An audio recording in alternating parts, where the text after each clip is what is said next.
I'll try that again. It's Chair Commissioner Downey here to adjourn our meeting today and adjourn. Call to order our commission hearing today for the California Commission on Disability Access. Date is April 19th, 2023. And for this, we need to start off with a review of the meeting protocols.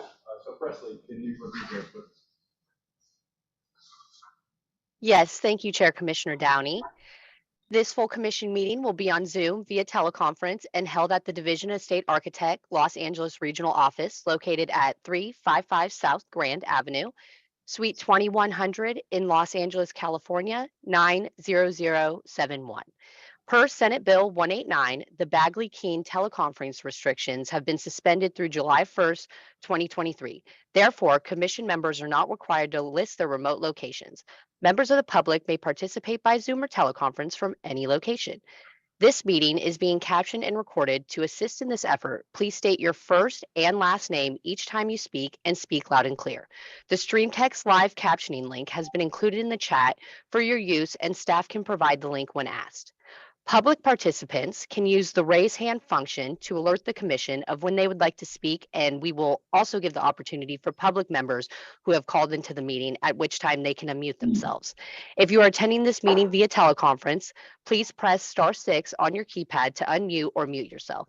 If you would like to alert CCDA, press *9 to telephonically raise your hand and staff will call on you. To use the raise hand function on Zoom, please follow these steps. Using Zoom via the browser, first click on the icon labeled Reactions in the toolbar on the bottom center of your screen. After clicking Reactions, a new window will show on your screen. At the bottom right of the screen, there will be a button labeled Raise Hand. Using Zoom via mobile device, click on the 3 sideways dots labeled More. The More option is in the toolbar on the bottom right corner of the screen. After clicking More, a new window will pop up at the bottom of your screen. Press Raise Hand. Please remember to mute yourself if you are not speaking to reduce noise. To maintain order, the CCDA staff will allow virtual participants to speak first, then in-person attendees will have the opportunity to speak. If you are having technical difficulties throughout the meeting and need assistance, please use the chat function to alert CCDA staff or email us at ccda@dgs.ca.gov. And I will pass it back to you, Chair Commissioner Downey. Thank you, Presley. And then with that, we'll move on to agenda. As Chair Commissioner Chris Downey, I'd like to continue within agenda item 1. For that, we now need roll call, and it's back to Presley. You can lead us roll call. Thank you, Chair Commissioner Downey. I will start roll call right now. Commissioner Downey. Present. Commissioner Lemus. Commissioner Lemus. Commissioner Holloway. Present. Commissioner Dillard. Present. Commissioner Dr. El Hesed. Present. Commissioner Jacqueline Jackson. Present. Commissioner Leon Vasquez. Commissioner Leon Vasquez. Commissioner Littlebridge. Present. Commissioner Ramirez. Good morning. Buenos dias to everybody. Hello. Commissioner Shapiro. Present. Commissioner Claire. Present. Commissioner Conway. Present. All right. Assembly Member Juan Alanis. Assembly Member Juan Alanis. Okay. Assembly Member Matt Haney. Assembly Member Matt Haney. Senator Melissa Hurtado. Senator Melissa Hurtado. Senator Rosilicie Ochoa Bogh. Nikki Taylor, present on behalf of Senator Ochoa Bogh. Awesome. Thank you so much. And with that, we do have quorum, Commissioner Downey. I will pass it back to you. All right. Thank you. Again, this is Chair Commissioner Downey. Presley, can you advise us of any other legislative members, commissioners, other people we need to be aware of? Yes, we do have Kamram Quasi from our DGS legal team. And we have Zinat Hassan, who is one of our public members. Okay. And we also have Bill Zelmer. I will Okay. pass it back to you. All right, thanks. So are there any other members of the public that would like to identify themselves? At this time, oh, we do have D. Duarte, member of the public, who has raised his hand to identify himself. And there is no other. Janice and Richard Millard. Thank you. And there's no other indication of any public members raising their hand right now in the chat. Okay, well, thank you. Oh, no, we're not there yet. Okay, all right, then the next item is the Pledge of Allegiance. If we could, those that can, stand. And then face the flag, which I believe is behind you. Pledge allegiance To the flag of the United States of America and to the republic for which it stands, one nation, under God, indivisible, with liberty and justice for all. Thank you.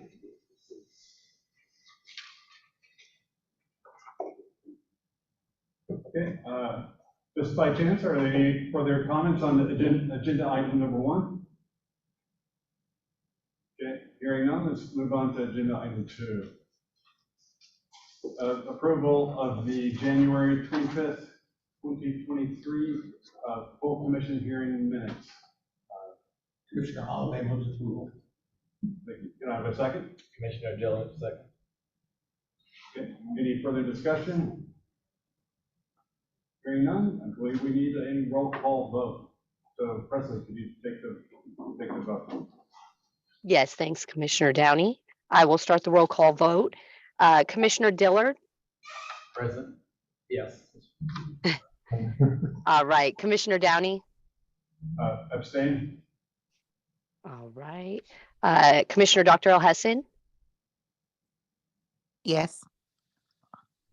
Commissioner Holloway. Aye. Commissioner Jackson. Yes. Commissioner Littlebridge. Abstain.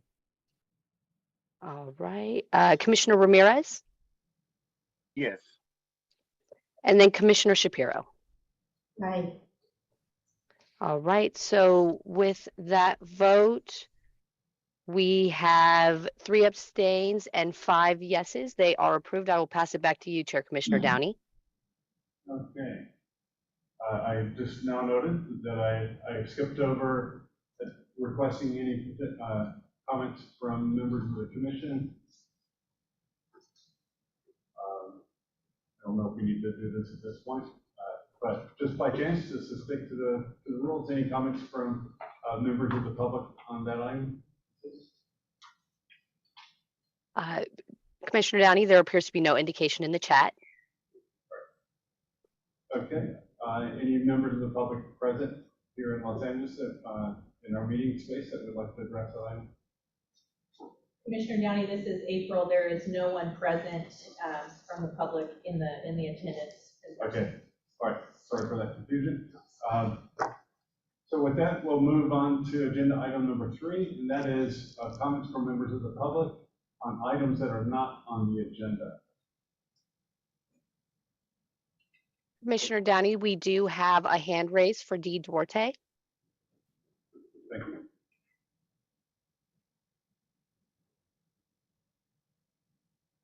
This is my first experience speaking before the commission. So please, if you don't mind, have a little patience and educate me if I'm doing something that is incorrect. I'd like to introduce myself. My name is Donna Duarte. My identity is Deaf Plus. My pronouns are she, hers. I do not use gendered titles. Feel free to address me as Donna. Thank you. For the purposes of speaking in front of this commission, I will also share that I have limited vision. I am autistic. I have ADHD and other disabilities. I'm here today to speak about the dire situation of deaf and disabled Californians who depend on communication accommodations when seeking medical care. I'm qualified to speak on the subject. I'm a person who depends on both real-time captioning, also known as CART, and in-person American Sign Language interpreters when I require medical care. I'm a degreed professional in both American Sign Language and Deaf Studies. I'm a deaf and disabilities rights advocate. I also served previously as a board member for Disability Rights California. All of these degrees, professional experience, and life experiences I have had navigating this hearing-centric world have not helped me one iota in receiving timely access to medical care and the accommodations that make medical care accessible and equitable to what Californians who can hear can access every day without barriers. It is this reason that I have brought myself before you today to share my story. I would ask the Commission's indulgence for extra time due to my disabilities to hear what I have to share. For those of you who do not know the history of interpreting for the deaf community, before the passage of the ADA, members of the deaf community taught and vetted each person who wanted to become an interpreter. After the passage of the ADA, interpreting became a monetized commodity whose control and future was stolen away from the people and community who depended upon them. While there are still ASL-specific interpreting agencies who remain invested in the communities they serve and retain a core group of qualified and certified interpreters, they are outnumbered and in many cases outbid by multilingual conglomerates. These companies have zero investment or connection to the deaf community. They lack basic understanding of the unique cultural and linguistic requirements of the deaf community they serve. They have added ASL interpreting to the languages they offer solely for profit they can make by hiring unqualified and non-certified interpreters to interpret highly complex medical language to end users like me. These multi-language agencies use the deaf community as their cash cow. They are not invested in the deaf community. The quality of interpreting from these low-bid agencies is frightening and potentially life-risking. All it takes is one misheard word or misinterpreted sign to completely change what is being signed or said. All it takes is one unqualified interpreter to place a barrier between the deaf disabled person's life and understanding what is happening to them. As an end user, I have experienced the fear and the worry of never knowing if an interpreter or captionist has been hired until I arrive for my appointment. No matter how many times I message my doctor's office, I am never 100% sure I will have communication access.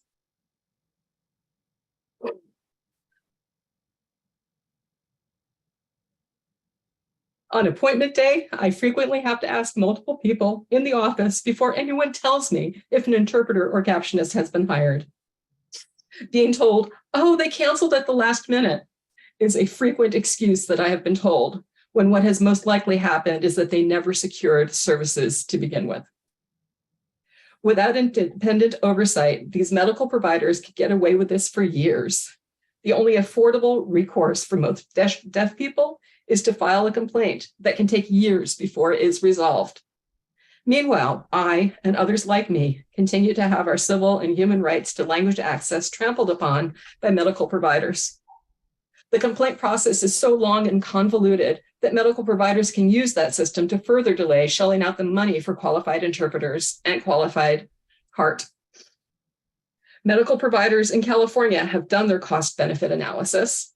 They know disability rights laws are currently written that there is no immediate punishment for failing to provide interpreters or CART.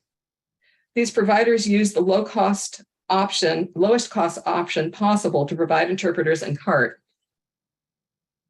Requesting these accommodations from medical groups is never straightforward either. I have yet to find a clearly written out step-by-step process with checks and balances in it that provides end users like me with confirmation messages that list the job number, agency name, interpreter or captionist name, and the start and end time that they have been hired for.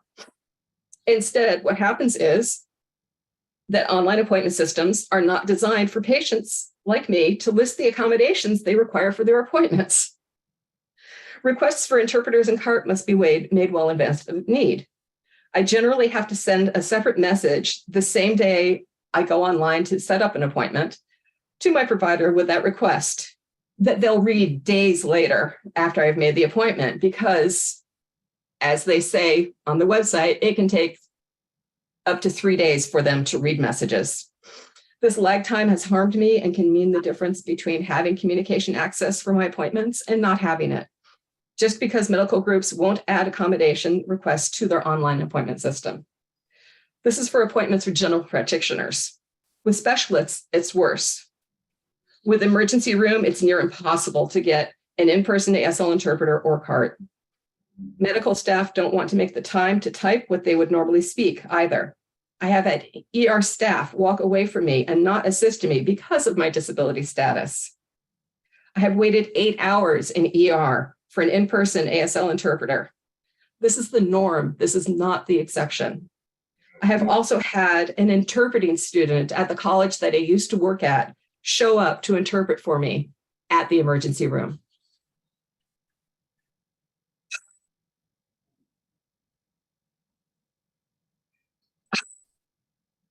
Since mask mandates have been in place with COVID-19, I have never saw my medical group step up to the plate, realize the communication barrier that masks present, and make changes to how they provide services.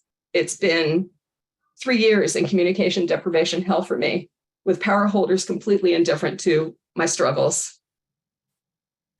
All of these combined have made fighting for my rights to access medical care a full-time job. In the county where I live, there isn't one outstanding medical group that meets the needs of the deaf community. I wish there was. Instead, there are some major HMOs that are all equally failing the deaf disabled members. It's a matter of picking up which medical group is the best of the worst and hoping not to have a life-threatening medical issue arise, because accommodations provided for scheduled appointments are rarely a sure thing. In emergency situations, none of the one-size-fits-most accommodations readily available on hand qualify as access for me. Staff are not prepared or trained to write or type using full sentences on word processing programs preloaded on medical computers. Their call-out procedures for in-person ASL interpreters are vague at best, if they are shared at all with end users like me. With my current medical group, the process has never been explained to me, despite my request for this information when I started with them back in 2020. So let me give you some examples. I've had one medical appointment rescheduled 3 times because my medical provider failed to provide the requested communication accommodation. I was forced to make a decision of getting medical care without effective communication or rescheduling in the hopes that the medical provider would finally figure out how to order and produce the interpreter or captionist. This is not the exception. Ask any deaf person and they can tell you stories about how frequently this occurs and how often they are stuck with unqualified interpreters and with remote interpreters on tablets whose images keep freezing and disconnecting due to lack of sufficient bandwidth and Wi-Fi strong enough to support clear and barrier-free two-way video interpreting. What's so maddening about this is that deaf people know what they individually require for effective communication.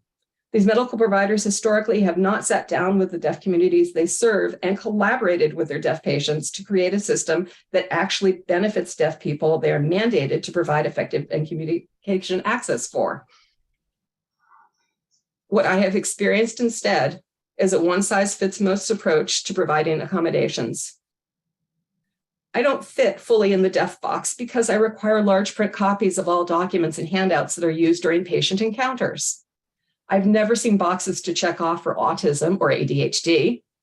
My medical providers balk at providing any accommodations for my autism and ADHD. Instead, it has been my experience that these medical providers expect me to act holistic and not neurodivergent. When their actions, lack of accommodation, and blatant, entrenched ableism provoke and overwhelm me, they label me as the problem instead of their failure to listen to me and provide reasonable accommodations that meet my requirements. My medical group has placed a red flag in my file and has security follow me around for all appointments. This medical group has created a smear campaign against me to support their narrative that I am a problem patient. Let me tell you, I am not the problem. The problem is their complete failure to provide me with accommodations that are actually accessible and usable by me. The problem is their complete lack of cultural competency to understand what is required of them to effectively and compassionately provide accommodations and use them. As my eyesight has diminished and my need for accommodations increased, the quality of the healthcare I have received has diminished as the efforts I must exert against a medical system for the most minimal of care has increased. I can no longer use video phones to communicate with my medical providers. Messaging via email and patient portals becomes the sole way I'm able to connect with my providers. This communication mode is not prioritized by my medical group. It can take days for providers to respond to my messages, if they respond at all. Only limited access is provided. Most of that is only done after the first visit. This means I cannot message a provider in advance to inform them of the accommodations I require for my initial meeting with them, nor can I set up an initial appointment with them. I have to beg and plead multiple times from my GP's office to facilitate communication with those other departments to set up those appointments. What takes minutes over the phone for people who can use telephones has taken weeks, months, and years of efforts on my part just to get appointments and follow-up care. Here are some examples. During an initial appointment with a specialist in June of 2021, the provider requested an MRI. The accommodations I require for an MRI could not be met in-house. It took 3 referrals until February of 2023 and a DOJ complaint against one of those outsourced MRI providers before I was finally provided an accessible MRI with all of the accommodations I required. The medical specialist did not return my message requesting follow-up visit after I got this MRI for almost 2 months. When I finally did see them, they had canceled the captionist scheduled for my appointment. A staff person typed instead. The specialist didn't have an enlarged copy of the MRI report on hand so we could go over the results sentence by sentence. I had to come back a second time for those results to be shared with me. The specialist did not provide the technical medical terms in advance to the captionist either, so that they would be prepared to hear those words and know how to spell them when they heard them. The captionist was not an expert in this doctor's specialty, so the quality of the information I received was affected. Here is another example. I have recently had life-altering surgery. I am still in the early recovery phases from it. While patients who use this medical group are provided phone numbers during the pre-surgery process to reach their surgeon, specialty departments connected with pre-surgery and post-surgery care, and after-hours numbers for the nursing departments, I have never been given a direct way to exchange two-way communication in real time with any of these departments. Excuse me, Donna, I'll have to. When I had mobility, I traveled to one of those departments to make my request for accommodations I required. I was provided with a business card that had an email on it. I found other email addresses and emailed all of them multiple times. Direct email requests for aids in the majority of cases have not been acknowledged. At the same time, I was told that all departments were aware of my needs. If that were true, I would have had accessible and effective communication with all of them for all appointments. I did not. If that was true, nursing staff would have had large print copies of my allergies and medications on file to review with me at each appointment. I believe we've lost Donna. So, okay, well, thank you. I think we got a good picture, unfortunate picture of the challenges she's facing. Are there any other members of the public that would like to address the commission on items that are not on the agenda? Hearing none. With that, we'll move on to agenda item 4. Our new, our new commissioner and CBPA, the California Business Properties Association representative,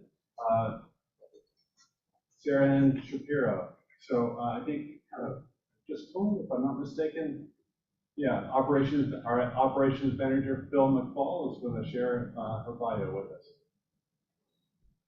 Thank you, Commissioner Downey. Hi, my name is Phil McFall. I'm the operations manager here for California Commission on Disability Access, and I'd like to introduce our new commissioner and California Business Property Association CBPA appointee, Sarahann Shapiro. I'm going to read a brief bio. Commissioner Sarahann Shapiro is Special Counsel at Paul & McKay, a professional law corporation, and concentrates her practice in the area of commercial real estate representing clients in transactions and litigation. She received her bachelor's degree in biology and political science from the University of California at Riverside in 1988 and her Juris Doctor from Santa Clara University in 1991. Commissioner Shapiro is active with the Building Owners and Managers Association, BOMA, at the state and local levels, and is a member of the Commercial Real Estate Women crew, Silicon Valley.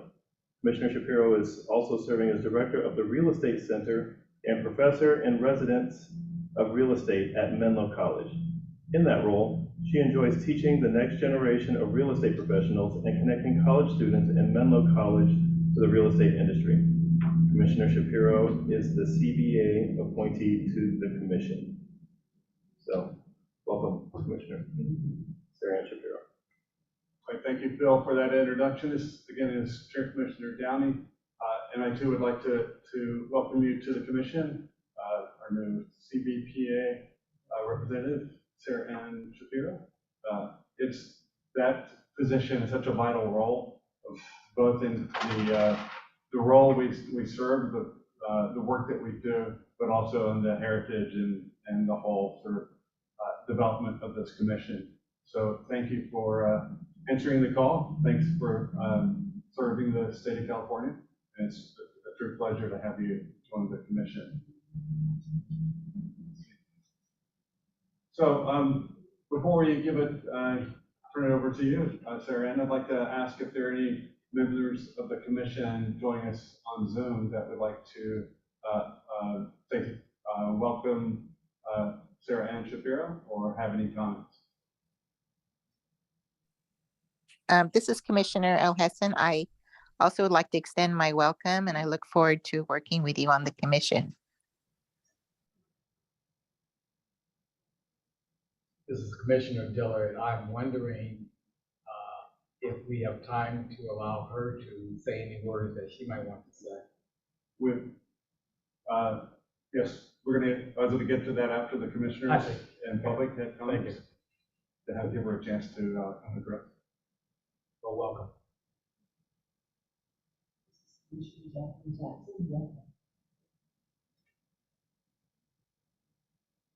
Any comments, other comments from members of the commission? This is welcome. This is Commissioner Conway. Welcome. Okay. Are there any members of the public that would like to address Sarahann Shapiro on her appointment to the commission?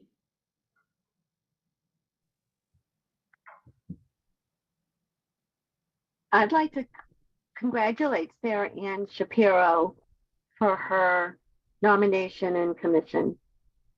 My name is Joyce, her cousin. Thank you, Joyce. Any other members of the public who would like to address this item? We have a message from Commissioner Littlebridge that wants to welcome you to the commission as well. If there are no further comments, now I'd like to turn it over to our new Commissioner, Sarahann Shapiro, for any comments she might have. Go ahead, and then I'll read them. Okay.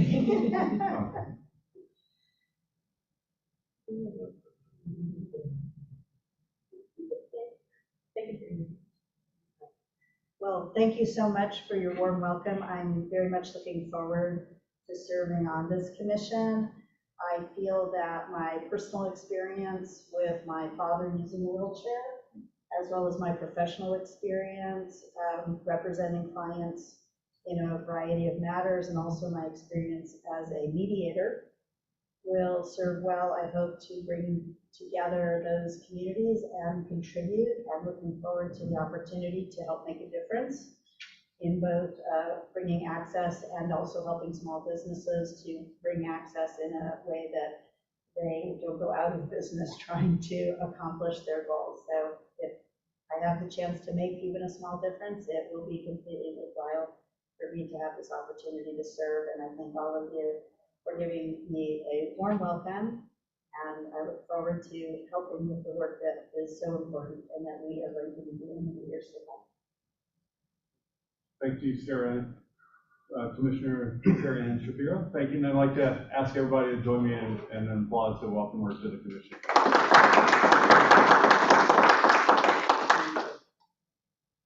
And this is Executive Director April Dawson. I have the distinct honor of presenting you with your oath, and so we're going to do your oath together. And before I do that, I just want to welcome you to the commission. I'm really looking forward to working with you. I've had a chance to have a few conversations with you and gone to some CBPA meetings and some roundtables with you, and I'm really excited just about your energy and your excitement and your knowledge. And I love just the way that you cross all these different worlds, and I'm just really excited to be working with you. And so I invite you to, if you could stand if you like, there's the flags behind us, and you can raise your right hand, and I will present you with your oath. I, Sarahann Shapiro, do solemnly swear that I will support and defend the Constitution of the United States. Do solemnly swear that I will support and defend the Constitution of the United States. And the Constitution of the State of California. And the Constitution of the State of California. Against all enemies, foreign and domestic. Against all enemies, foreign and domestic. That I will bear true faith and allegiance to the Constitution of the United States and the Constitution of the State of California. That I will bear true faith and allegiance to the Constitution of the United States and the Constitution of the State of California.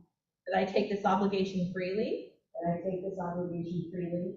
Without any mental reservation or purpose of evasion. Without any mental reservation or purpose of evasion. And that I will well and faithfully discharge the duties upon which I am about to enter. And that I will well and faithfully discharge the duties upon which I am about to enter. Congratulations, Commissioner Shapiro. Thank you. And I'll invite you to come to the podium for our cutting ceremony.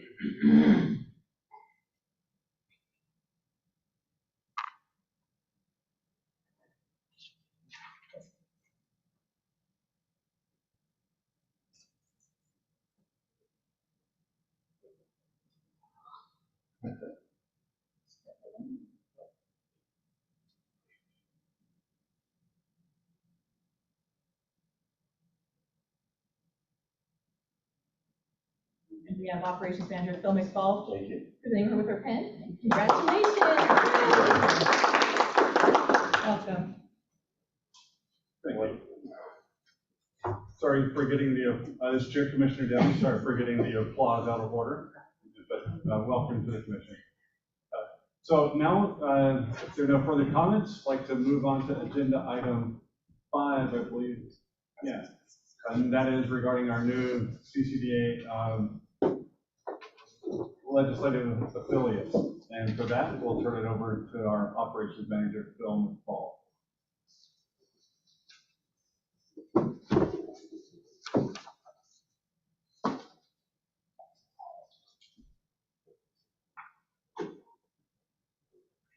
Thank you, Commissioner Downey. So next I'd like to introduce our new commissioner. So I'm going to go through all three of them. So once we get to the end, then we can have comments. So let me first start with Commissioner Senator Rosilicie Ochoa Bogh. Rosilicie Ochoa Bogh is a native Californian and daughter of Mexican immigrants. Ochoa Bogh credits her family for teaching her personal responsibility, the value of an education and hard work, and that ownership is the cornerstone of the American dream. Ochoa Bogh is a graduate of San Bernardino High School and the University of California, Santa Barbara. Prior to being elected to state office in 2020, Ochoa Bogh was a teacher, a real estate agent, school board member, former president of the Ucaipa Valley Chamber of Commerce, and board member of the East Valley Association of Realtors. Throughout her career, Ochoa Bogh has been a champion for stronger schools, lower taxes, better infrastructure, and more affordable home prices. She serves on 10 committees, including but not limited to the Budget and Fiscal Review, Education Vice Chair, Housing Vice Chair, Public Public Safety Vice Chair, Rules and Ethics. Senator Ochoa Bogh and Greg Bogh, her husband of 26 years, live with their son, two daughters, and Cocker Spaniel named Penny in the city of Ucalpa. So welcome, Commissioner Senator Rosilicie Ochoa Bogh. Next, we have Commissioner Assemblymember Juan Alanis. Assemblymember Juan Alanis is experienced with law enforcement with a career spanning almost 3 decades, during which he has received awards for his bravery and saving lives. He was elected in the 22nd Assembly District, which covers portions of the Central Valley. As a legislator, Assemblymember Alanis is committed to using his expertise in public safety to shape policies that make Californians safer. He plans to reduce the living costs for working class families, protect the water rights of the Central Valley, and to be a strong advocate for the agricultural and business communities in the 22nd District. Assemblymember Alanis served as a committee chair for the California Office of Emergency Services Search and Rescue Unmanned Aircraft Systems Program, where he was responsible for developing policies and procedures for the use of drones in emergency search and rescue operations. So welcome, Commissioner Assemblymember Juan Alanis. And finally, we have Commissioner Assemblymember Matt Haney. Assemblymember Matt Haney proudly represents California's 17th Assembly District, encompassing the eastern side of San Francisco. At the State Assembly, he currently serves as the Assistant Majority for the Policy and Research, as well as the Chair of the Renters Caucus. Prior to his election to the State Assembly in April of 2022, Assemblymember Haney served on the San Francisco on the Board of Supervisors, where he championed bold initiatives like guaranteeing mental health care for all San Franciscans and common sense policies like 24-hour bathrooms, new bike lanes, slow streets, and universal tenant protections. He also facilitated over 5,000 units of new housing in his district, and oversaw record investments in affordable housing, public safety, and economic recovery as chair of the Budget and Finance Committee. When the pandemic hit, Haney authored legislation to house over 2,000 people experiencing homelessness in hotels and spent time working on the front lines as a disaster service worker at the community COVID shelter hotel. He launched a relief program to keep restaurants and music venues afloat during the shutdown, led the fight to open mass vaccination sites, and authored laws to ensure workers' masks and gloves were adequate sick pay. So welcome Assemblymember Matt Haney, and I will turn it back to Commissioner Downing for further comment. Thank you, Phil. So I'd like to welcome each of the new legislative affiliates to the commission. It's a pleasure to have you serve with us, and thank you for your service to the state and all the work that you've been doing. We look forward to having you work with us and building bridges between the business and disability community, as we all work together towards a more accessible and inclusive state of California. So it's an impressive set of resumes, life experiences, and it's really exciting to have them all part of this commission at this point. So now I'd like to turn it over to our Executive Director, April Dawson, for any comments she might have. I'm just really looking forward to working with all of you. I have had the pleasure of meeting Nikki Taylor from Senator Ochoa Bogh's office, who is here on the Zoom today, and I have upcoming appointments scheduled with Assemblymember Alanis' office and Assemblymember Haney's office, and I look forward to meeting the two of you as well. And I really look forward to hearing, the challenges and opportunities from your stakeholders about how we can improve business access and support the business community and the disability community in your service areas. And I thank you for all of your service. Thank you, Executive Director April Dawson. And then just point, I'd like to turn it over to members of the commission that are joining us via Zoom to see if you have any comments you'd like to share. Hi, this is Commissioner Ramirez. So definitely I welcome everybody. And I appreciate the comments that Executive Director April just mentioned. But then I also wanted to come back sometime in the agenda to see if there's possibility for discussion regarding the comments that were shared during public comment in regards to the scope and of what this commission can do and cannot do, and then possibilities, for example, to provide, some type of expansion. The example that was brought up by public really showed an example of significant barriers that a lot of California residents are having interacting with local businesses because disability access, for our particular purpose, is physical access. But, that really does take into consideration the other systemic barriers that are not necessarily physically there that prevent public and business entities from really being able to maximize their interactions. And the challenges facing individuals that are deaf or hard of hearing is a significant one, particularly as it was mentioned in public settings. And I appreciate that the example was brought up in Los Angeles County, where because of lack of accessibility and shortages of certified ASL interpreters and captioners, there's a significant burden of access, both for our service providers, but our business entities because of a shortage of certified ASL interpreters, and then just understanding around some of the necessities and legal requirements. But then again, going back to what is the purview and the scope of this commission beyond what it has been doing to see if it's possible to include other people with disability needs within the scope of the work that this commission does, so that other community populations can benefit from the work that this commission is doing. Thank you. And we do take those comments from the public on advisement and do what we can about them. We don't debate and resolve them at this point in time. But any other comments regarding our legislative affiliates?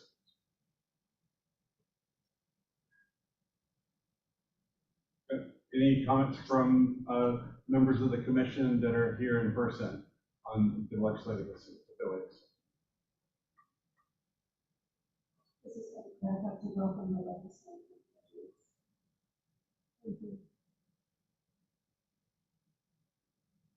Okay, at this point, I'll turn it over to any members of the public that are joining us via Zoom. If you'd like to address this agenda item.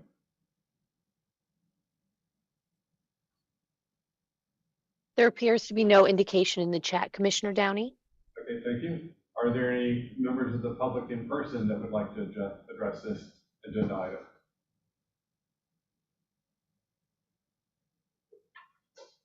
Thank you.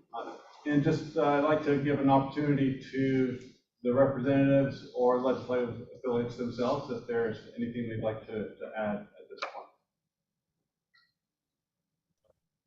Yeah, my name is Nikki Taylor. I am the Senator Ochoa Bogh's legislative aide. I staff her on Housing and Human Services, and I just want to say that the senator sincerely apologizes that she can't be here herself. She's actually in Senate Education right now, and she'll be in Senate Rules voting on appointments later today. But we just want to express that inclusion is such a priority for us. And of course, we can't even get close to inclusion without access. So this will continue to be a priority for us, and anything that we can do to support, we're happy to. Thank you. Chair Commissioner Downey, any other legislative affiliates or the representatives that would like to address the commission?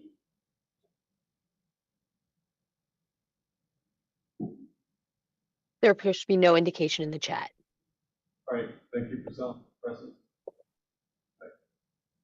Okay, then we'll move on to agenda item 6. And that's regarding any outstanding questions regarding, the Commissioner Ben Conway's presentation, I believe in the last hearing back in January, regarding the Bagley Keene Open Meeting Act, the Roberts Rules of Order, and our CCDA bylaws. So, Commissioner, I'll turn it over to you. Thank you, Chair Commissioner. This is Commissioner Conway.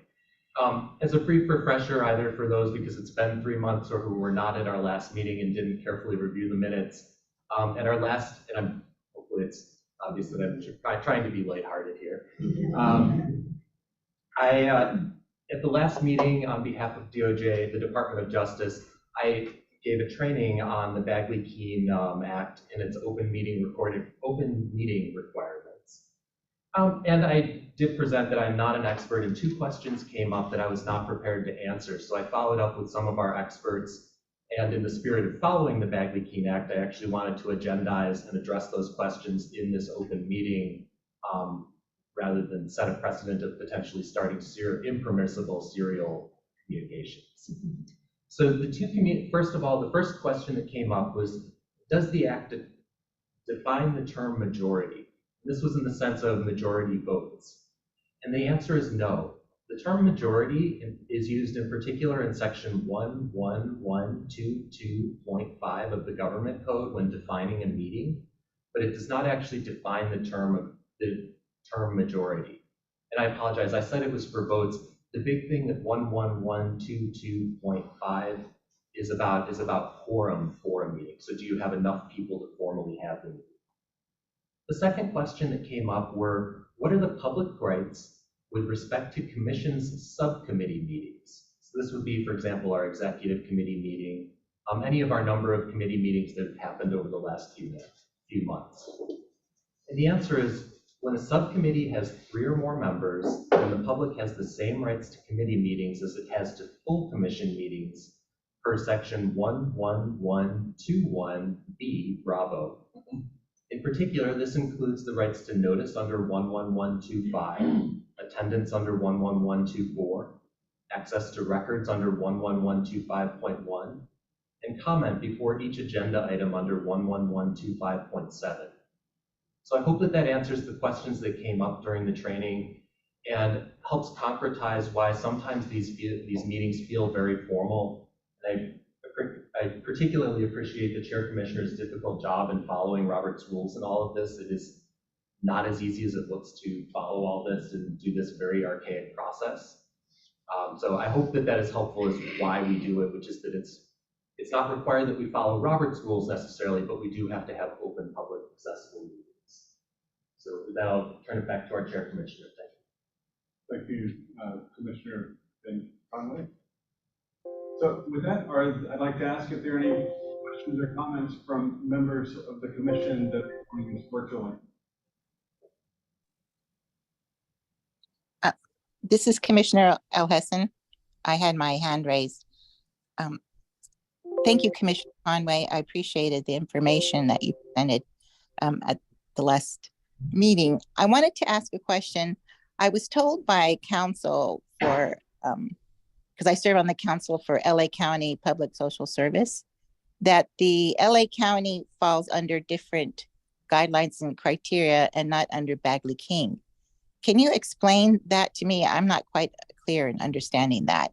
And the background to that rationale is that I was trying to maintain my position on the commission via Zoom, but the county has then said that you can only do it twice for just cause or emergency situations. And I had referred to what happens on this commission. So could you explain so I can better communicate with their counsel? Thank you, Dr. Sue. I think that I know the answer to that. And I want to be very careful as as a member and speaking in an open public meeting when I'm not certain of the answer, but it's new territory, so I understand. Yeah, no, my understanding though is that the Bagley Keene Act is specifically for state, things that are sponsored by the state itself. So the state of California has established this committee in some way, whether it's the executive. Well, I don't want to get into that. That's where I'm serve. But that's where the Bagley-Keene Act provides. I think I know what the other law that applies is, but I'm less certain, so I don't want to say it out loud in case I'm wrong. But I've written your question down so that I can follow up on it. But they both follow the Brown Act, is that correct? That I'm not certain of. Oh, okay. What exactly is covered, who exactly is covered by Brown Act. Okay, thank you. Are there any other comments from commissioners joining us virtually on this item? Chair Commissioner Downey, there appears to be no indication in the chat. Oh, actually, Commissioner Dr. El-Hassan raised her hand. I'm sorry, And lowering my hand. Okay. no worries. No indication in the chat, Chair Commissioner Downey. All right, thank you. Are there any commissioners here in person that would like to address this agenda item? This is Ida Claire. I have a question. So I know that items can't be discussed over email, but if you had a call for agenda items that explicitly say we're not going to discuss these items on here, we just want to know if you have any agenda items to be for discussion. Is that an issue or a problem? And I'm not regarding this commission, it's actually for another one I want. While I have you as the audience. Sure, so I'll repeat it just to make sure it's clear to the audience, because I see a comment from Hector that he can't quite hear folks. And thank you for raising that, Hector. Commissioner Ramirez, I apologize. I know Commissioner Ramirez from prior work, and I have a bad habit of falling into first names, so I mean no disrespect.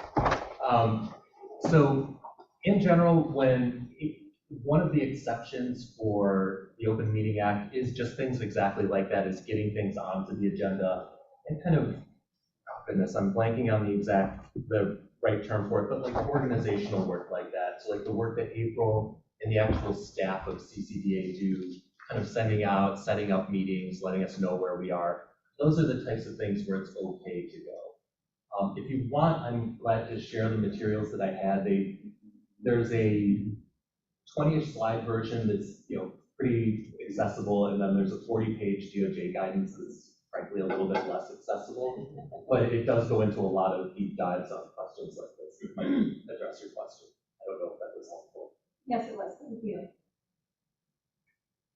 Any other comments from members of the commission in person? Hearing none, are there any comments from members of the public joining us virtually on this agenda item?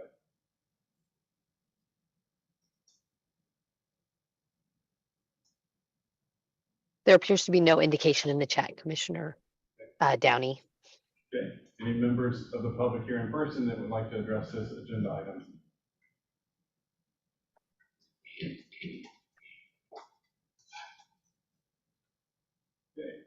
Hearing none. We're actually going to, we're running a little bit behind schedule, so I'm going to make an adjustment in the agenda to move on to, I believe it's agenda item 13. I have to get there. That's the panel discussion on The legal landscape of alleged.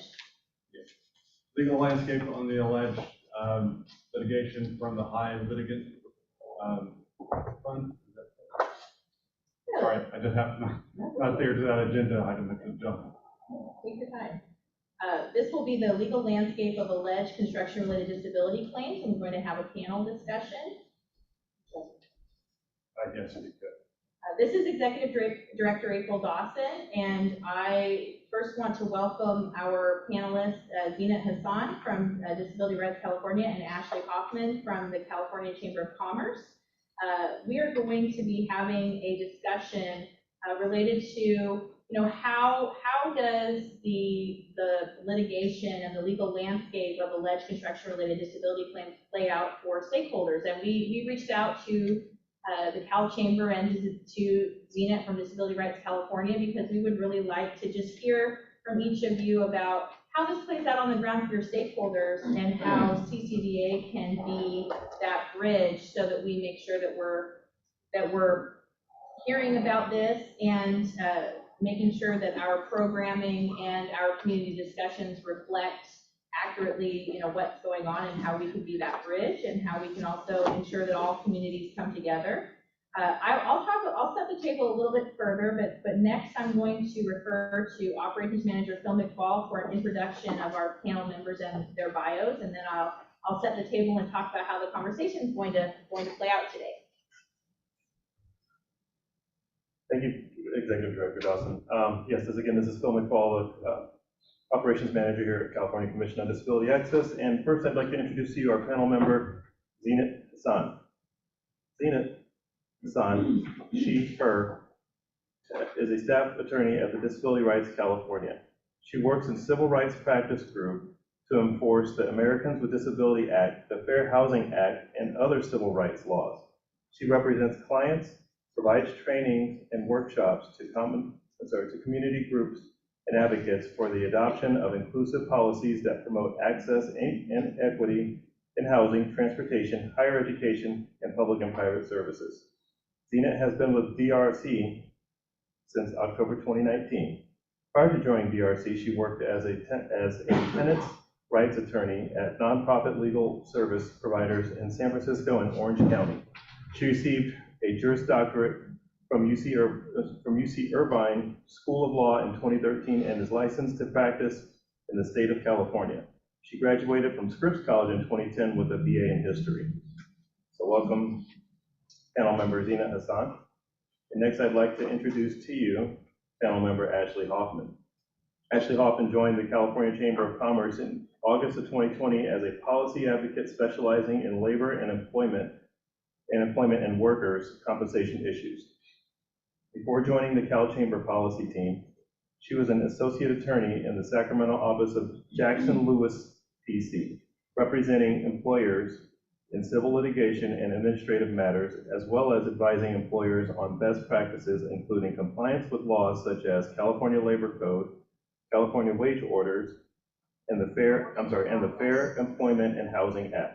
She previously worked as a litigation associate and a summer associate at Gibson, Dunn and Crutcher, LLP, Los Angeles, representing clients in a variety of matters, including employment discrimination, consumer protection class actions, trademark disputes, immigration matters, and other issues. She also was a law clerk with the U.S. District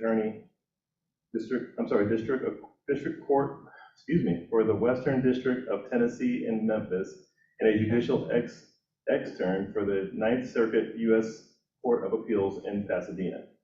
Hoffman holds a BA with high honors in political science from the University of California, Santa Barbara, and earned her JD from the UCLA School of Law, where she was a Michael T. Mason Scholar, an editor of the UCLA Review, and a staff member for the Women's Law Journal. So welcome, panel member Ashley Hoffman. Thank you, Phil. This is April Dawson again. So as we all know, CCDA was created to provide a forum to promote disability access compliance and assist businesses with avoiding costly litigation, and also making sure that there is an acknowledgement that business accessibility is a civil rights issue. The ADA, as many of us know, is a federal civil rights law that prohibits discrimination against people with disabilities and opens doors to full participation in all aspects of everyday life. And in particular, Title III of the ADA prohibits places of public accommodation from discriminating against people with disabilities. And also, California has its own statutes that prohibit discrimination against people with disabilities. The two that we'll call out here is the Unruh Civil Rights Act and the California Disabled Persons Act, CDPA, which is found in Civil Code Sections 54.1 and 54.2. So what we're going to do today is I am going to moderate this panel, and there are 6 questions. Questions will be posed one at a time to the entire panel, and each panel will have an opportunity to respond. If you decide that you don't want to answer a question, that's okay, but we hope to get your views on each of the 6 questions if you can. Following the final question, there will be a 15-minute question and answer period, and we'll start with the commissioners, and then we'll go to see if there's any questions from the public for the panel or on the agenda item as a whole. Are we ready for me to start, Zenit and Ashley? All right, I see your hand, I see your acknowledgement with your body language. So our first question is, for both parties involved, litigation can be costly and time-consuming. A dispute can be settled or resolved without going to court by sending a demand letter to the opposing party. How has the current landscape of civil rights remediation impacted your work and stakeholders? Zena, would you like to start, and then I'll turn to Ashley? Sure. Yes, this is Zena. Thank you. So yeah, I agree that a good demand letter can definitely resolve a dispute. Whether it actually does is another story. So sometimes a letter can be the start of a collaborative process with an entity that genuinely wants to do the right thing and resolve the problem. And when we can get a problem resolved without litigation, that's always the goal. But I think more often than not, a demand letter normally leads to some type of risk assessment, right? Where an entity kind of thinks about what is it going to take to comply with the letter versus what's the worst that will happen if I just ignore this letter. And for that reason, a demand letter is only as strong as the enforcement mechanisms behind it. There are times where even when it makes financial sense to comply with the letter, people still don't because they feel on principle that they don't agree with the goals of the ADA. They feel like businesses shouldn't have to take on any portion of responsibility for making their business accessible. So I think the impact of that landscape on the work is that honestly, it can be really overwhelming to see how inaccessible virtually every aspect of our society is. And we got a little snippet of that, I think, from the public comments at the beginning of this meeting. The ADA has been the law for 30 plus years. California state statutes are even older than that, but it's still very common for people with disabilities to encounter multiple barriers every day. And it's demoralizing. A lot of people forego litigation even when they have a really strong case because they just don't have the financial resources or enough time or the emotional bandwidth to challenge every act of discrimination they experience. And similarly, I think a lot of legal service providers are in the same boat. Nonprofits like DRC don't have the resources to litigate every accessibility barrier that exists. And the same is true for the relatively small number of private firms who specialize in accessibility litigation. So the result of all of that is having to make some really tough decisions about who gets access to legal services and who doesn't. So to preserve resources, I normally like to start every case with a demand letter and hope that it does the trick, but I don't hold my breath. Yeah, well, thank you so much again for having me today. And I think, to something that Ms. Hassan raised, I think sometimes, so in my experience, we always really, if we get a demand letter, when I was advising a client, we took it very seriously. And we would always also prefer, if possible, to try and, fix the issue, make some sort of settlement, what have you, outside of court, as Ms. Hassan said, to be able to save on not only our own resources and costs for our clients, but then also the court as well. I do not doubt that there are bad actors out there that probably ignore some of those demand letters. And I think that's one tough thing that we see in the legal landscape a lot is trying to differentiate between the good actors who maybe genuinely don't know that they have an accessibility issue. Or I've had clients that have recently purchased, a building or a hotel or something they didn't realize, as part of the purchase. And so they do want to try and make it right. They want to try and reach some sort of resolution. And so sometimes I think good and bad actors, it's hard, right, to differentiate in the law between the two and how, you want to have some sort of strong enforcement so that bad actors can't get away, but you want to make sure you're not penalizing a good actor. So again, I agree. Ultimately, I think a demand letter is, if possible, and that's how you can resolve it, is a really good method.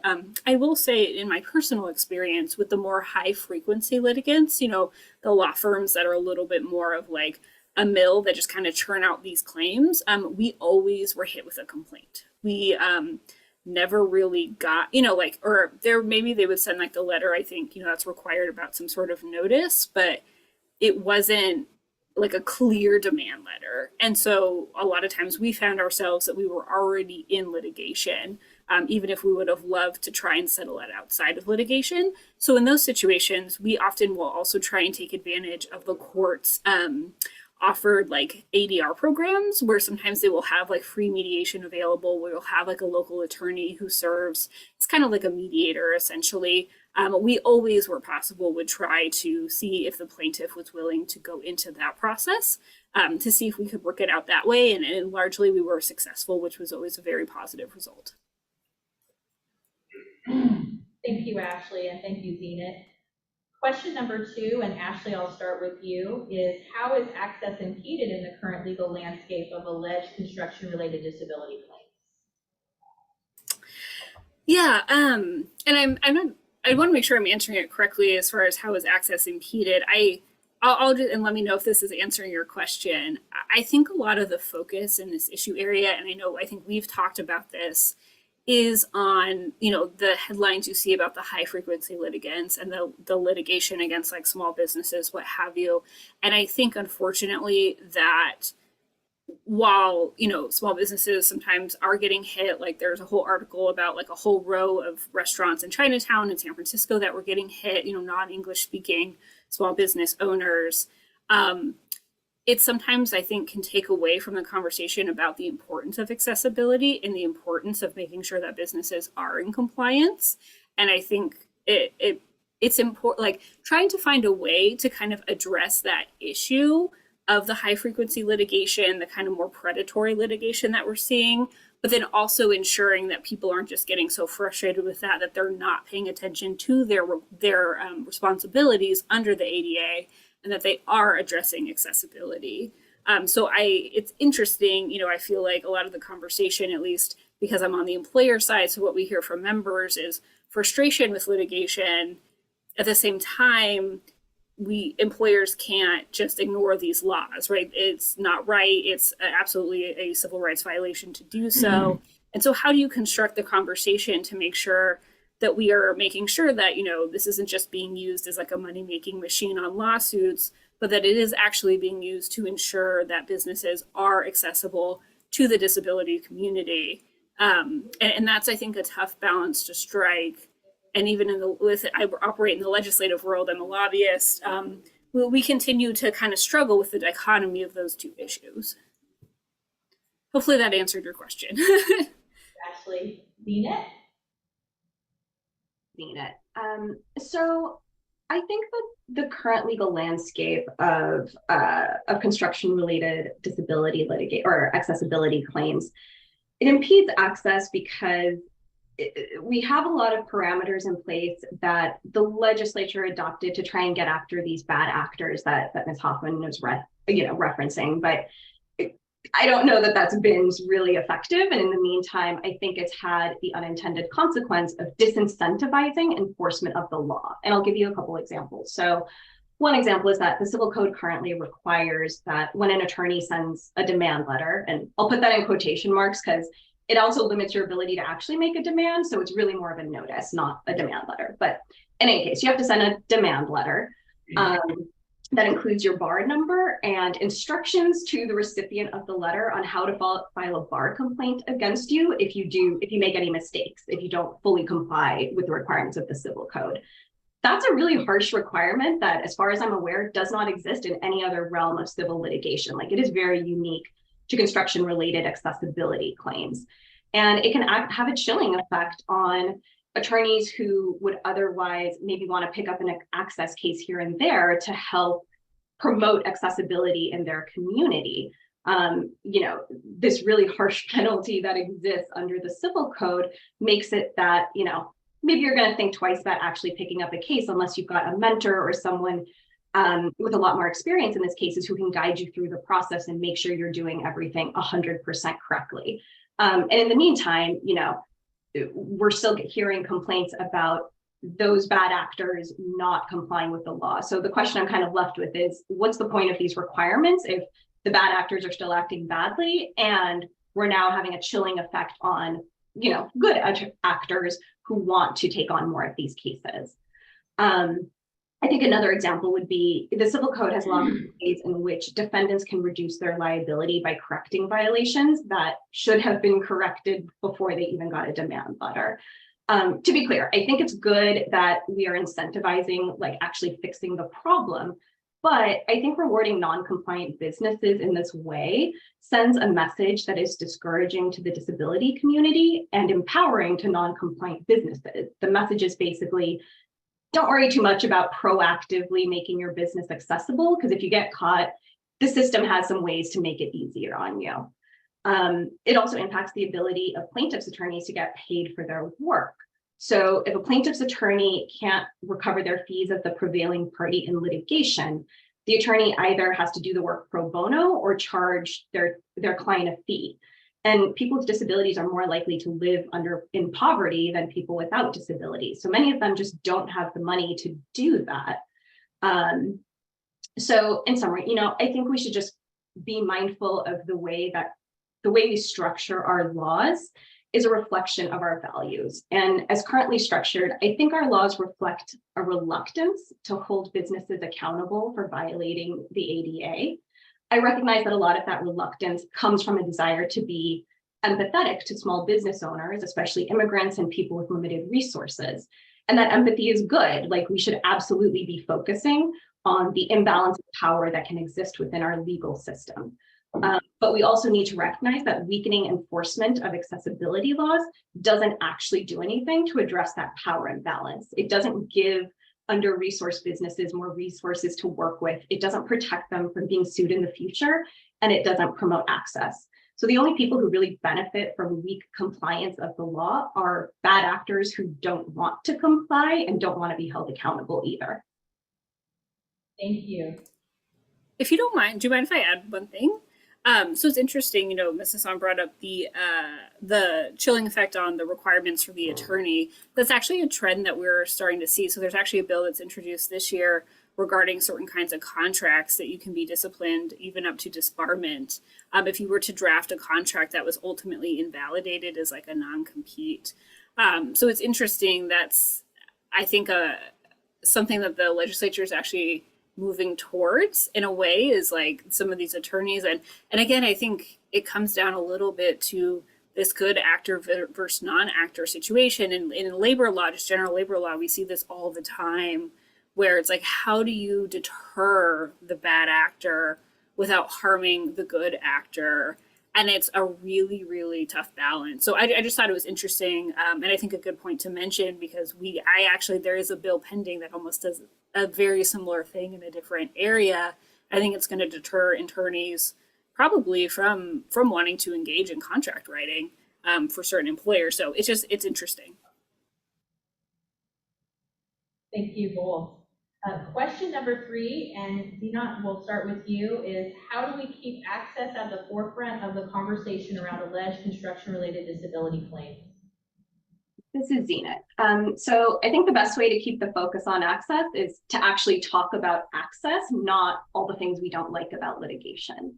That doesn't mean we shouldn't talk about the way the legal system handles construction-related accessibility claims, but I think we need to stop conflating changes to the legal system as a whole with promoting access in the built environment. Like, those are related but different things. And so the reason I say that is many complaints that I hear from the business community about unethical litigation practices raise themes that are really familiar to me, and I think anyone who's ever worked in nonprofit legal services.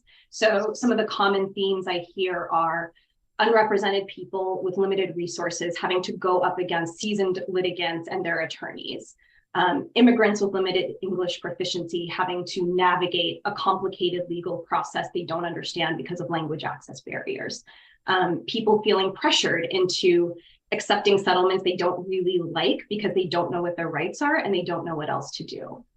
All of those things are unfortunately very common in our legal system, and they're not unique to construction-related accessibility claims.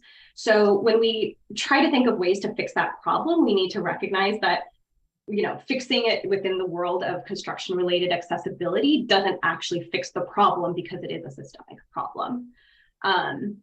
So I think if we can really want to promote access and focus on that, there's 2 things that I would like to see us do more of. One is to promote compliance.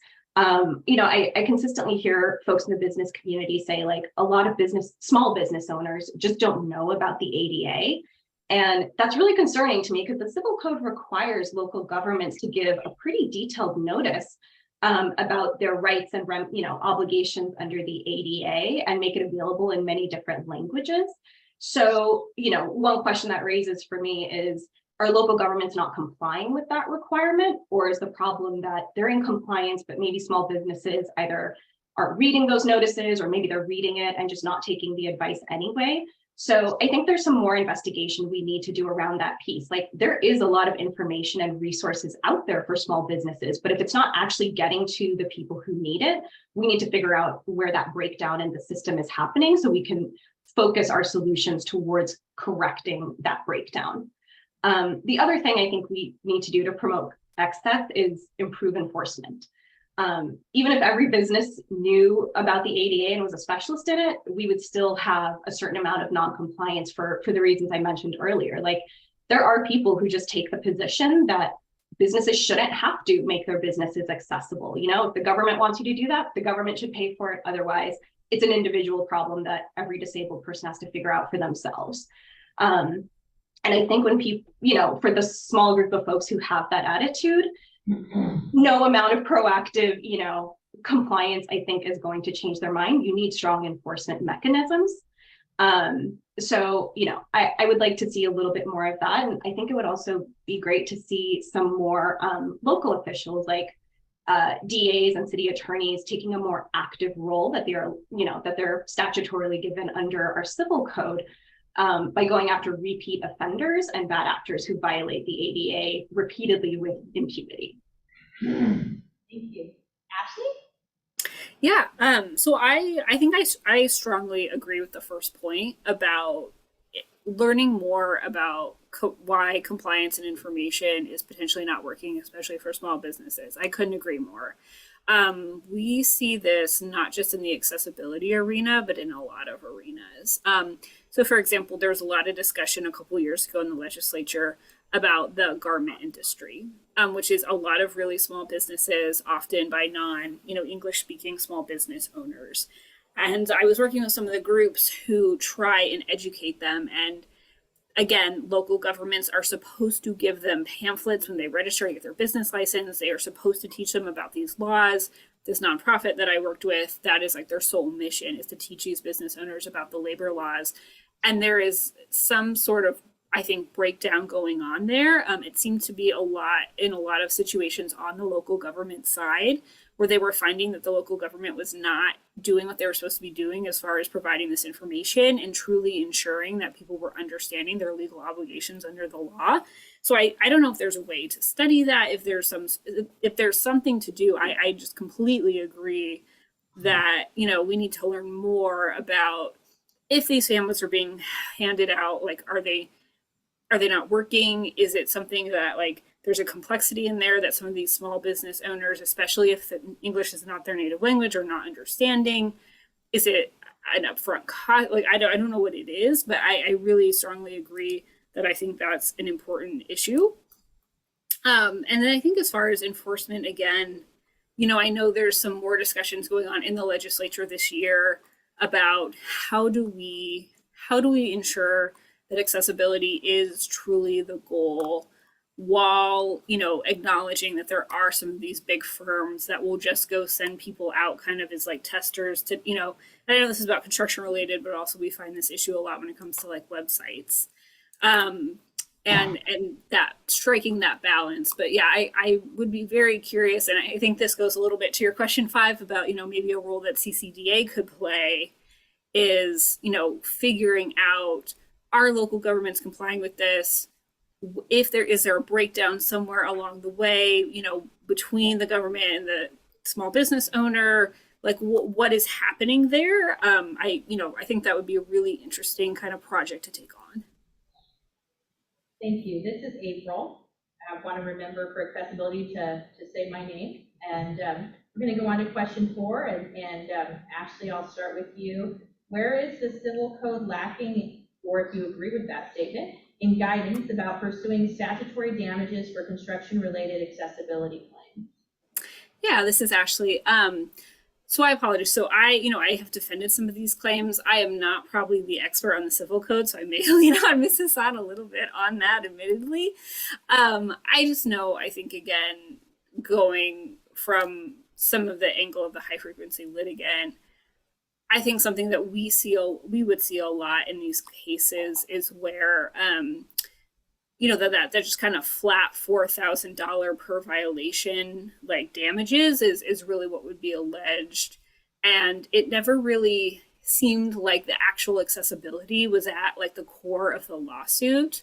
It was really, they just had a number in mind that they wanted and that we had to just get there or they wouldn't settle.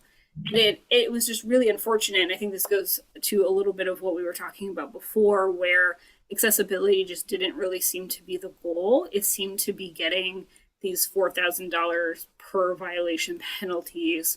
And so I don't know, I'm struggling, I think, off the top of my head to think of a way to potentially address that, or, to Mrs. Hahn's point, if there's a way that when there is, a more willful violation or something to work out, like a way of getting at the damages issue and being able to kind of differentiate between, a claim that's not willful versus one where maybe a demand letter was ignored, or, it's very clear that they knew what their responsibilities were and they were flouting the law, a way to kind of get at that, I think would potentially help, both of our issues and ensuring that we are putting accessibility at the forefront of the problem. And again, not just simply focusing on like the litigation and kind of getting bogged down in that.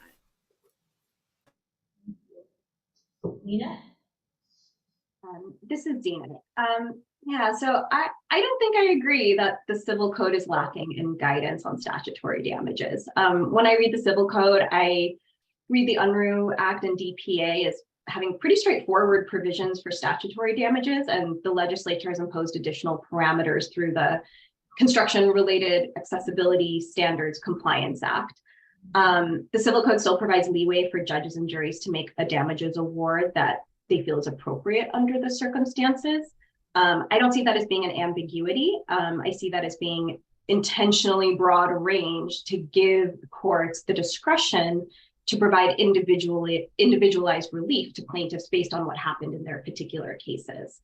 To be totally honest, I think I'm very hesitant to get any further, clarification from the legislature, because I think that's likely to lower damages for plaintiffs. I think there seems to be the sentiment I often hear among policymakers and folks in the community that if a person with a disability is well-intentioned, they should be willing to bring a lawsuit without expecting anything in return except removal of the access barrier. And I agree, removal of the access barrier is important, but I think to say that you shouldn't expect to get any money out of it if your rights have been violated is unreasonable and actually a little insulting.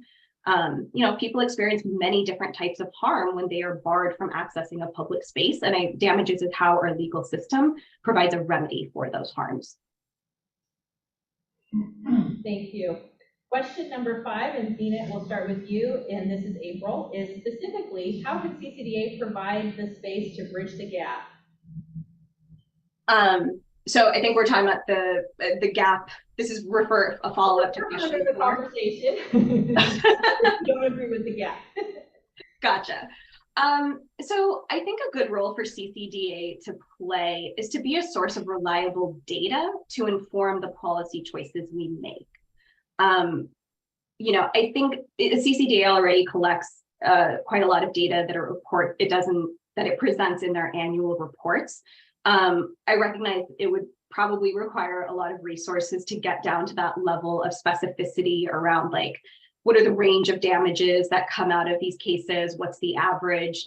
How many of these cases include accessibility barriers? But, I think if there's a desire from policymakers to start tweaking with the remedy provisions of the civil rights laws, we should have some good data to back that up. And I think CCDA can bridge the gap on other policy issues as well. I think when we talk about accessibility litigation, a common theme I often hear is, innocent business owners, many of whom are immigrants with limited English proficiency, are being extorted for money through pre-litigation demand letters, and they're paying thousands of dollars to settle because they're afraid of going to court. And I think we hear that allegation so often that we take it as fact, but there's actually a lot of assumptions to unpack there that CCDA can play a role in helping clarify. So, when we say a business owner is innocent, do we mean they're in full compliance with accessibility laws, or do we mean they're nice people who didn't intend to violate the ADA? Like, those are two different things. Similarly, when we say, people are being extorted for money, or, getting shakedowns to pay these money damages, do we mean that in the literal sense that someone is committing the crime of extortion under the penal code, or do we just mean business owners are feeling pressured to settle because they don't know what else to do? Again, like, those are two different things. And I think it's important to actually get to the facts and see some reliable data about how, is this a systemic issue? And if so, how broad is it? Because it's important for telling the story of whether the ADA is actually being misused, or if we're really just kind of seeing businesses are scared because they've been allowed to be non-compliant for such a long time. And when they're held accountable, it can be really scary and expose some of the imbalances of power that can exist in our legal system.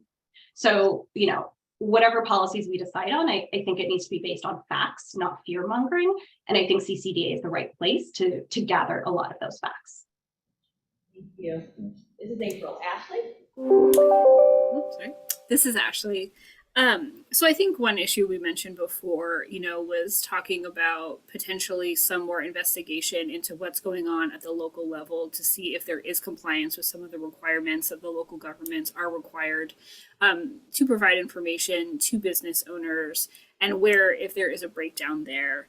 Another issue, I think, again, and I know I'm focusing a lot on the high frequency litigants, but it is one of the top issues that our members discuss. And so it is really at the forefront of a lot of what we're hearing is, if you have suggestions as to better way either to shed light on who those folks are and kind of what the tactics are, or if there's a way, to help, with the government as far as kind of containing some of those law firms. I know one of them was actually sued for some certain criminal charges and civil charges, and some of the charges actually had to be dropped because of claims of litigation privilege, and there wasn't really ability to access some of the information. And so I think it'd be very interesting, if CCDA, and I think maybe April, you had mentioned that you guys may actually have like a list or something of some of these, law firms that have been known, unfortunately, to kind of send people out and really are seeking more of just the settlement money, not truly caring about the accessibility. If there's a way, to somehow get involved there. Would also love, I think some, convening, I think, kind of disability groups and employers, which I know is something that we're trying to do with you all more regularly, I think would also be very helpful. I know when we met, it was extremely helpful for me to kind of hear your perspective on some of these issues compared to just the employer side, which I think, especially in California with a highly litigious state in a lot of different areas of the law. Again, I specialize in labor, and that's probably the most contentious and litigious area. I think a lot of employers do really just get focused on the litigation, to be honest, and kind of the fear that comes with that, and the fear of the potential monetary penalties. And again, we're losing sight a little bit of the mission of creating more accessible spaces. So I think, something like this is really, really helpful, where we're doing more to convene both sides to talk about what the problems are. And kind of, I think, it's kind of like that age-old thing where sometimes when you sit in a room with a person who's kind of on the opposite side, you end up finding you have a lot more in common than you have not in common. And I think as much as you all can work to help, I think, kind of convene some of those conversations, that'll be really, really helpful. Especially, from the legislative side, as we're seeing some bills on these topics move through, and that can be kind of a very contentious process. I think CCDA has a great role to play in that. Thank you both. This is April. Our final question, and Ashley, I'll start with you, is how do we achieve accessibility compliance without pitting communities against one another? Yeah. Oh, sorry. This is Ashley. Again, I think really having a space for the different communities to talk about these issues is very important. I'll just give an example. You know, I lobby in a really, really highly contentious issue area. And I think it's unfortunate in that there's not a lot of opportunity to have the different sides sit down and really talk about what the true goals of each side are and how to achieve that.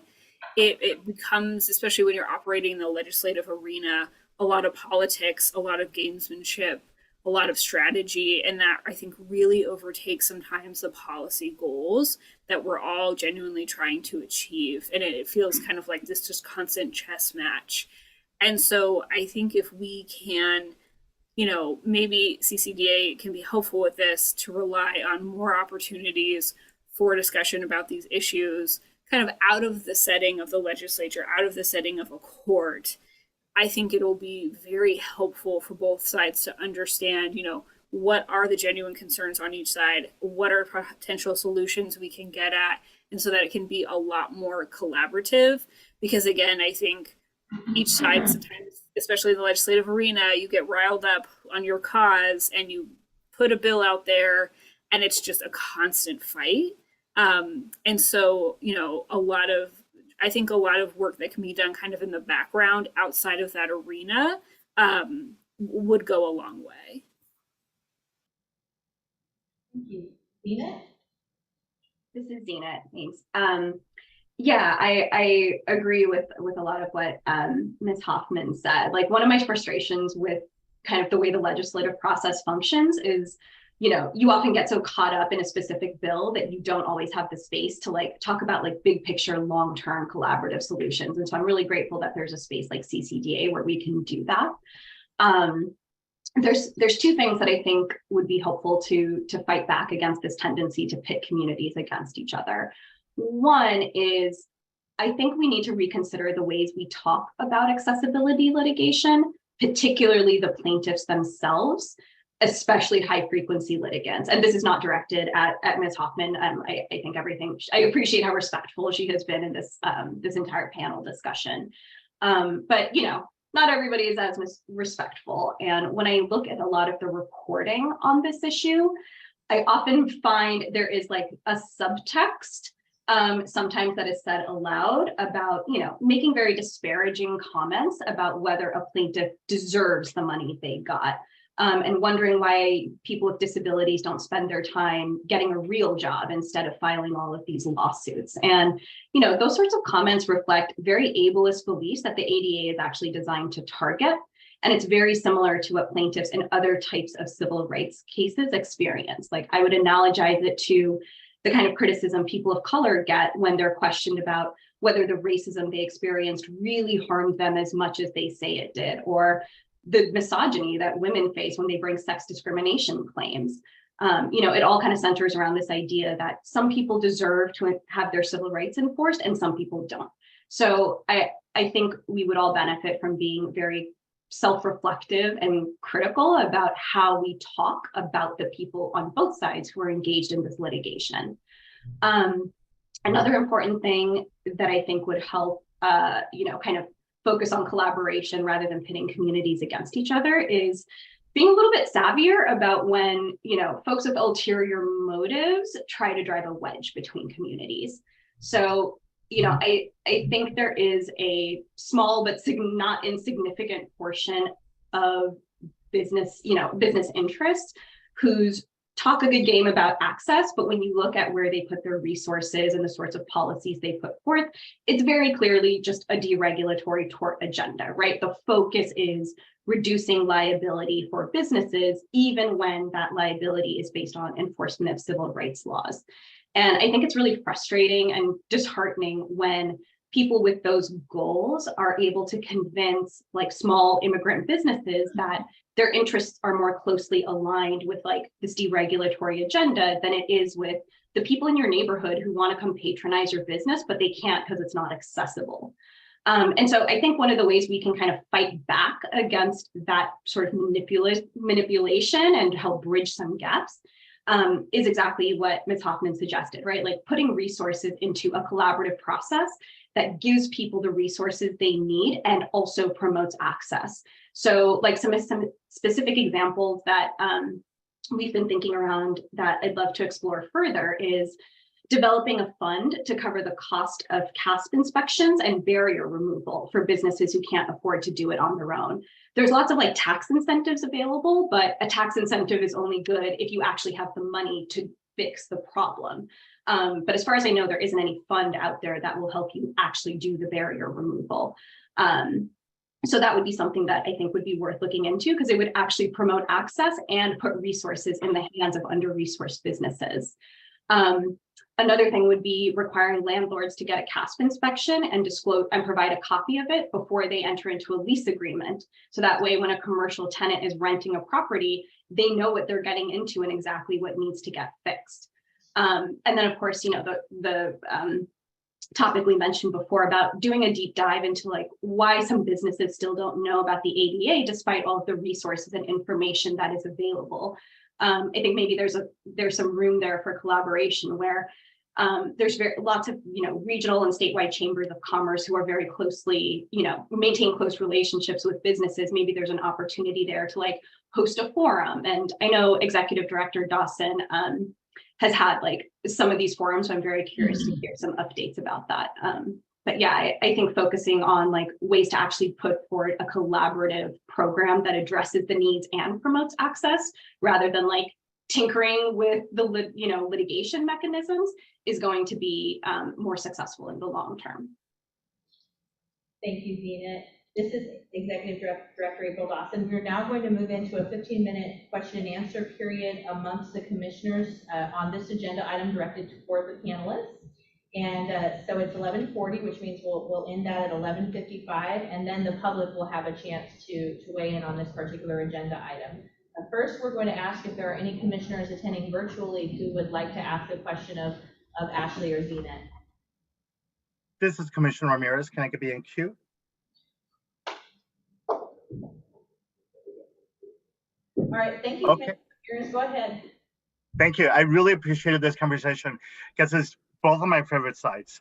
I'm a small business owner and I really support businesses, particularly for all of our California residents, particularly our equity-seeking populations, which includes our Native American, our Latino, our Black, but most importantly, our disabled folks. Okay, I'm a person with a disability and a small business owner. So accessibility for me is at the forefront of what I do. You know, and as somebody who's part of our protective class, I'm pre-ADA, and so I've benefited from the ADA since it was passed. And it's so old, so old. You know, I think of the ADA like, you know, anti-women's law, anti-discrimination law, and I know that it's not acceptable to have business sectors that discriminate against people because of their gender. It would be completely unacceptable. It would be completely unacceptable to have a business that is discriminating against somebody because of their color. It would be, it's the same thing for disability. Okay, I just want to make that very clearly because there's definitely a nerve that gets touched when I hear about bad actors or stuff like that, because it really goes back to we're not worthy of the same access to civil rights because, you know, there might be some bad actors which we don't really have data on, you know, but I do recognize the article that you pointed out, you know, from Chinatown, and I actually went back and looked at it to myself to see what they were talking about, you know, so I know what's actually going on. So, you know, but I do realize that there is definitely somebody trying to put a wedge between us, the two parties. But then I also recognize Disability Rights California, who is great at what they're doing, but incapable of really helping the number of people that are in need of trying to really remedy this particular issue, because this is such a systemic wide issue. And the people that are impacted the most, that just like that article highlighted small, you know, migrant communities of color, the people in California that are impacted the most by not having access to businesses and services are communities of color, equity-seeking populations. So let's just put that out there to level the playing field. I do like the idea of coming together to come up with some solutions. And I was wondering, Ms. Ashley and Ms. Sennett, in a working collaborative, because I recognize the value of your spaces, how can business owners really be able to equate making sure that their spaces are accessible, just as we would do to making sure that, we have spaces that don't discriminate against women, don't discriminate against people of color. It is the same type of living field. We're in California. We lead the way in disability rights. We lead the way in business development. We lead the way in best practices. But it's true, at the state level, we have really not a lot of enforcement agencies, and county levels really, unfortunately, throughout the pandemic, really have not met some of the reproductive rights. And really, as a problem, we have this situation here. So it's up to us to come up with some solutions that don't necessarily involve that in addition, I don't want to separate it, in addition to what we have right now, because folks really don't solve the problem.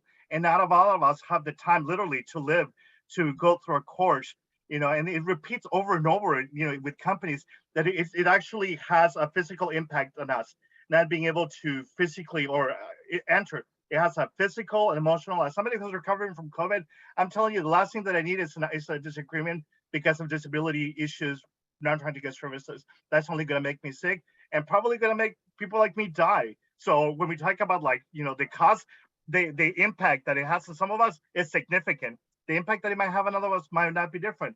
But that's a conversation that we do need to explore, because this is an over 30-year-old law on the books. So I just want to thank you for your work and see if perhaps you can provide some other ideas how to resolve around that issue. Thank you, Commissioner Ramirez. I'm going to get Dr. Sue's question in, and then maybe we can kind of do a tag team of responding. And Dr. Sue, would you like to ask your question?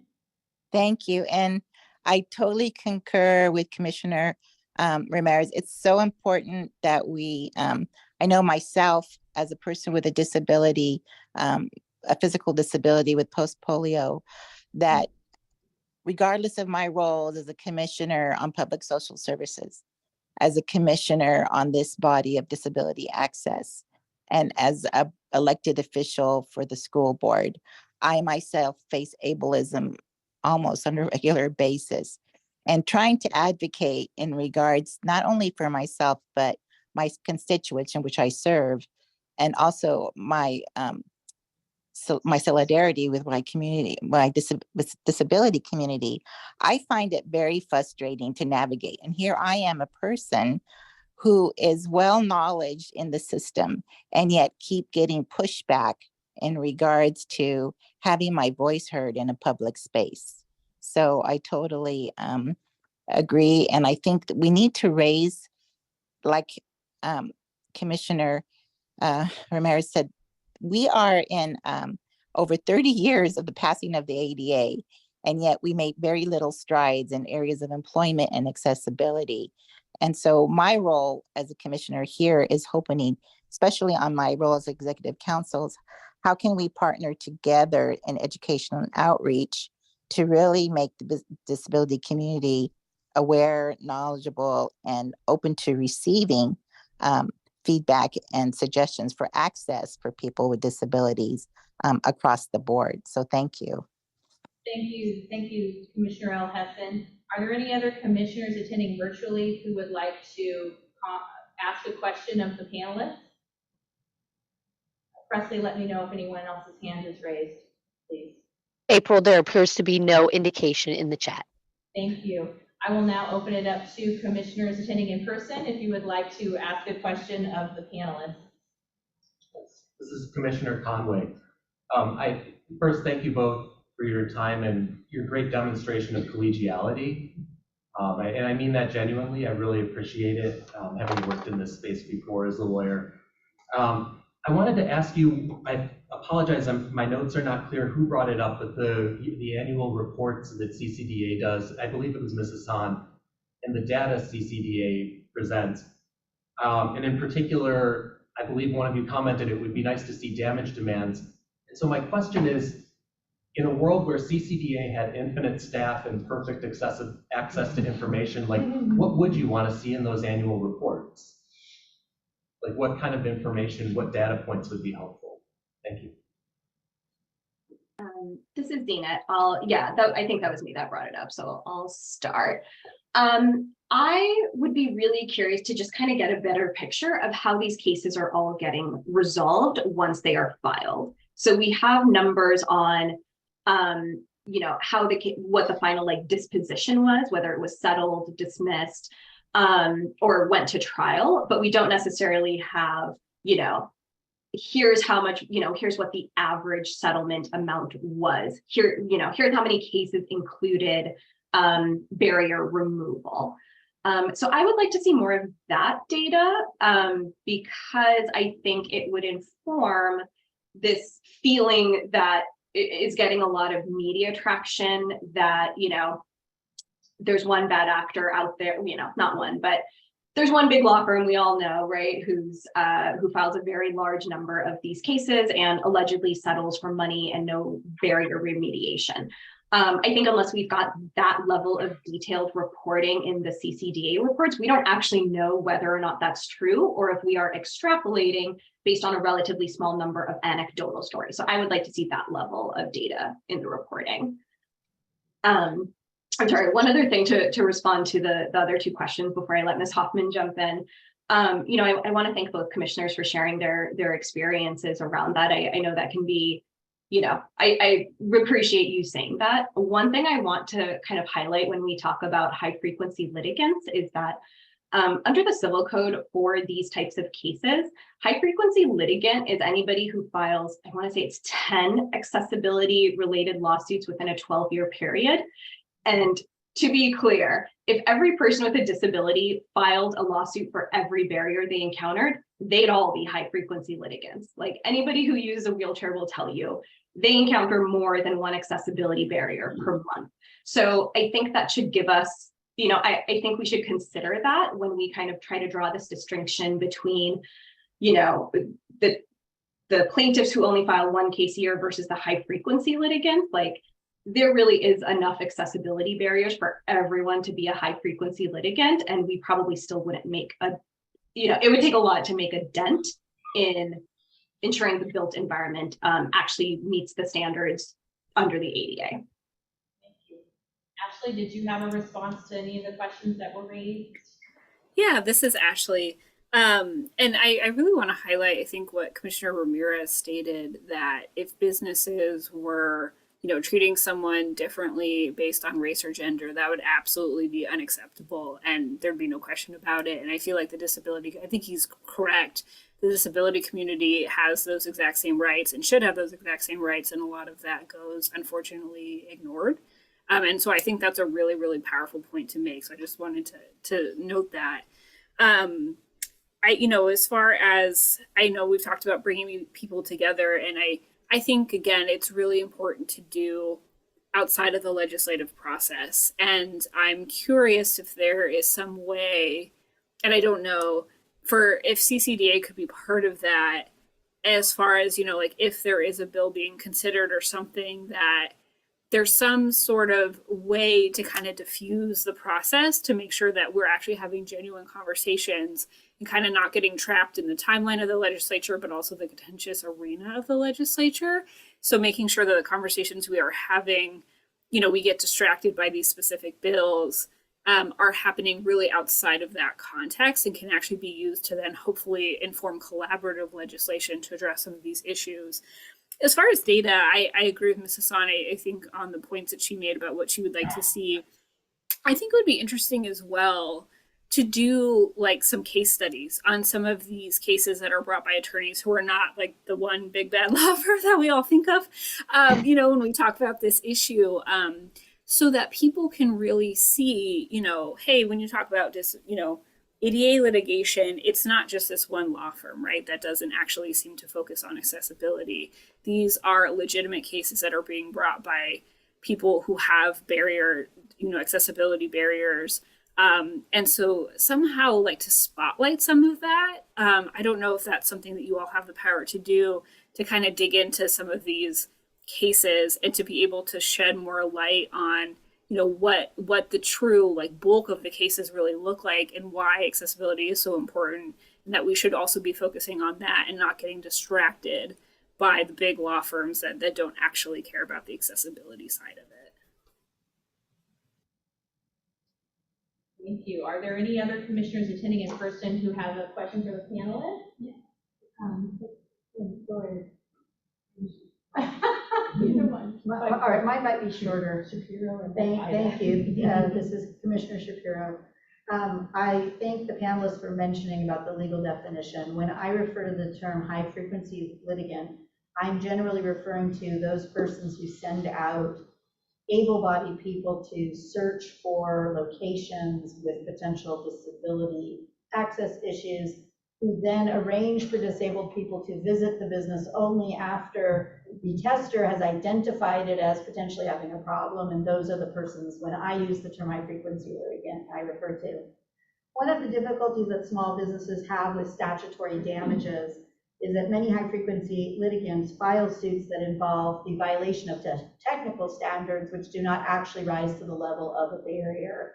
And those suits potentially both detract and multiply the damages that these businesses suffer.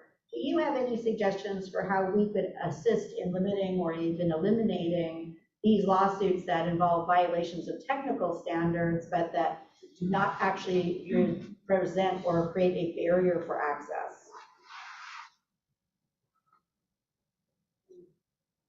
This is Zena. I disagree that that should be a goal. Tester standing, the use of testers has a pretty long history within civil rights laws. It's not unique to construction-related accessibility claims because it's often recognized as being kind of one of the only, one of the only feasible ways to actually identify a lot of these discriminatory incidences. So I'm not sure I agree that that's necessarily a practice that needs to get shut down across the board.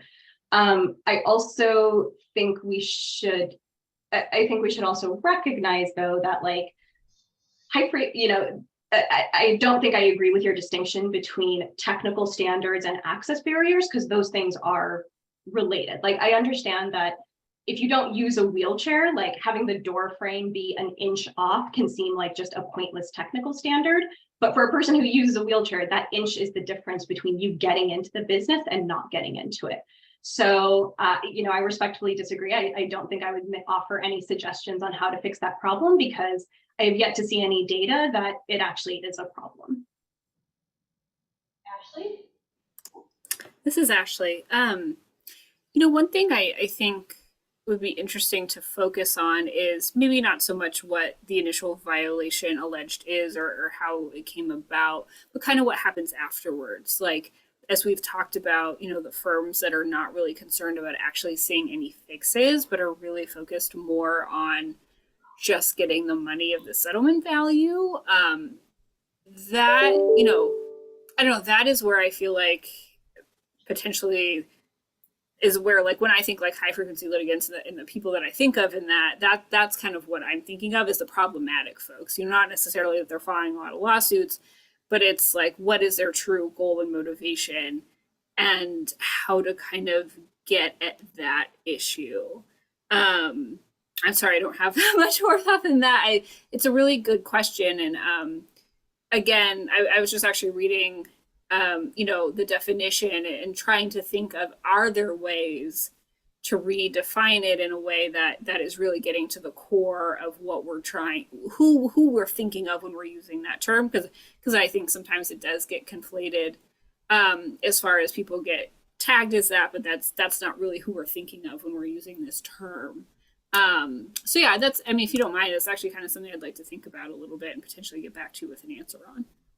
Thank you. And this is April. This will definitely not be the last time we have this conversation. This is just the start. And I would like to ask Commissioner Claire to ask her question, and then we're going to move on to public comment in the interest of time.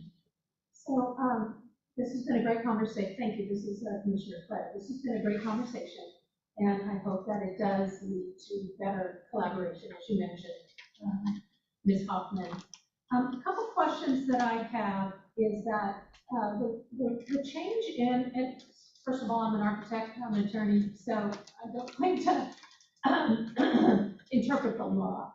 So I'm only going from what I read.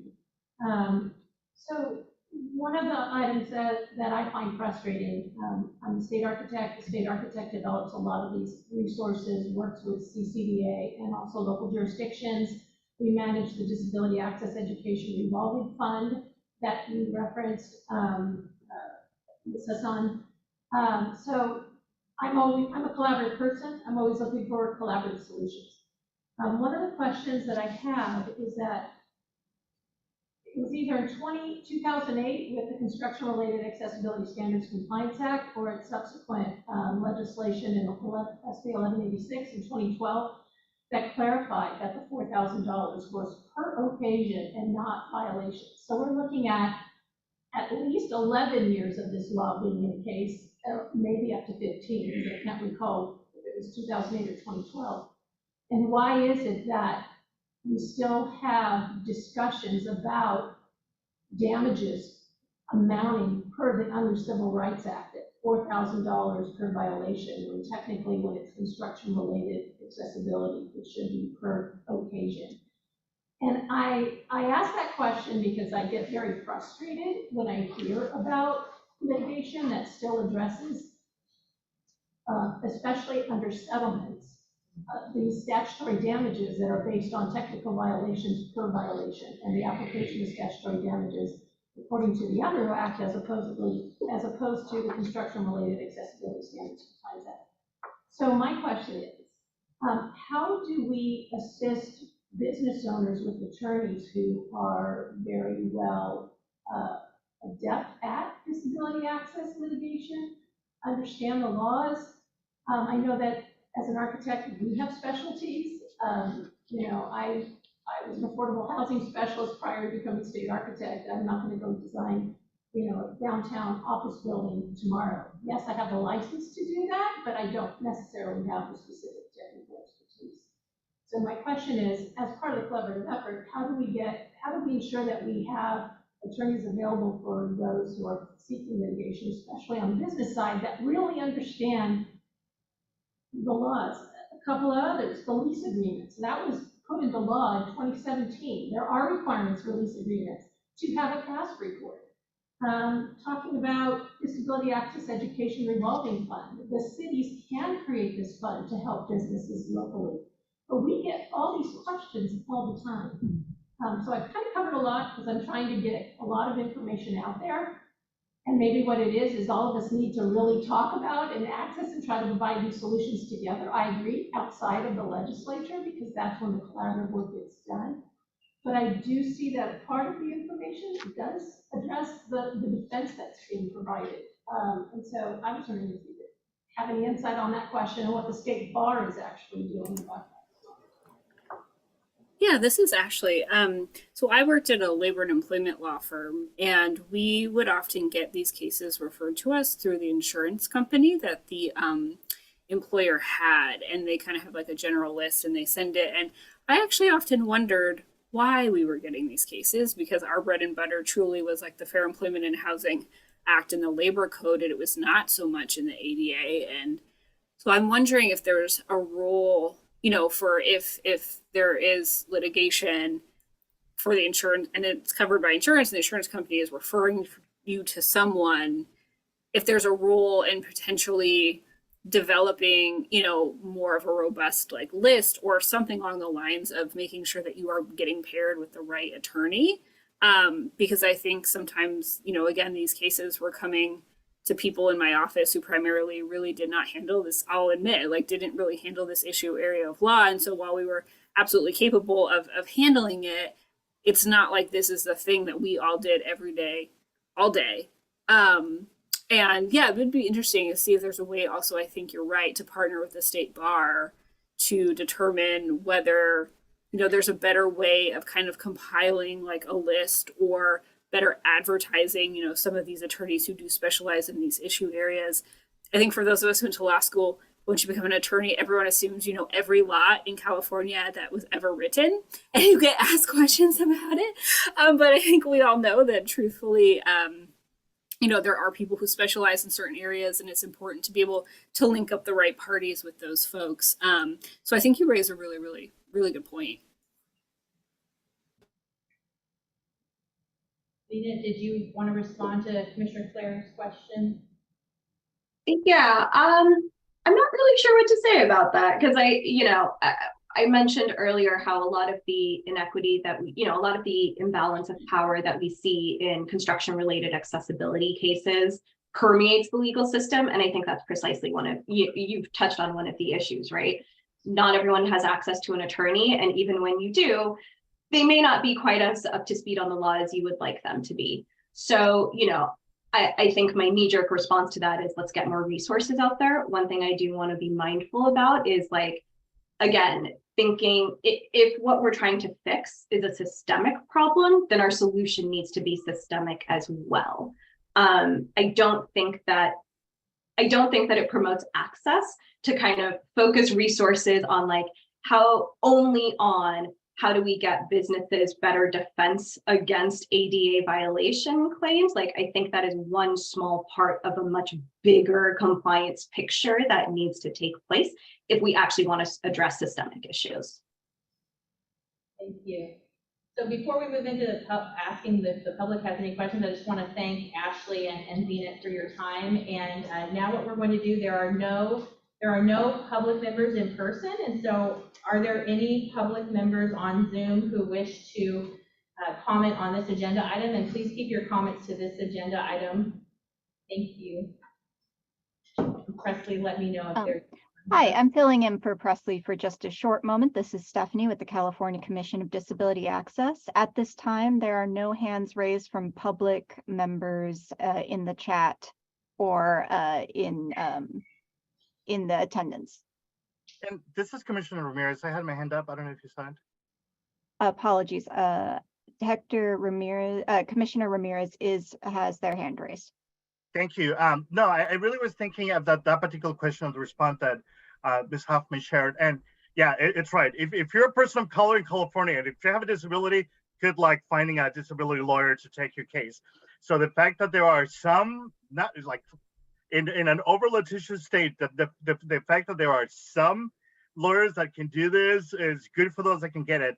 And so as we're having conversations around equity, given the fact that people of color are significantly discriminated more trying to get access than anything else, and as a person of color, particularly Latino Native American, I think it would be important, when we look at data points, to ensure that those individuals with color not only have equal, competent, same level playing field, legal access when engaging our business partners.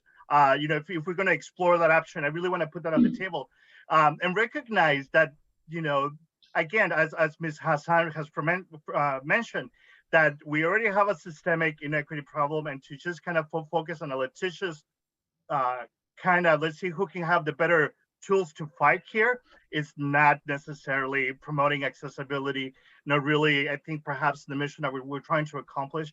But I do think perhaps that's one of the data points that we really do need to see the ethnicity, gender, and socioeconomic disability status, location in California of people that are experiencing, disability discrimination when accessing, our business partners, and then making sure that, we have systems in place that can actually adequately track that data, because we know those systems are not currently in place.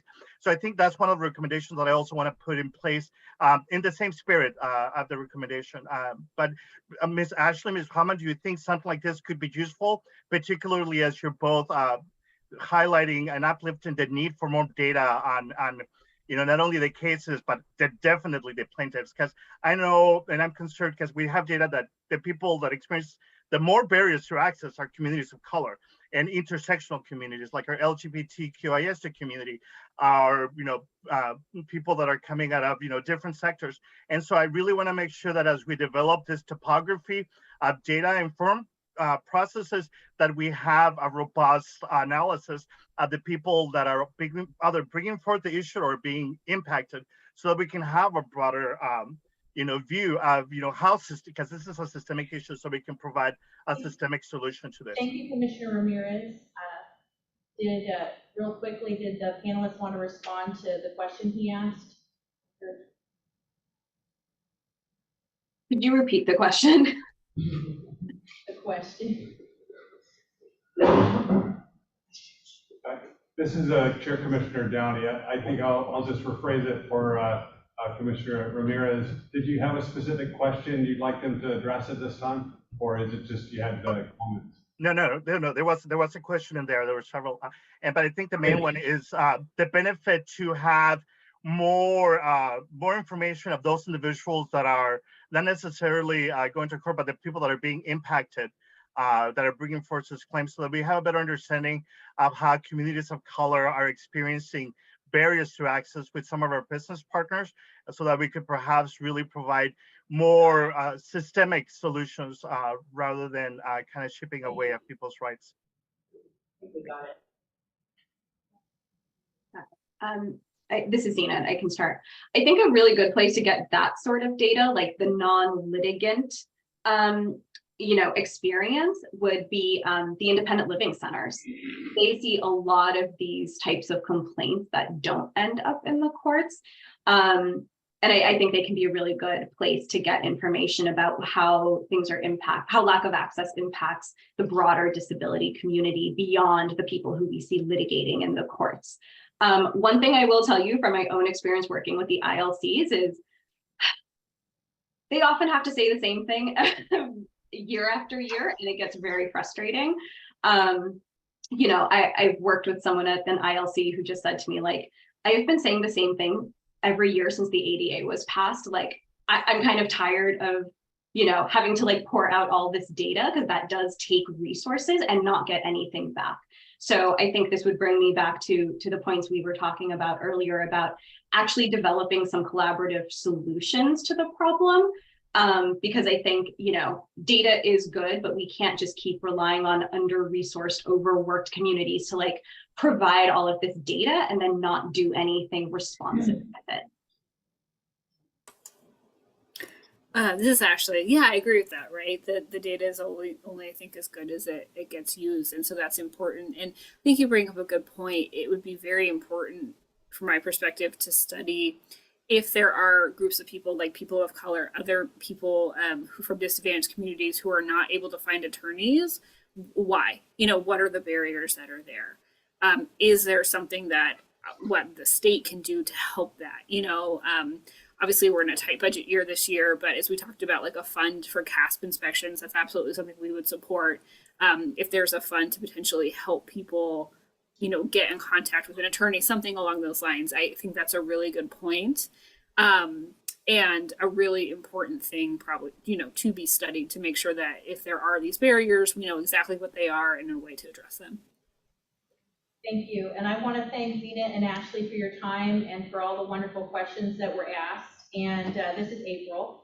And this definitely is not going to be the last time we're going to have this discussion. And I'm glad that CCDA can continue to be a forum to address these issues. And I'll be talking in other parts of my report throughout the day about how we're going to be addressing some of the things that were discussed in this panel. So thank you both for your time. And I'm going to ask Chair Commissioner Downey, would you like to briefly do agenda item 7, which is a very non-controversial item, or would you like to go to lunch now? Yeah. Listening for stomach growls. Thank you, Executive Director Dawson. We are 10 minutes over. Already? It's 10 after 12. Can we manage the bylaws discussion within 5 minutes? I can do it within a minute. Okay. Beautiful. So agenda item 7 is the CCDA bylaw review. All I have to announce is that the Commissioner Downey and I conferred, and rather than setting up an ad hoc committee, which would require an action item, we're just going to have the executive committee, since every single member of the executive committee volunteered to help with the bylaws this year, we are going to just do it publicly within the next executive committee meeting. And then the executive committee will recommend the changes to the full commission, and it will be voted on at a future full commission meeting. Then I'll pass it back to Chair Downey to do the comment part of this. Okay. That's my report. Thank you for that speedy report, Executive Director Dawson. So with that, are there any members of the commission that are joining us virtually that would like to comment on that agenda item?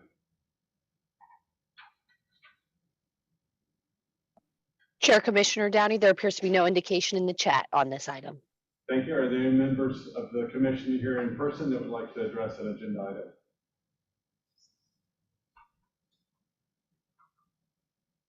Thank you. Hearing none. Are there any members of the public joining us virtually that would like to address an item? Chair Commissioner Downey, there appears to be no indication in the chat. And I'll assume we still have no members here public, in person, members of the public. Nope. So I think that concludes that agenda item. And then I'll take liberties with the agenda and I'll call for a recess for lunch. Should we be back? I know we have a packed agenda for the afternoon, plus the remaining items from this morning. We're limited to 45 minutes. Yeah. So we'll regroup at exactly 1 o'clock. So enjoy a quick lunch. Thank you, everyone. Thank you, everybody. Thank you. Some business here, but we're behind and we need to make up some time. I get it. So, as we move into our next agenda item, we're gonna be making some adjustments. And one of those, I want to encourage everybody in comments to be brief. If you have questions, be clear with the questions and try to keep things moving quickly. We have a lot of an agenda to get through this afternoon with a number of things pushed back from this morning.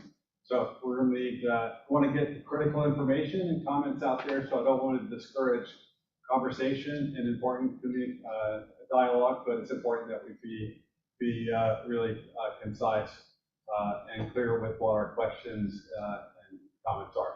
So with that, I'll stop and move on to, I believe it's agenda item, let's see, are we 8? And I lost, and that is the committee reports. Okay, all right, and so we're at committee reports, and I'm going to start with the executive committee report, which is, I'll keep it brief because it's largely a preview of the work we do with the executive committee in preparation for the hearings, are really previewing the agenda and building that agenda and sort of diving into some of those topics. So I don't think there was anything covered in our executive committee that we're not covering today. A lot of work and conversation about the bylaws, how to approach that. We've already discussed that. So it's been very productive, and I appreciate everybody's service on the executive committee. With that, I want to move on though to our our Education and Outreach Committee report by Dr. Sue Alsan, Commissioner Alsan. Is Dr. Alsan online? Chair Commissioner Downey, Commissioner Dr. Alhassan is not on right now, so if we want to do the next committee, I will pass it back to you. Okay, and I'm out of place here on my agenda. Is it legislative checklist report? We'll jump onto the checklist committee, and that'll be with Greg Dillard, Commissioner Dillard. Thank you. This is Commissioner Dillard. I want to start off by saying this particular committee was challenged with the toolkit component. We started off our committee talking about this toolkit being something very short and very informative. We wanted to make sure that whatever we do was something that small business could actually understand. In terms of the update of the committee, we have quotes that have been obtained to finalize the editing of the toolkit through interdepartmental services. DSA staff is also assisting with the technical aspect of the editing of the toolkit. Our director, April Dawson, is coordinating the next steps and planning for the toolkit draft to be ready, hopefully by this summer or fall.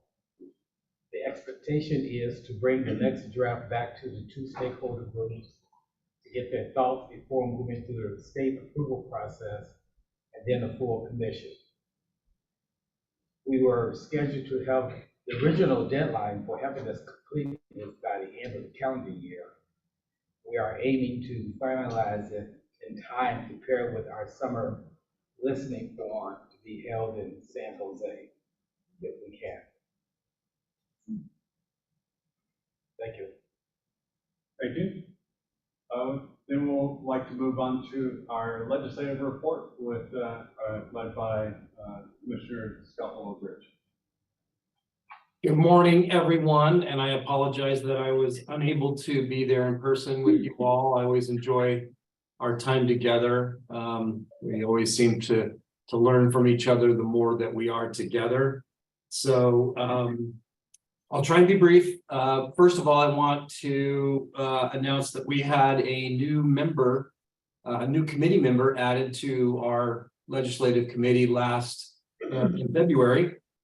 Dan Okenfuss, and I think he was actually introduced probably at the last hearing, but unfortunately I missed the last full commission hearing, but it's great having him on board, joining Commissioner Jackson and me on our 3-person committee. So we're excited for his expertise. And if you don't recall, he's a very experienced person, and his title, and I need to read it because it's fairly long, Public Policy Manager with the California Foundation for Independent Living Centers. So we're very glad to have him on board. And then I'll just go through a bullet point list of items that we're going to be tackling throughout the entire year. Most of this is ongoing, and we've been doing it for quite a while, but as the name suggests, we're continuing to monitor legislation, new legislation that comes to that is under our purview. So anything having to do with disability access, and we just monitor those bills on an ongoing basis, and we'll hear more about some of those bills later in the meeting.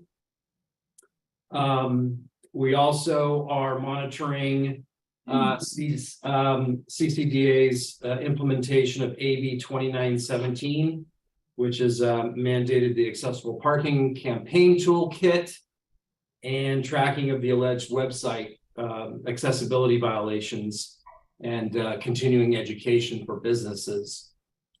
And then we are continuing to work with the DGS Office of Legislative Affairs and trying to encourage them to use us as a tool, our commission as a tool to assist them with technical issues as it relates to new bills that come forward. And with that, I am through with my report. Thank you, Commissioner Chair. Willowbridge. This is Chair Commissioner Downey, and I'll circle back. Understand that Commissioner Dr. Sewell also is now with us. So could you share with us the committee report from Education and Outreach? Yes, I'll be happy to do that. Thank you. Our Education and Outreach Committee is continuing to look at AB 2917. Also, in regards to our accessible parking toolkit and website accessibility, compliance, and education mandates. Our EO committee is also looking at providing feedback to staff once the toolkit is ready for the outreach phase about how to target stakeholders. We're also looking at how CCDA can have its own social media presence to assist in the creation of ADA educational modules as we're moving forward, and also looking at how we can have the listening forums actually on YouTube so that they have greater access to the public in regards to what we're doing and how we're moving forward. I think that's about it for us right now. Thank you. Thank you, Commissioner Alanis. With that, I'd like to ask if there are any questions or comments from members of the commission that are joining us virtually. Chair Commissioner Downey, there appears to be no indication on the chat. Thank you. Are there any questions or comments from members of the commission here in person? Hearing none, are there any questions or comments from members of the public joining us virtually? There appears to be no indication in the chat, Commissioner Downey. Okay. And are there any members of the public here with us in this space? No. Okay, well, I'll skip over that. So speaking of skipping over things, in our shuffling of the agenda, I skipped over roll call for the afternoon session. So if we can, I'd like to hand it over to Presley to lead us in the roll call attendance to confirm that we have a quorum. Thank you, Chair Commissioner Downey. I will get started on the roll call. I will start with Commissioner Downey. Commissioner Downey? Present. Sorry, of course. Commissioner Holloway? Present. Commissioner Dillard? Present. Commissioner Dr. Alhassan? Present. Commissioner Jackson? Present. Commissioner Littlebridge? Present. Commissioner Ramirez? Present. And Commissioner Shapiro? Present. And with that, we do have quorum. I will pass it back to you, Chair Commissioner Downey. Thank you, Presley. So this is Chair Commissioner Downey. With that, we'll return to the agenda, picking up with agenda item number 9, which is the Executive Director report. So off to you, Executive Director Dawson. Thank you, Chair Commissioner Downey. Good afternoon, everyone. This is Executive Director April Dawson, and this is the portion of the meeting where the Executive Director shares the operational aspects of CCDA and how things are going in terms of the data, some of the day-to-day things and some of the outreach I've been doing, as well as staffing updates and commissioner vacancy updates.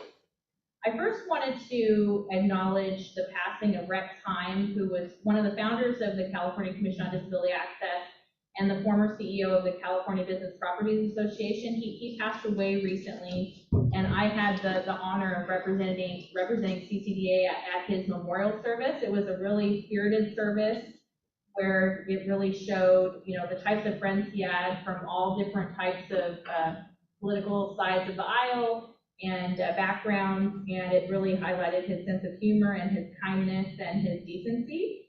And so we honor his legacy. And as part of honoring his legacy, I want to have us join me in welcoming Commissioner Sarahann Shapiro. She is the governor appointee representing the California Business Properties Association, and she was sworn in this morning if you missed the morning session. So welcome, Sarahann.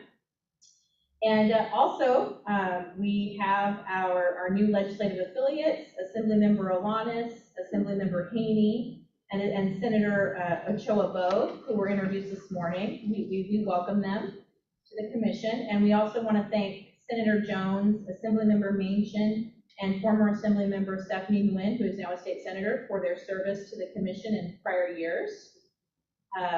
Just an update on our commissioner vacancies. We have one commissioner vacancy for representing the interests of the disability community on the governor appointee side. There is a candidate who has not been named publicly at this time, who is moving through the appointments process, and I will give updates as I am able, and we hope to have that seat filled soon.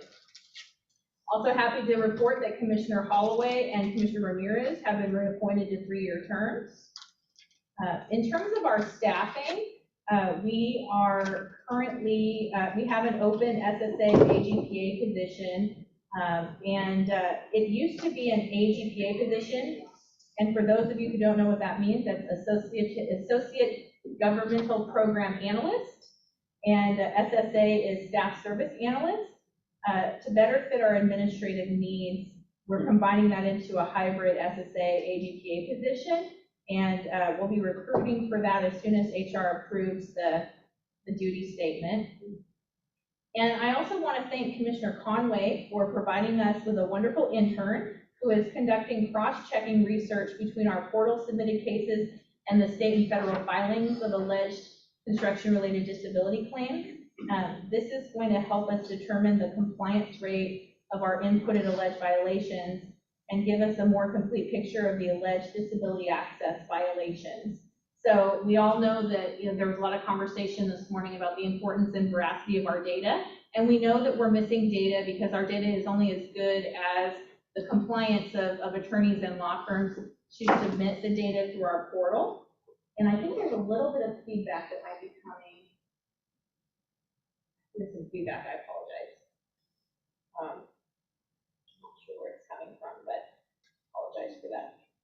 And so this will allow us to see what state and federal filings we're missing so we can get the compliance rate for our portal, as well as determining next steps for data. And in terms of conferences and meetings attended, in the interest of time, I won't list all of them.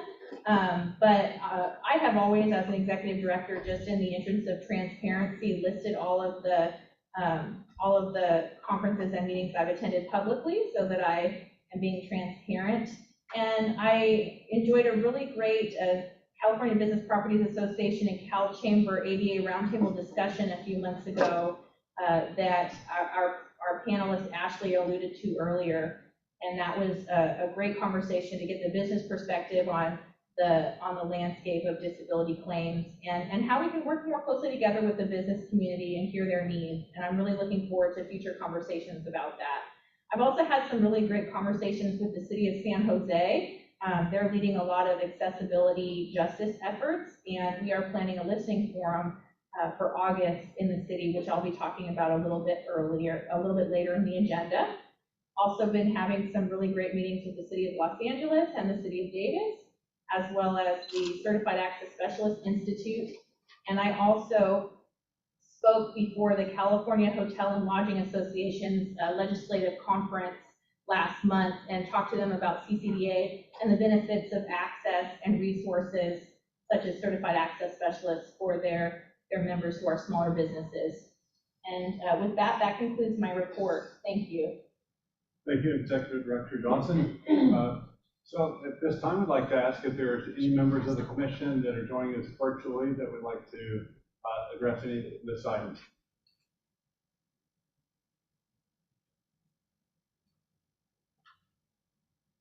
There appears to be no indication in the chat, Commissioner Downey.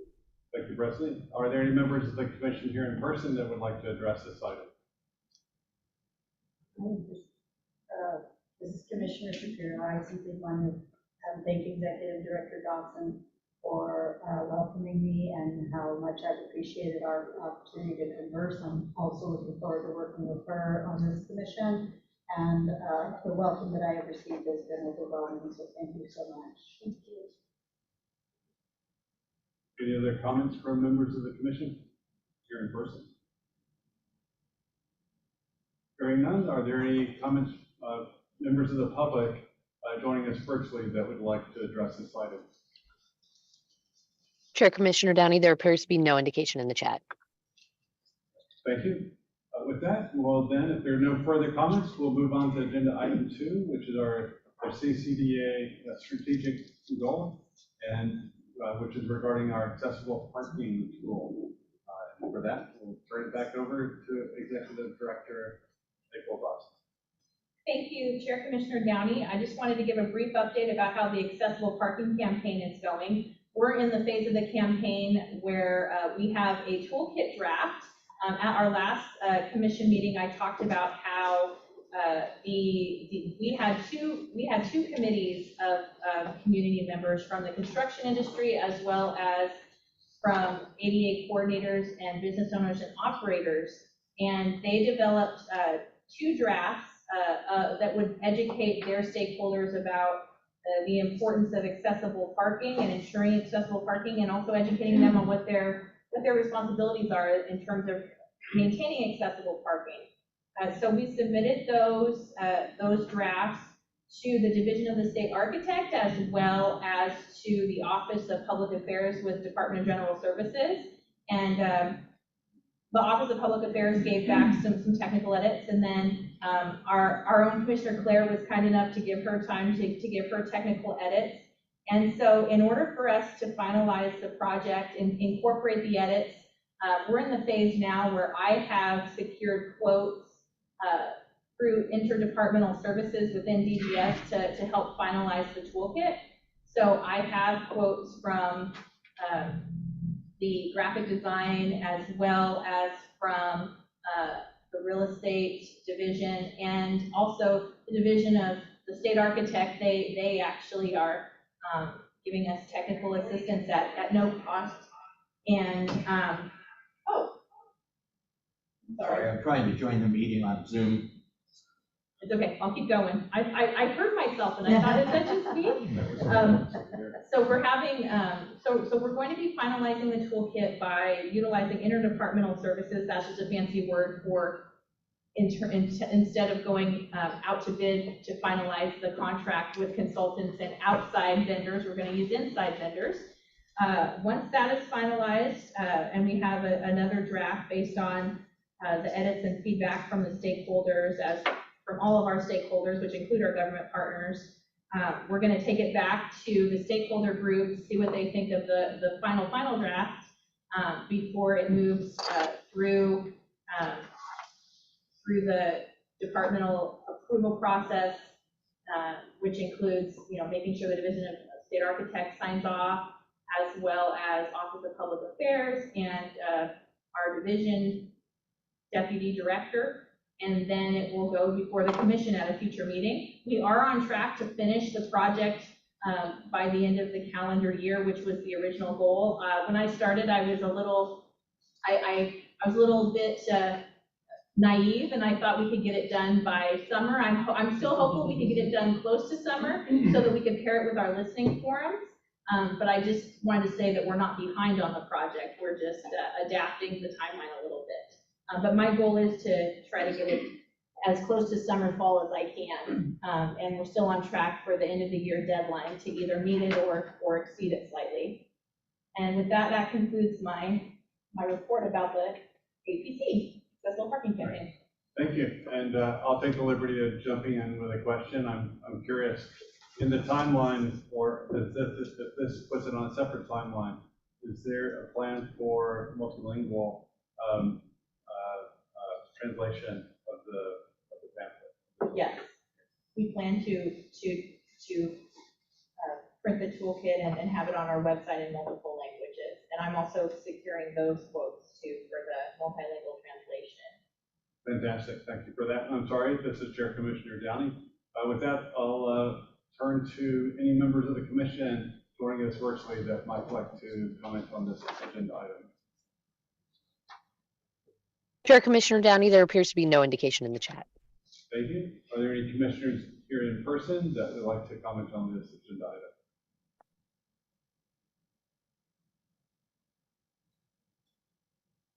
Hearing none, we'll move on to members of the public joining us virtually. If there's anyone that would like to address this agenda item. Chair Commissioner Downey, there appears to be no indication in the chat. Okay, thank you. So with that, if there are no further questions on that, we'll move on to agenda item 11. I need to catch up here. Okay, agenda item 11 is a CCDA listing form.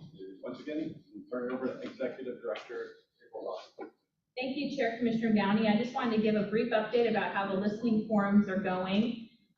So for those of you new to the table, these listening forums have historically been a way for CCDA to bring together the business and disability communities, as well as our government partners, both locally and statewide, to talk about, let's demystify the stories we tell about ourselves. Let's come together in one space to have a dynamic conversation about what resources are out there to help each other ensure access, compliance, and accessibility to people with disabilities to businesses, and what are the challenges that each group is facing and how we can overcome that together. And I'm happy to report that we have our first listening forum in San Jose, California, which will be taking place on August 31st from 2 to 4, and it will be moderated by our very own Commissioner Shapiro. And we're going to have representatives from several different business entities, as well as the city of San Jose, some representatives from the county of Santa Clara, and the disability community, the local independent living center, and others who are going to be joining us. And it will be open to the public. We will have full accommodations, and it is scheduled to be in a conference room off the City Hall Rotunda. And we will be advertising that heavily in the coming weeks as it gets closer.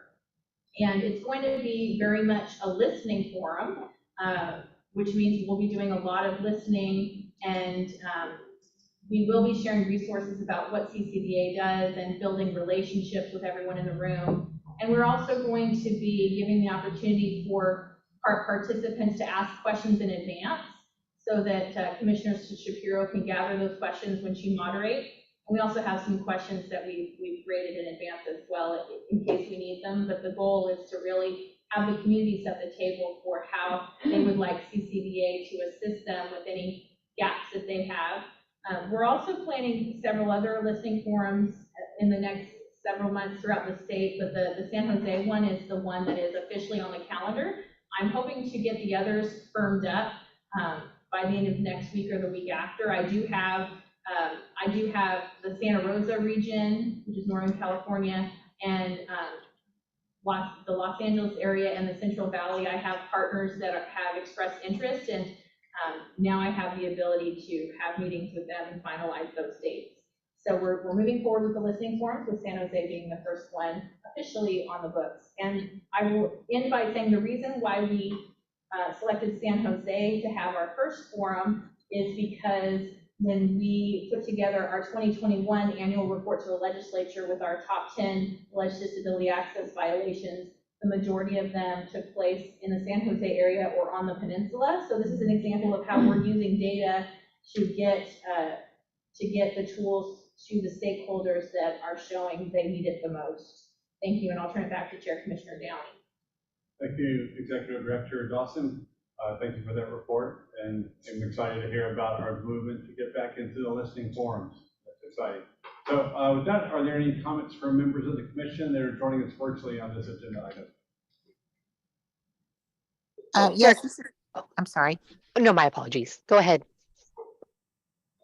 No, I'm sorry. If there's a hand up, I didn't mean to cut you off. Oh, no, there isn't. Go ahead, Chair Commissioner Commissioner Dr. Alhassan. Thank you. Sorry about that. I have a question.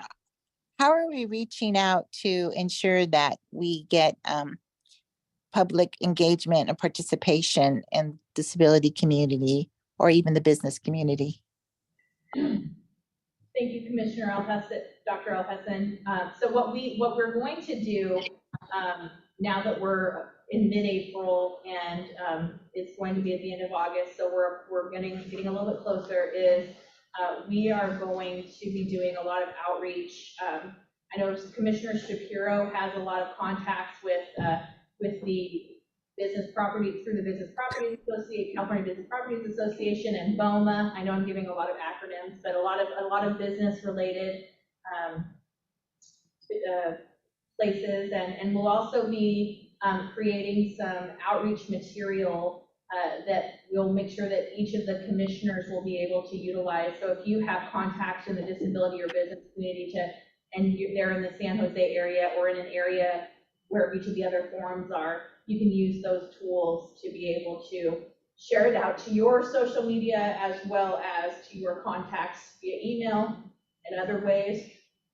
And I've been doing a lot of one-on-one conversations with the Silicon Valley Independent Living Center as well as the city's Disabilities Commission and the county's new Disabilities Commission and Santa Clara, and utilizing those contacts. And I've received assurance that each of those groups has fairly large mailing lists, and so they will be sending out accessible flyers and ways to sign up.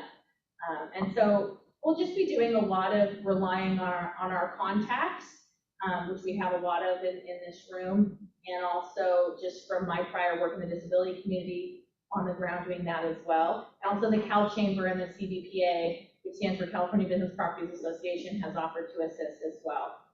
So there's going to be a lot of advertising, both just from who we know, but also to make sure that we're reaching out to people who may not know. Also, we're going to be reaching out to a lot of cultural related organizations.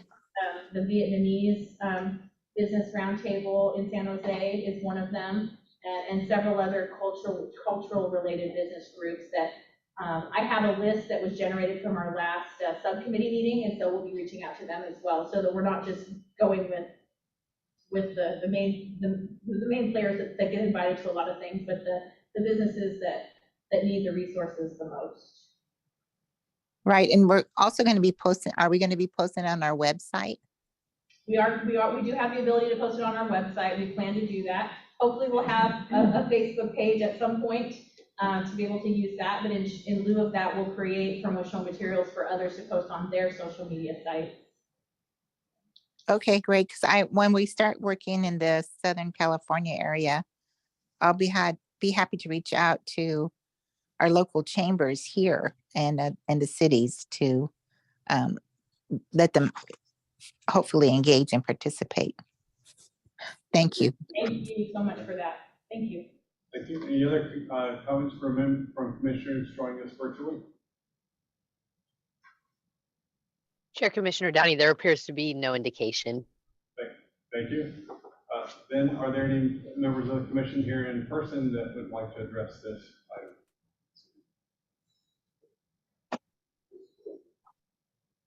Hearing none, I'll just ask, is this going to be, this is Chair Commissioner Downey, is this going to be a hybrid thing or is it all in person? What's the format for the first listening forum?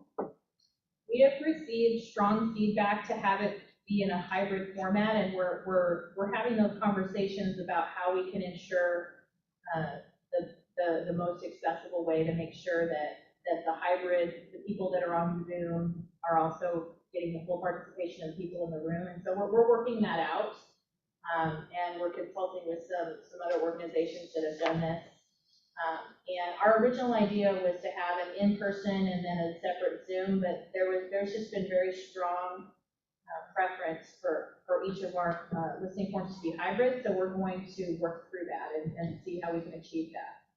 Perfect, thank you. Did I ask if there are any comments from members of the public joining us virtually? Chair Commissioner Downey, there appears to be no indication in the chat. Thank you. All right, well then, if there are no further questions, we'll move on to agenda item 12.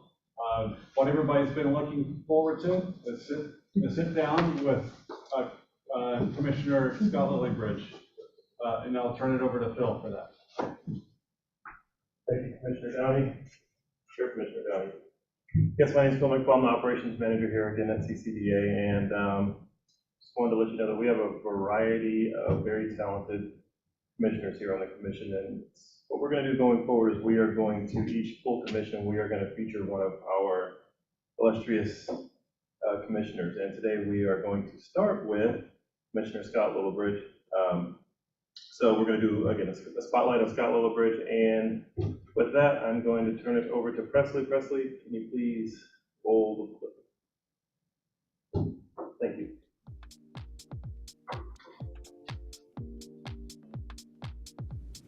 I'm Scott Lillibridge. I've been on the commission now for 5 years, and I'm a civil engineer.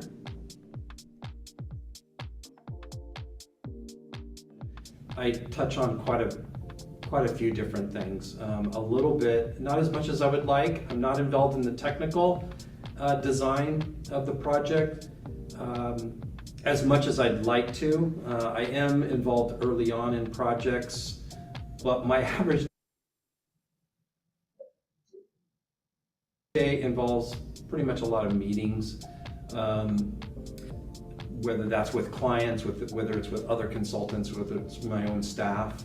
And then a lot of because I'm not involved in the technical aspects, a lot of our design, a lot of what I do focuses more on the business side of our practice and making sure that we're taking care of paying our bills and getting paid for the work that we're doing and that sort of thing, as well as pursuing and doing business development and marketing and trying to get more work for us to do. So for most it would be kind of boring. It's not as exciting as the early on design, but it's a necessary evil for us to remain in business.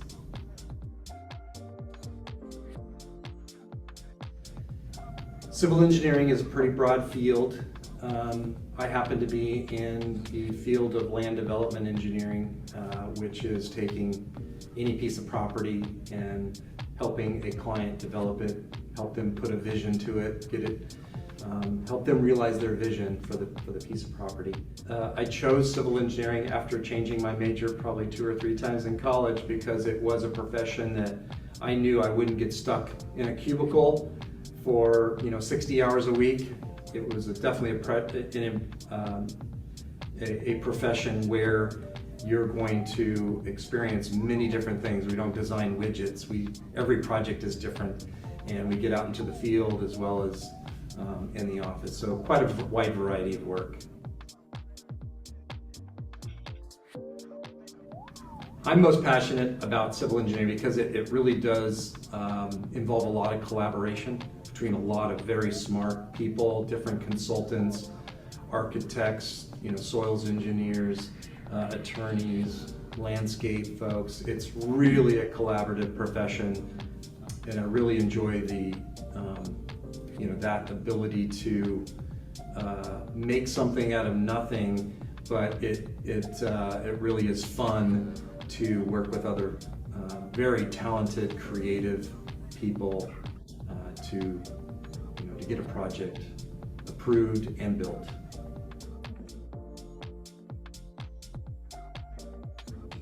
That's a tough question because all of our projects are like our kids. So which is my favorite kid?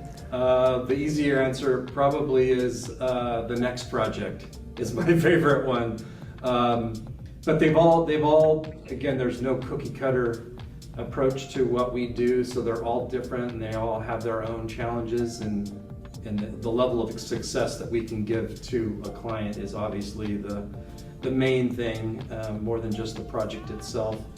And as it relates to CCDA, working on the checklist committee with Commissioner Holloway, when I first came on, I was on the checklist committee with him, and I really got a jolt out of working on that checklist committee. And then we did, I don't know if you call it a project or not, but we did, back before COVID, we would have these things called listening forums, and those were very fun, very informative. Being a very curious person myself, being in the environment where you got a chance to interact with all the stakeholders as it relates to ADA was always very fun and exciting. So.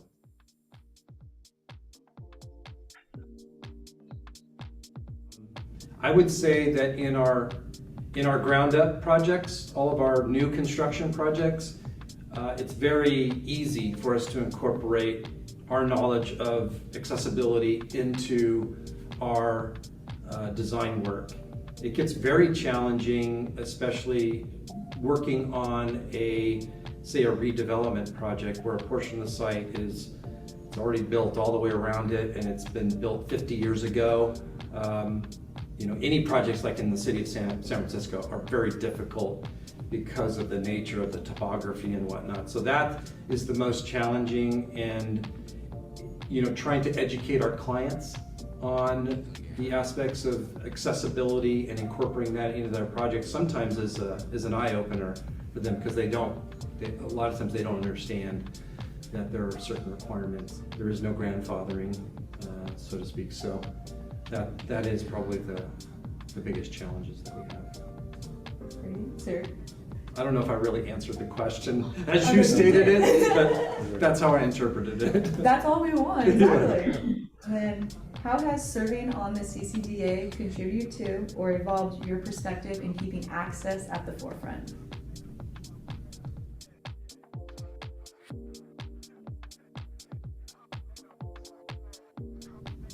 What I've really appreciated being on the commission is the wide variety of experience, both life experience and what everybody brings to the table, and really having all these different viewpoints. In my profession, folks have kind of one way of looking at things, and now that I've been able to be on the commission for 5 years, it's really interesting to hear the other side of the conversation, especially as it relates to existing built environment, and how difficult it can be for folks that have more challenges than I do. Although I'm getting older and I'm starting to experience some of these same challenges that they're feeling. So I'm seeing a totally different side of the issues of accessibility, and that's what I've really appreciated from those on the commission.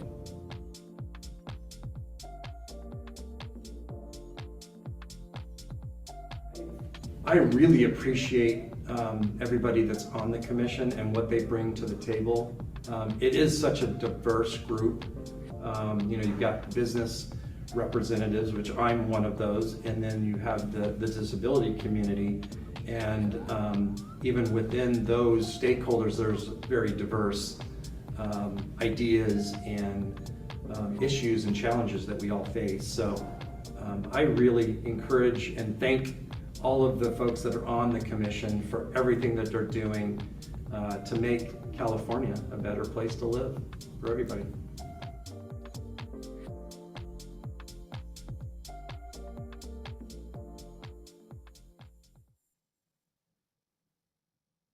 Hey, thank you. Is there anything else? Bill?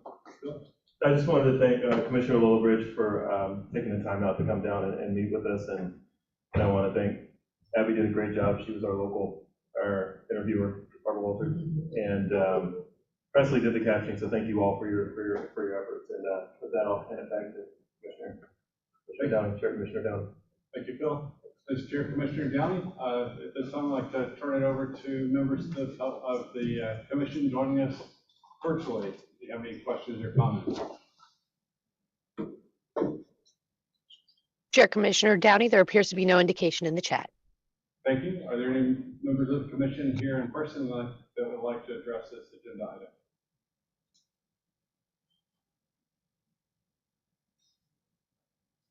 Surely, we're going to let Commissioner Lillibridge get off this evening. Okay, hearing none. Are there members of the public joining us virtually that would like to address this item? Chair Commissioner Downey, there appears to be no indication in the chat. Thank you. We should book more agenda items after lunch. And there's no one in person. This is April. Right. Thank you. With that, we'll move on to agenda item 14, legislative bill reporting. And for that, I'd like to turn it over to DGS legislative consultant, Karina Roy. Is she here? I am here. Can you hear me or? Yes, we can. Okay, give me one moment. Let me correct my speaker because I'm having a bit of trouble on my end. And just to clarify, there is one small typo on the agenda item for number 14.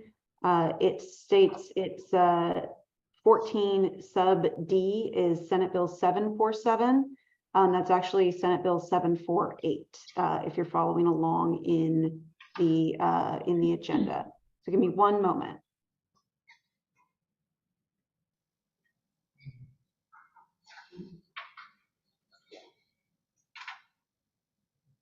All right. Everyone can still hear me? Yes. Okay, great.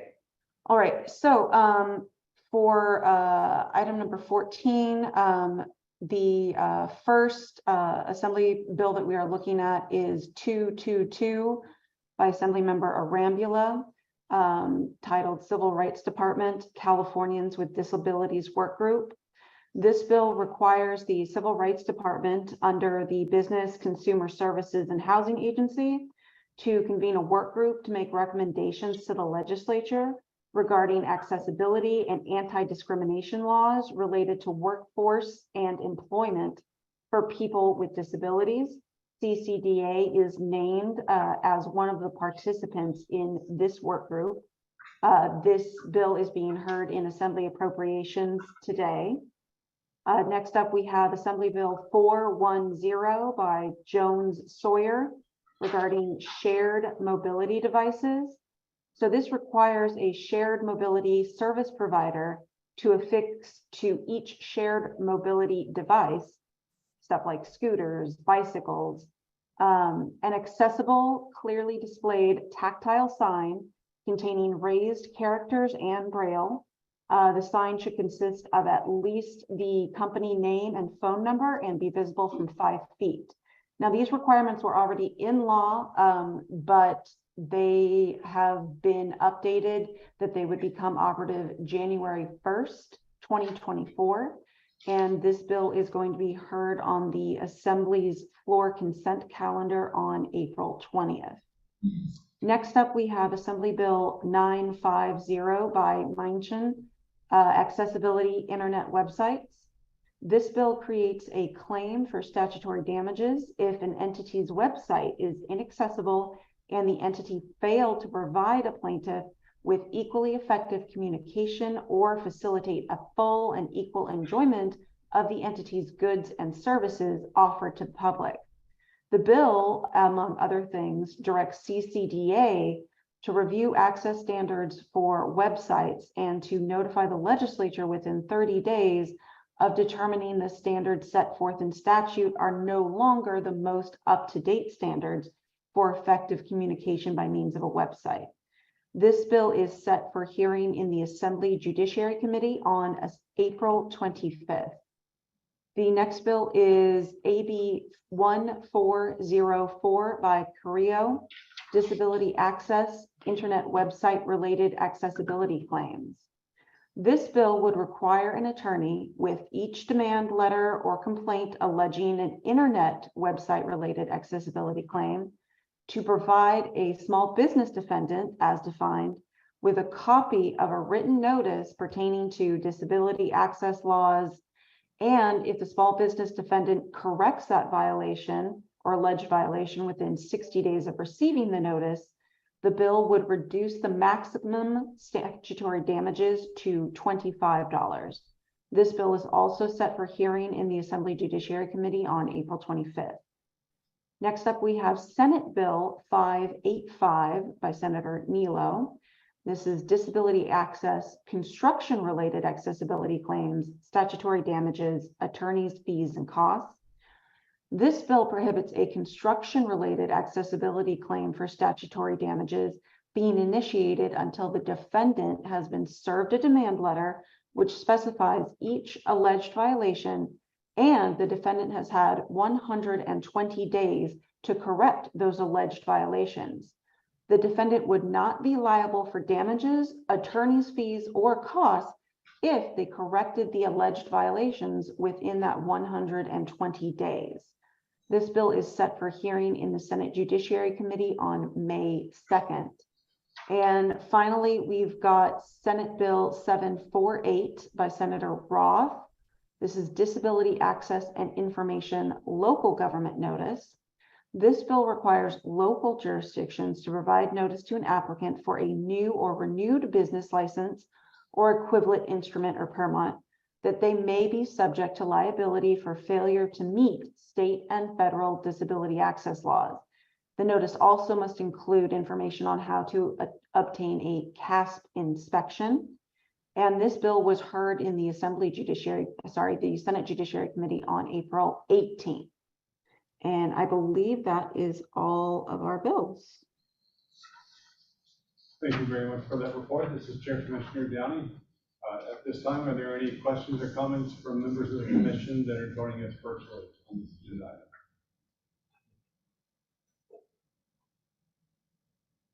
Chair Commissioner Downey, we do have Commissioner Ramirez with his hand raised. Okay, thank you. Commissioner Ramirez. Thank you, Sharon. Thank you. I really appreciate this report. Policy is my bread and butter. There is a lot of movement besides this bills regarding people with disabilities. So I appreciate this particular applicable approach. And I was wondering, within the conversations with the legislators, if any of our elected officials have thought about becoming a champion to possibly maybe look at expanding the scope of the work that we do at this commission. Earlier on, there was a conversation from the public about how accessibility, it's more than just physical barriers for people with disabilities. It was really highlighted some of the really difficulties that people with various types of sensory disabilities, deaf, hard of hearing, particular, experience accessing businesses, services, because of lack of accommodations. But it doesn't necessarily completely would fall into the purview of what we do, but it's still a significant factor given the significant need for the civil conference to really enforce or educate folks about how to mitigate some of these factors. So I was wondering if perhaps you might have heard from any of our legislators that might be interested in championing the rights of the people, in this particular way. I really appreciate the bills presented forward, but personally, and with the work of this commission, I really want to make sure that we are able, if possible, to push the envelope, particularly for our communities of color who oftentimes have different results when it comes to enforcement of laws. We don't have the conservative minds that some people might have or resources to really, assert our rights. And we don't have a state enforcement agency, and the nonprofit that we have at the state level is just not funded or appropriately designed to handle that. So I was wondering again, with your getting to know some of our current legislative bodies, if there was perhaps an opportunity, or even if somebody has come up with something like this. Karina, did you want me to answer that? This is Executive Director April Dawson. Yeah, feel free. Okay.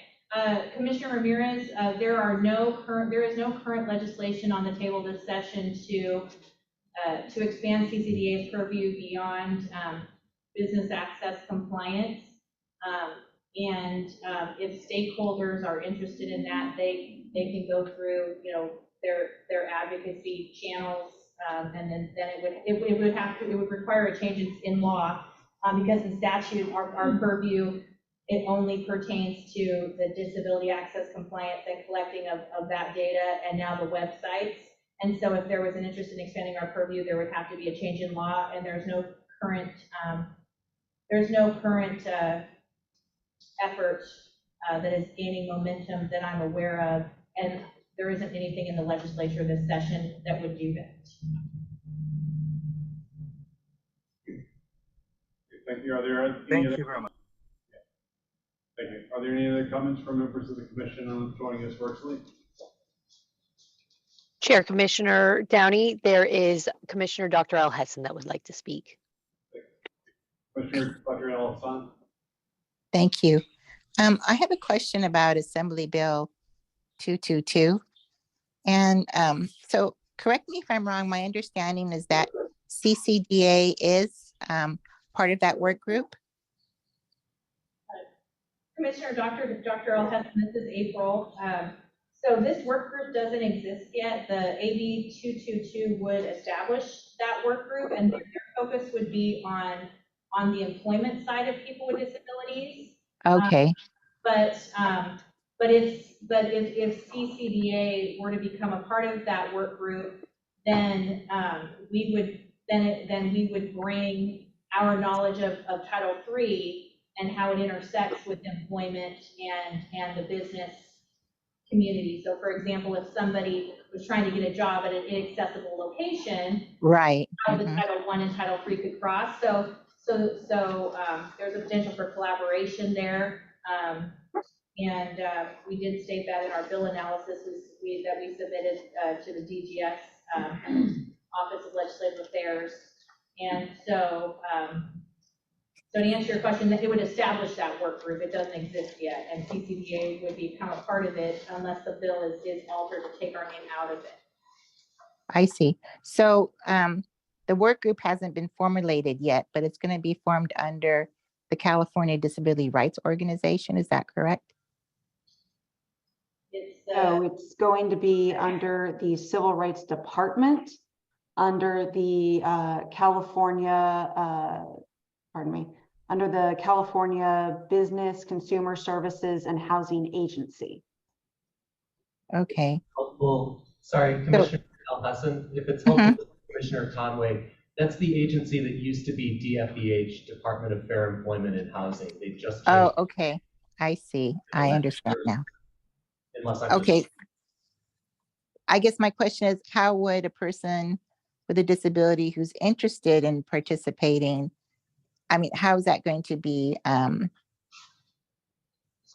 marketed or distributed as far as an outreach? Because I didn't know if that's something that education outreach should be interested, our committee should be interested in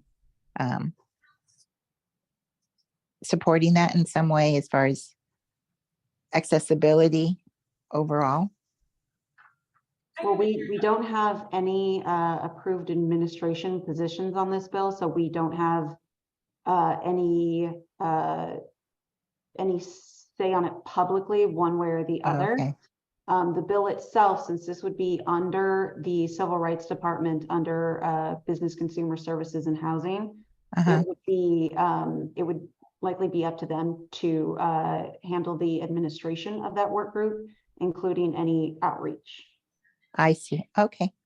Thank you for the clarification. Okay. Thank you. And are there any other comments from members of the commission joining us virtually? Chair Commissioner Downey, there appears to be no more indication in the chat. Thank you. Are there any commissioners here in person that would like to address this agenda item?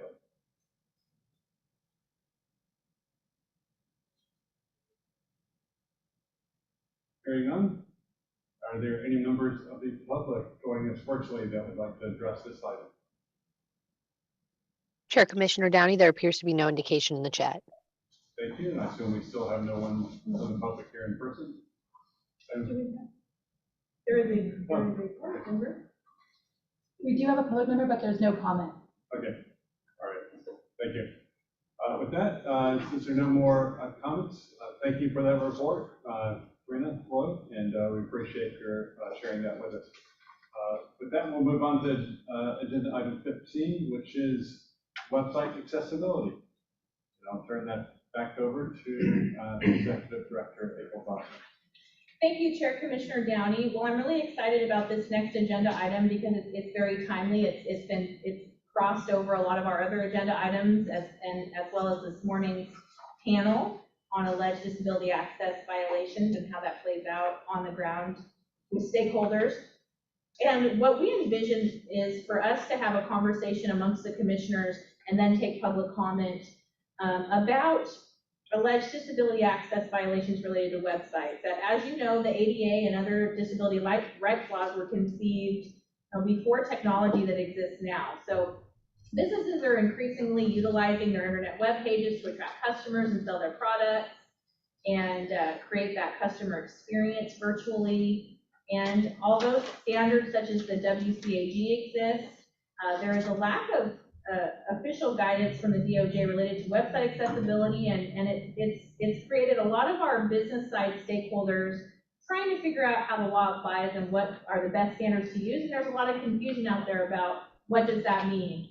What are the best standards to use, and what constitutes an alleged disability access violation related to websites, and what does, even an even better question, what does a fully accessible website to people with disabilities look like, and how to model that and educate our constituencies on the business side about that.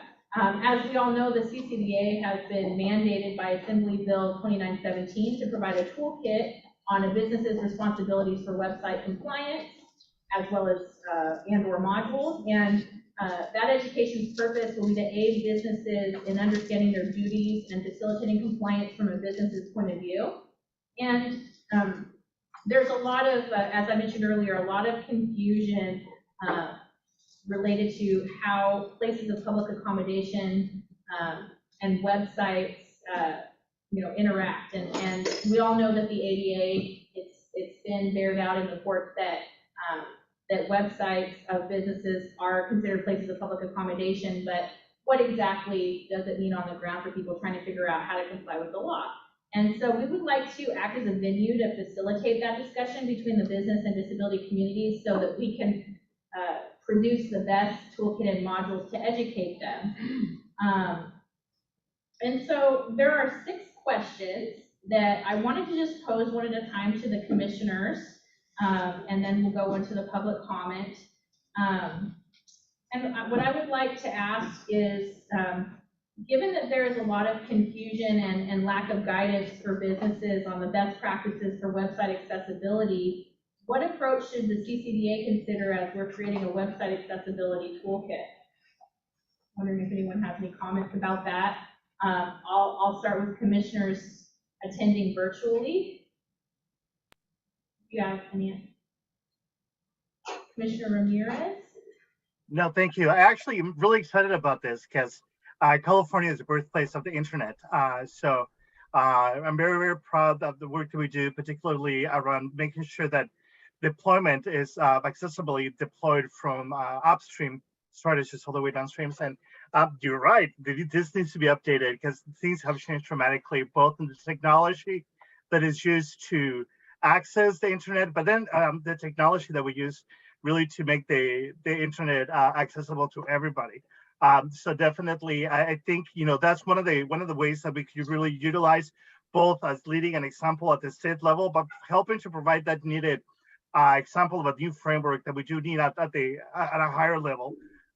So we do have the significant expertise both at the state level to be able to inform our state, but also to advise, if necessary, make some suggestions that would benefit California constituencies, particularly around the utilization of AI, around AI, text-to-speech, and some of these new technologies that have been integrated into web services that folks have to be able to access from their devices or have the necessary bandwidth or have the necessary technical expertise or even cognitive or intellectual skills to be able to navigate some of the systems that are being utilized really, really nicely throughout the business sector. Thank you. Are there any other commissioners attending virtually who'd like to answer question 1? Presley, any hands raised? Chair, sorry, Dr. Alhassan would like to speak. Thanks. I think we talked about this one-on-one before April, but I was wondering, because businesses are having a challenge in regards to knowing how to make their websites accessible, if we are going to be supporting the fact of vetting some of these services or vendors that are actually putting out to a lot of businesses as far as making their websites accessible, but really are missing the boat on many issues of accessibility. So is there a way that we can look at as, I know I'm probably not answering your question, but how we can as a body or look at vetting some of these online systems that are supporting businesses so that we can put like highly recommended by CCDA in regards to access for their sites, so that there's a go-to place for businesses to know that this is a credible site and that they would be getting the updates or the latest accessibility features for their business website. Does that make any sense? Yeah, that does make sense. Thank you, Dr. Commissioner Alhassan.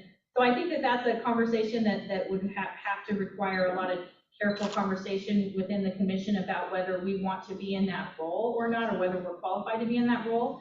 And I think that speaks to, the reason why we wanted to have this conversation today was that a lot of businesses have been coming to us and saying, we understand that we have to comply with the law and make our websites accessible to people with disabilities if we're a business, but do we use the 508 standards, which, apply to the federal guidelines? There's, if you go on LinkedIn, it seems like everybody and their next door neighbor says that they have a toolkit that will teach you how to be compliant with the ADA. And then there's the international standards, the WCAG, but there hasn't been a lot of guidelines, from the DOJ as far as, what does that mean? And so I think that, what you're asking would be to change, would be to add to the CCDA's purview that we would be able to decide if a website is accessible. And I know from an administrative standpoint, I'm not sure that we have the technical staff to be able to do that properly. So, and I think that might open us up to some challenges. So that would be a conversation that CCDA should have to talk about that, I think, to decide on that. Are there any other commissioners on Zoom that would like to answer question 1? If not, I will see if there's any commissioners who are here in person that would like to answer question 1. This is Chair Commissioner Downey. I'd like to address it, and I'm not, as an old school architect in the physical space, I'm constantly sort of comparing as we move into the digital commercial space, always thinking about the parallels and wondering at some point, this rhetorical question out loud is like a e-CASI, an certified access specialist. If you look at the model we've had in the physical space, it's those that are, the state has recognized a body that can be specialist in that. But you know, it has to build off what the law is, what the standards are, and then having some expertise, which is, it's not CCDA on behalf of the physical environment. That is the certified access specialist, CASI. And so I think it's important that we think about advising where, is it something new? But at the beginning, you got to have the touchstone of what's the standard and getting a clear definition of that. I think that would probably, if we think about the challenges the public, small businesses might have with what might be said as some confusion about our physical environment regulations. They're clearly spelled out in the California accessibility codes and ADA. You know, they need to have at least that level of clarity in the digital space. So maybe a rhetorical comment, that's the thoughts I have. Are there any other commissioners in person who would like to weigh in on this question? Well, this is Commissioner Shapiro. I'll add a couple of thoughts on the question. The first is that when we are dealing with specifically our space, the CCDA space, we're talking about websites that are tied to a physical place of public accommodation. While every business should be accessible to every person, and I would never want to deny or reduce that, the ADA and its applicability in the website space has generally been held to apply only to those websites that are tied to a physical location, where the ADA would apply for a person to go to that space physically. So it's important that we focus ourselves in that area so that it is within, I think, our purview. I'm a results person. I'm not big on watching the sausage get made. I want my sausages to be tasty, on time, and under budget. And I think it would be important as we explore this area that we focus on results. And the results we are looking for is that accessibility exists in a manner that allows a person, regardless of their ability or disability, to enjoy the offerings of the website and the ability to use that service. Recent court cases have held that, for example, in the hotel space, if the hotel provides a phone number where they can call and a knowledgeable person can discuss with a person the features of any particular space or whether it's accessible, that is sufficient. There have been a number of lawsuits about that, where people had felt that they should be able to go onto the website and reserve a room with their specific features. That's not always possible for logistic reasons. I don't know if that's a right standard or wrong standard. I'm not in a position to judge that. It's just that the idea that if the business has a knowledgeable person who can answer a phone and answer questions, if that means that more people can enjoy the benefits and amenities of the space, we should not discourage that, because ultimately, if that step makes sure that people can find out if their needs will be met and use that hotel, we should encourage and support that, as opposed to saying, well, you're not doing it right because you're not doing it through this website. We want to encourage everyone to make everything accessible. So I think there needs to be considered in this question if there is something we can do to help in our tools to instruct, educate, and promote small businesses, making sure, or accessible business, make sure they have people who can answer those questions. And that may be about very much in our purview to connect people in those industries who are providing those services with what sorts of information a disabled person would want and need. And so I would encourage our toolkit to have some kind of checklist, so that, for example, I'm going to pick on hotels because they get the most of these lawsuits. that they can make sure they have a person or persons on every shift and at all times when they answer their phone, who can answer the vital questions that disabled persons need to ask and get information on. And I would like to see us include in our toolkit that kind of a education checklist that we can provide so they can make sure. In terms of standards, that's a very difficult area for me because business as in general are very leery of having outside private third parties setting standards, which the private third party can change at some point, and having those standards that are private incorporated into state laws and regulations makes everyone very nervous, because we don't want to be in a position where we said a particular group has the power over that standard and then they make changes that we then have to follow. So I believe that ultimately, I'm not sure we can develop a standard that is more useful than can a person of whatever ability or disability access and enjoy your services. But that would be something that would have to be looked into in some detail, and that might be something for a working group to look at. Is there a way that we can adopt a standard that is actually in an appropriate regulatory commission, a public commission, other than coming from a private source? I don't know the answer to that, but I think that would also be very useful for our conversation.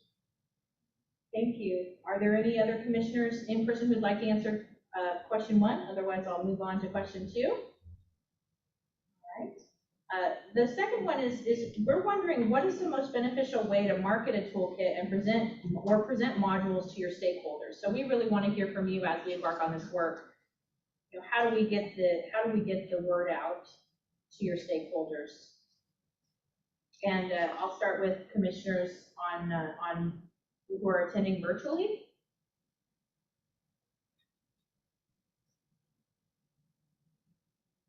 I have some recommendations. I'm sorry, Commissioner Dr. Sewell Hesson.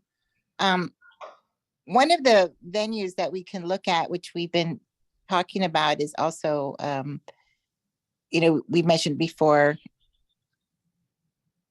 links in some of the social media sites, whether it's Facebook or YouTube. And I know you're working on getting permission through our state General Services Department, but also connecting with associations that relate to the subject matter that we're looking at targeting.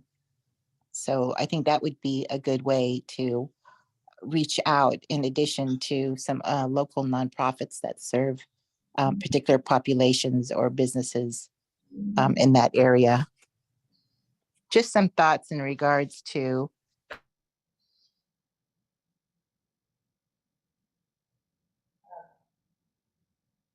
Dr. Hesson, you cut off after "in regards to." I'm wondering. Or other small business. I'm sorry.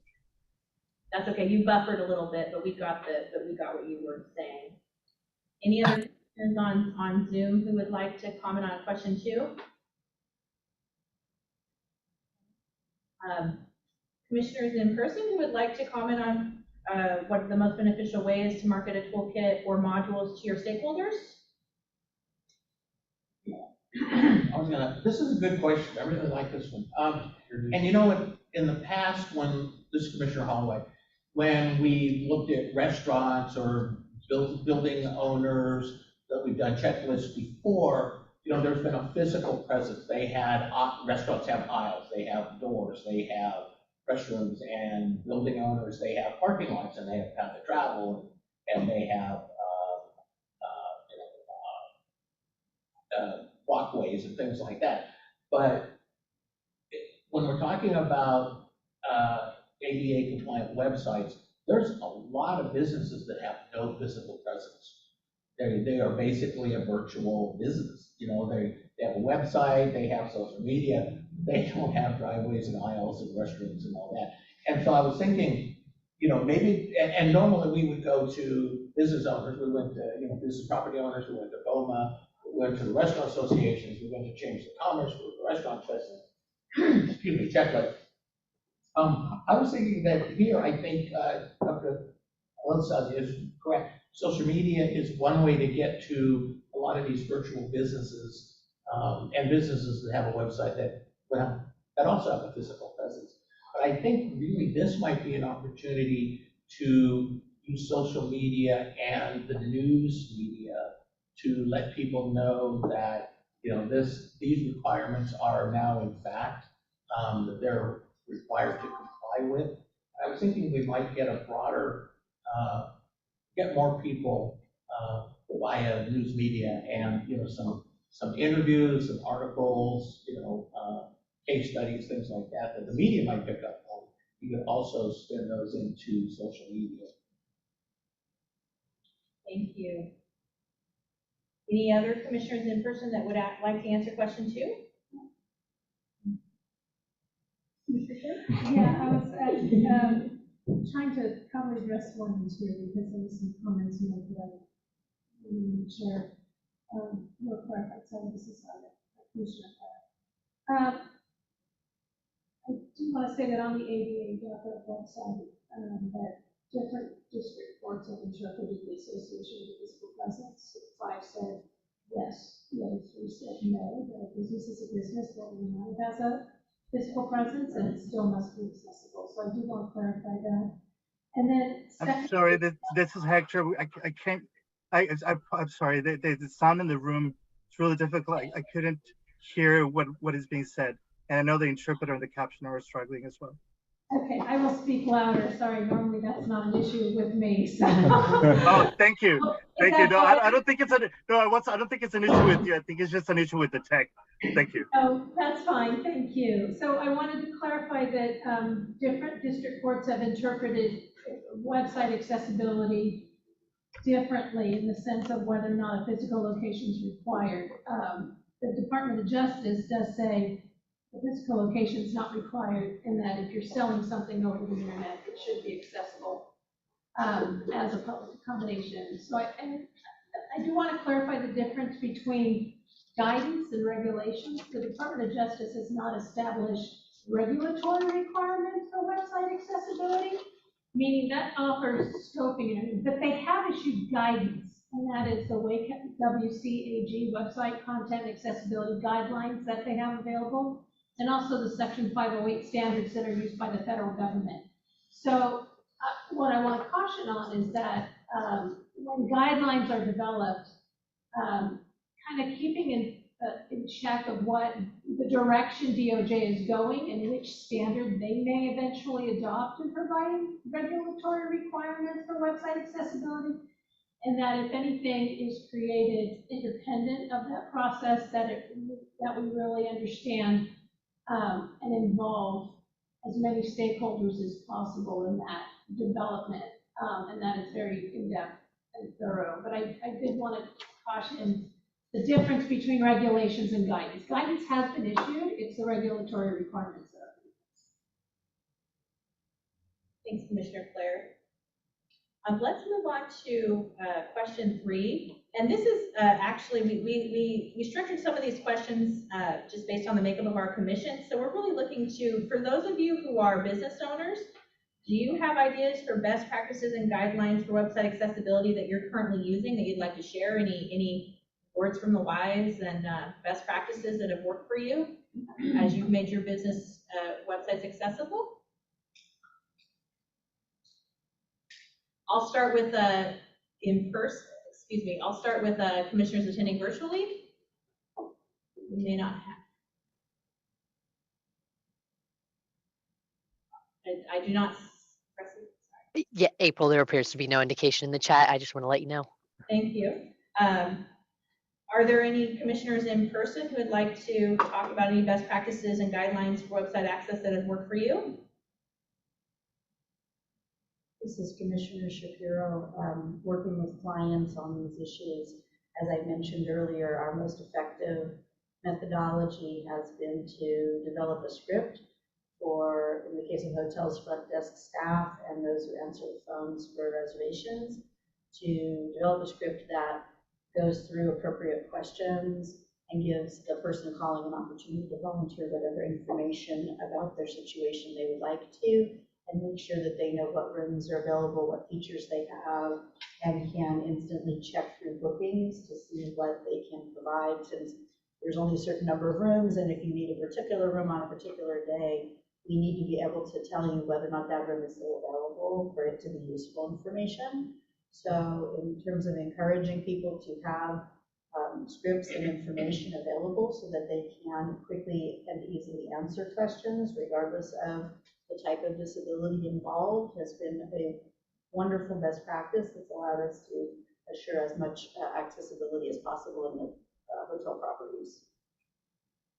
Thank you. Any other comments from commissioners on question 3? Chair Commissioner Downey, Commissioner Shapiro's comments does raise a question in my mind in terms of how do you know, are those best practices established in terms of those scripts? And thinking about and developing those scripts and advising people how to do that. It's also who's advising that, who are the experts. It's all a very interesting and challenging question. Let's move on to question 4.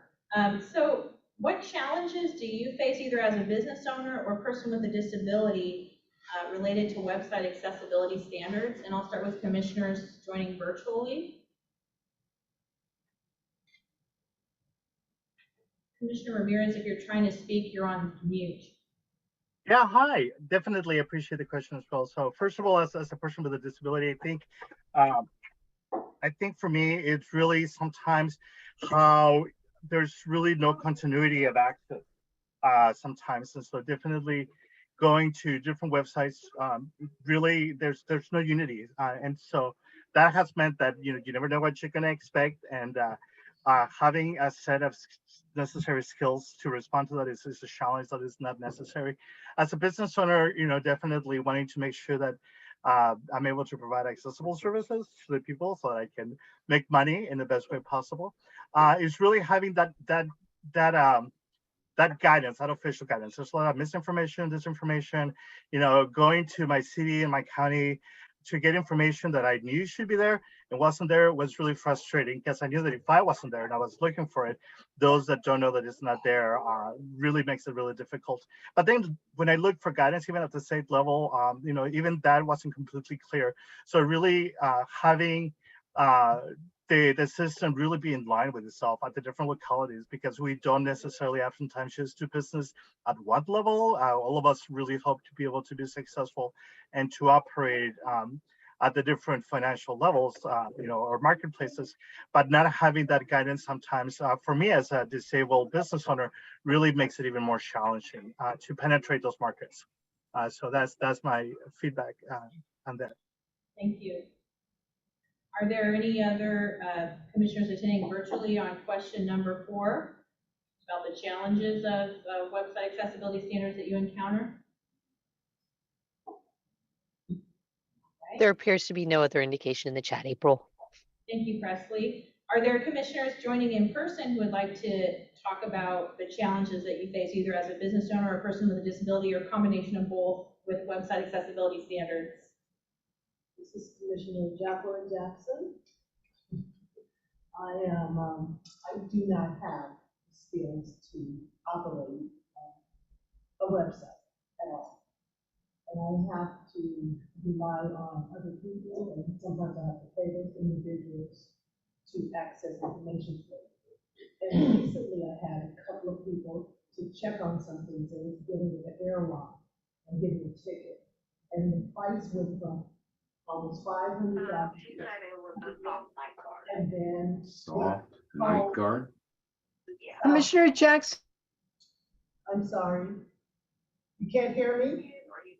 No, please, if you could project a little more. Okay. Okay, I'm sorry. Well, I won't go all the way back, but I had challenges getting some information from a website, an airline website, and I don't have the skills at all. So I was relying on other people to help me, and they gave me different types of information. When I talked to the Southwest employee, I will always remember her name, Kira, in Atlanta. It went from almost $500 for an airline ticket to an airline ticket for $11.58. So I am really, when they talk about with the hotels and having somebody that's knowledgeable, I think there needs to be someone that's knowledgeable. And I'm not just the only person, there's just, that needs that type of assistance. So total dependence on websites, there has to be another option. Thank you. Any other people in person want to tackle questions for us? Hi, Commissioner Conway. Oh, I thought we were on 5. We can move on to 5, it's okay. Let's, there's a member of. If there's no further comment from commissioners, yeah. We have a public member who wanted to add something about question 4, and then we'll move on to question 5.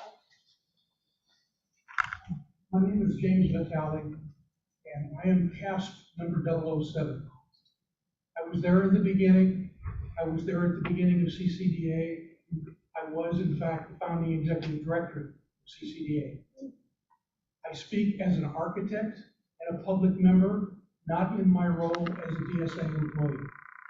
I have seen more than most of you in this room. I have dealt in court as an expert witness. I have represented both plaintiffs and defendants, serial litigants, defense against them, as well as representing them in cases. I know of the serious law firms in California that have made millions of dollars, unfortunately, off the disabilities of individuals throughout the state because of a loophole that was created in 1959 called the Unruh Act. And it created, unfortunately, what I refer to as a bounty that has caused the legal profession, which outnumbers all of us by hundreds of thousands of people, as an opportunity to go out and realize monies. That's neither here nor there. I also, in my role as a CASP, have traveled the width and breadth of the United States. I have attended annually for the past almost 20 years now the National ADA Symposium. This alone is the single most important thing that has developed nationally. The University of Missouri started this many years ago. It started with about 300 of us showing up in St. Louis. Prior to the COVID, we had 1,000 people from all 50 states, foreign countries, and businesses attending at this. It's one of the single greatest sources for ADA coordinators for training, so that when they answer the phone, they know where to filter and direct people to give them things that they need with regards to access. Also, right here in California, if you don't know of it, Cal State Northridge is at the forefront of training with regards to disabilities. They have got a major program. My sister, who is legally blind, is a benefactor of that program. Every year they have a conference and a 3-day workshop. The last one was held just before COVID came into play. It was the first one that I had the opportunity to attend. It is the single biggest source of opportunity for people to learn about all the technology that is out there to assist with disabilities just about every kind that you can think of. In the same way, when I go to the symposiums, my sensitivity for the roles and the plights of people with different inabilities was so opened up in terms of my eyes to what people can do. There are no limits, literally no limits. You may have seen the individual that was on America's Got Talent that made it up to the finals, and I've met him personally and talked and chatted with him, and this guy is just phenomenal. If you go ahead and put the blinders on and excuse the fact that there may be something physical that you can observe that might put some people off, and realize I have seen every kind of physical and mental disability you can think of at these symposiums, sat down for lunch, for dinner, hosted meetings with these people, been to Washington, D.C. and participated in programs with the Access Board as an expert witness talking about different things. What you are doing is doing something that we talked about 10 years ago at the beginning of CCDA, and it was only the beginning. You've come a long way in that period of time. And because we have got a law that is governed, I think against Title here, it's a Title II focus, and then you got the Title III focus. So I operate in split communities. When dealing in the Title III arena, which is the business arena, I have probably talked to 185 different types of businesses. Every one of them has its own unique language. And when you go to meet with these people as a CASP, you need to have an understanding of the business that they're in, and then also, in many cases, because the targets have been people that don't speak English, the Armenians, the Mexicans, the Chinese, the Vietnamese, the people from Cambodia, all over the place. They come to America, they open up a business, they don't belong to a Rotary, they don't belong to a Chamber of Commerce. We have to start at the top. And by the top, what I mean is we have to go to the California League of Cities and get to those folks. We have to go to the Chamber of Commerce's across the board. You have to have a Johnny Appleseed of CCDA who is on the road basically 285 days a year, going to each one of these and making them aware of what the needs and what things are required in order to get this word out.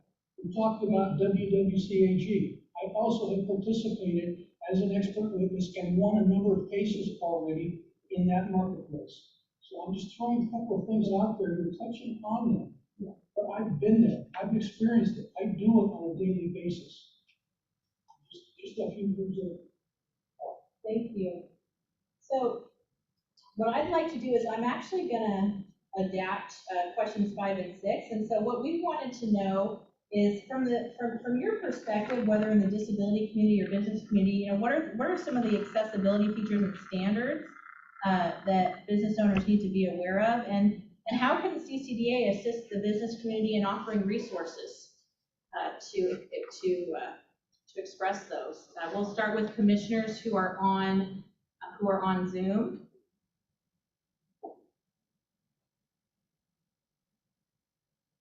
Thank you. Can you hear me? This is Commissioner Ramirez.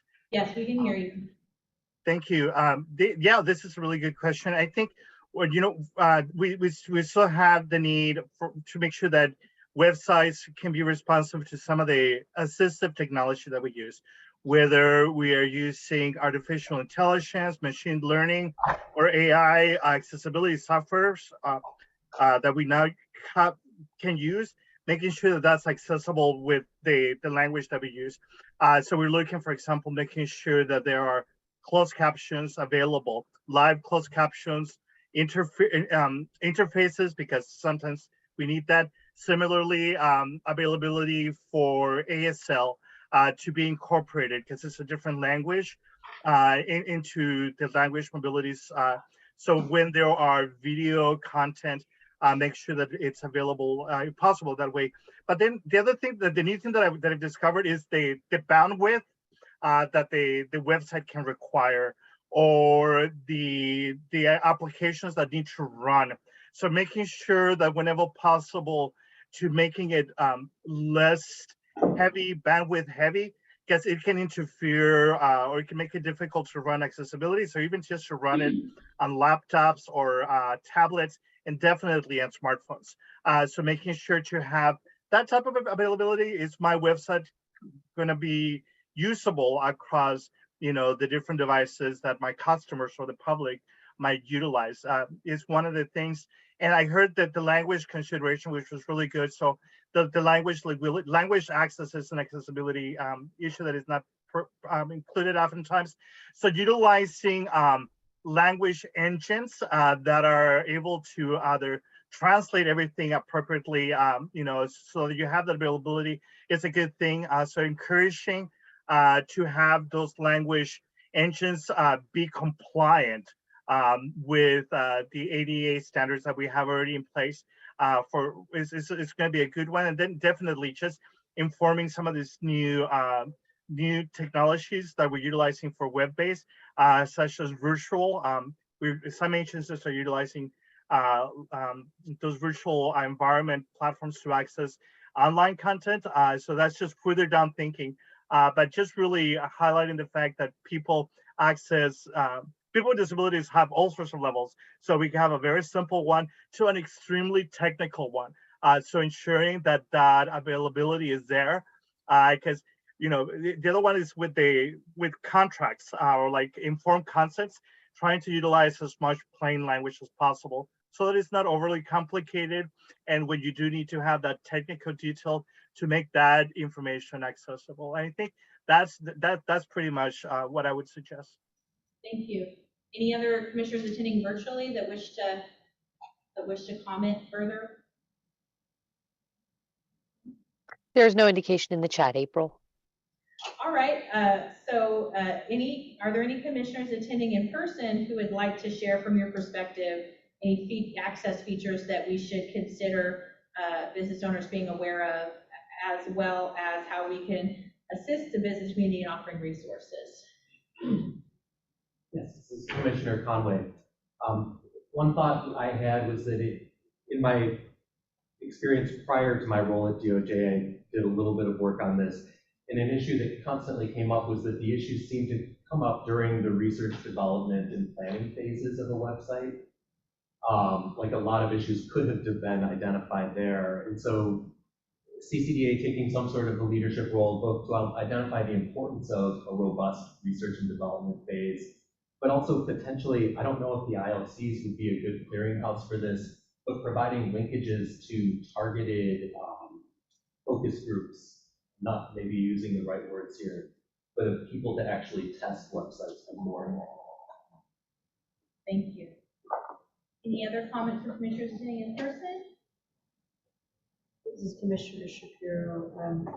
I may be imagining too big or dreaming too big, and I apologize for that. But what I just wanted to add as a comment is that one of the things we struggle with is the resources of business, and particularly small business, to go through a robust process to beta test, for example. And I'm just wondering, and maybe this is not on the list, I apologize, I'm new, so I may make some rookie mistakes, but I'm just wondering if there's a value in reaching out to someone like Apple, who has a very robust accessibility feature on their phones and on their iPads, if there were a way of working with someone like Apple to create a system where it wouldn't matter who developed the website, but that the accessibility features of the technology would allow websites to be able to be accessible. I know I have several clients who have severe disabilities, and so I've worked with them in terms of, for example, Apple has features where instead of having to touch a spot, it can be very difficult for someone with Parkinson's or MS to touch a spot. It can go from icon to icon, and you can just say stop when you get to the right one, or it has a feature where it'll ignore all the shakes except for when your finger stays in one place for 3 seconds. It has features where it will actually read the content of the website to you. And I'm just wondering if we would have any interest or a purview to perhaps explore something that might be more of a meta solution to the problem in terms of partnering with a technology company to see if we could actually help make their accessibility features more robust to address some of the difficulty, because I have a concern. I did develop a website for my nonprofit group, and it was $40,000 for us to build the website. A lot of small businesses, when you tell them you want that kind of money, or $20,000 or $30,000 to beta test and add features.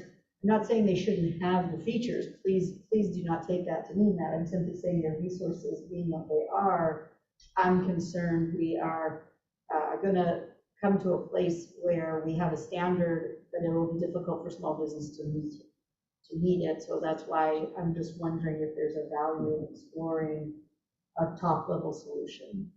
Thank you. Well, thank you, everyone. What we're going to do now is, in the interest of time, since we have a few more agenda items, we're going to move on to public comment. We took public comment from the in-person member, and so are there any members on Zoom who are members of the public who would like to comment on this agenda item?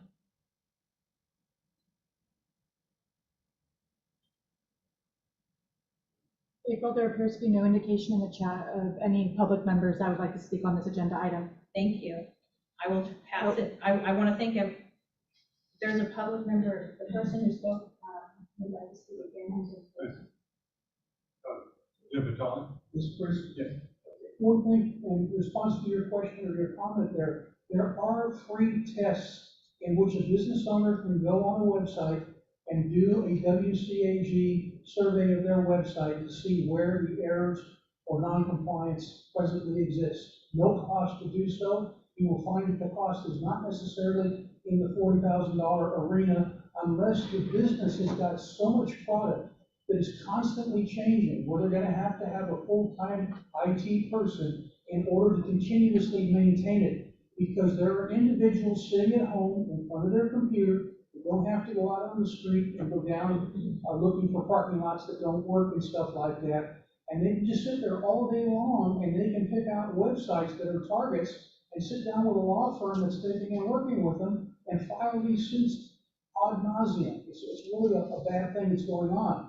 So if we get the word out, Ability First holds conferences all across the United States that are free attendance. They have them here at the convention center. And if CCDA every year was to be represented at the Ability First conferences in San Jose and down here in Los Angeles, and was to put this information out to the attendees, there are tens of thousands of people with disabilities that need to hear about this stuff that attend this. And it's a freebie. It's an easy thing for us to go to in 1 day or 2 days and put this presentation out there for a half hour or an hour presentation to make people aware. This is all about communication and forms of communication. If we could get it through our heads that communication can be handled on many different platforms and many different planes, and this is a starting point for it, and whether you're using Apple, Google, or anybody else, the tools are at our disposal. All we have to do is collect it. Thank you. Thank you. Thank you for the opportunity. I appreciate it.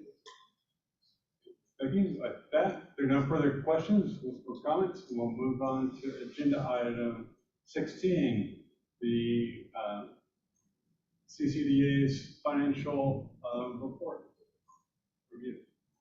So, and for that, we turn back to our executive director, April Dawson.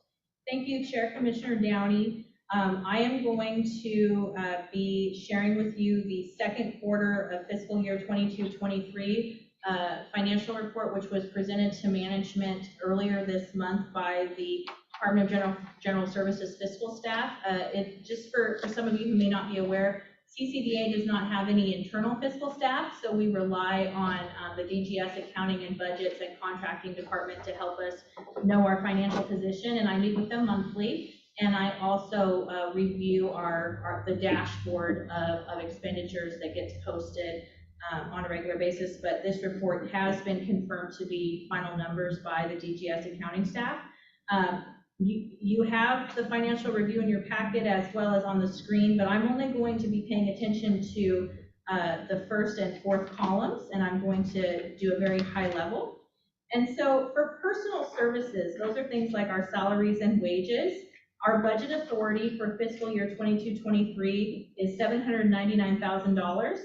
And of that, the year-to-date expenditures and encumbrances is just a fancy word for what we have indicated we're going to spend, but hasn't necessarily spent it yet, but so they still have to pull back the funds as if we have spent it, is we've spent, plus encumbrances, $270,984.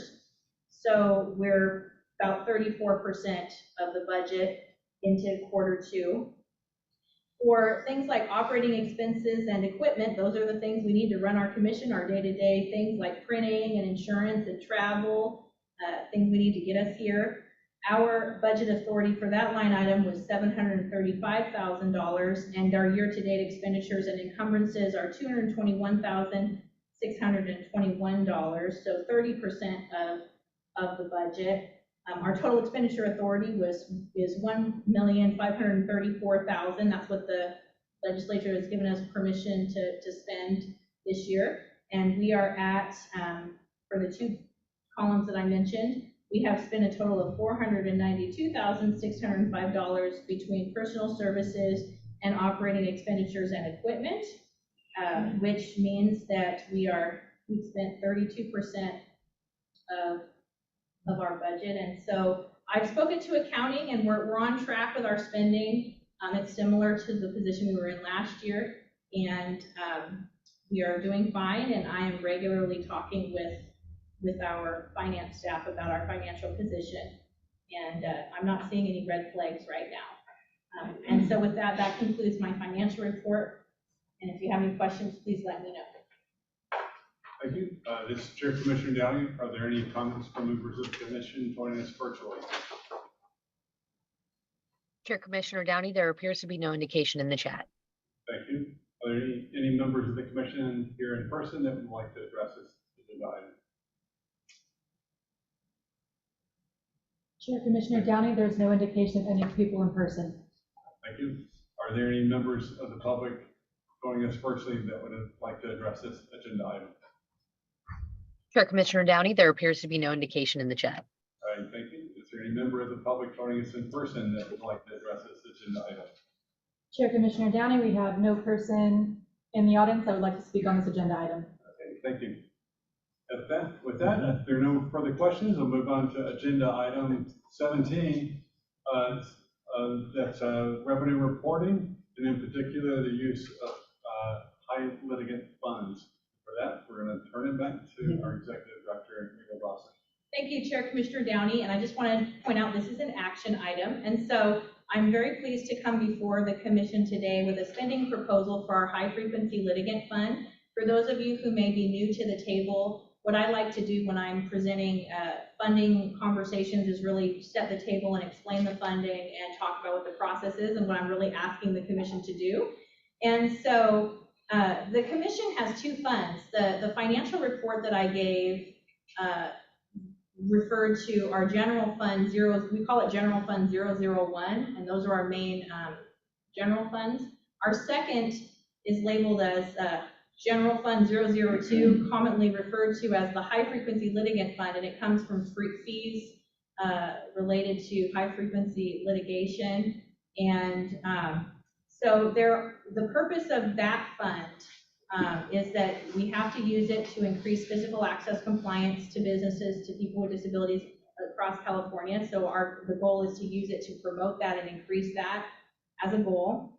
The funds must be encumbered by June 30th, 2024, and they have to be completely, all of the invoices and everything has to be spent by June 30th, 2026. So it means that by June 30th, 2024, we have to have already indicated how we're going to spend those funds and encumber those funds through things like contracts and interdepartmental services, service invoices of services that we're going to be asking for, and then all those invoices we have to be turned in 2 years later. So that means that we can encumber the funds by the end of by the end of the 2024.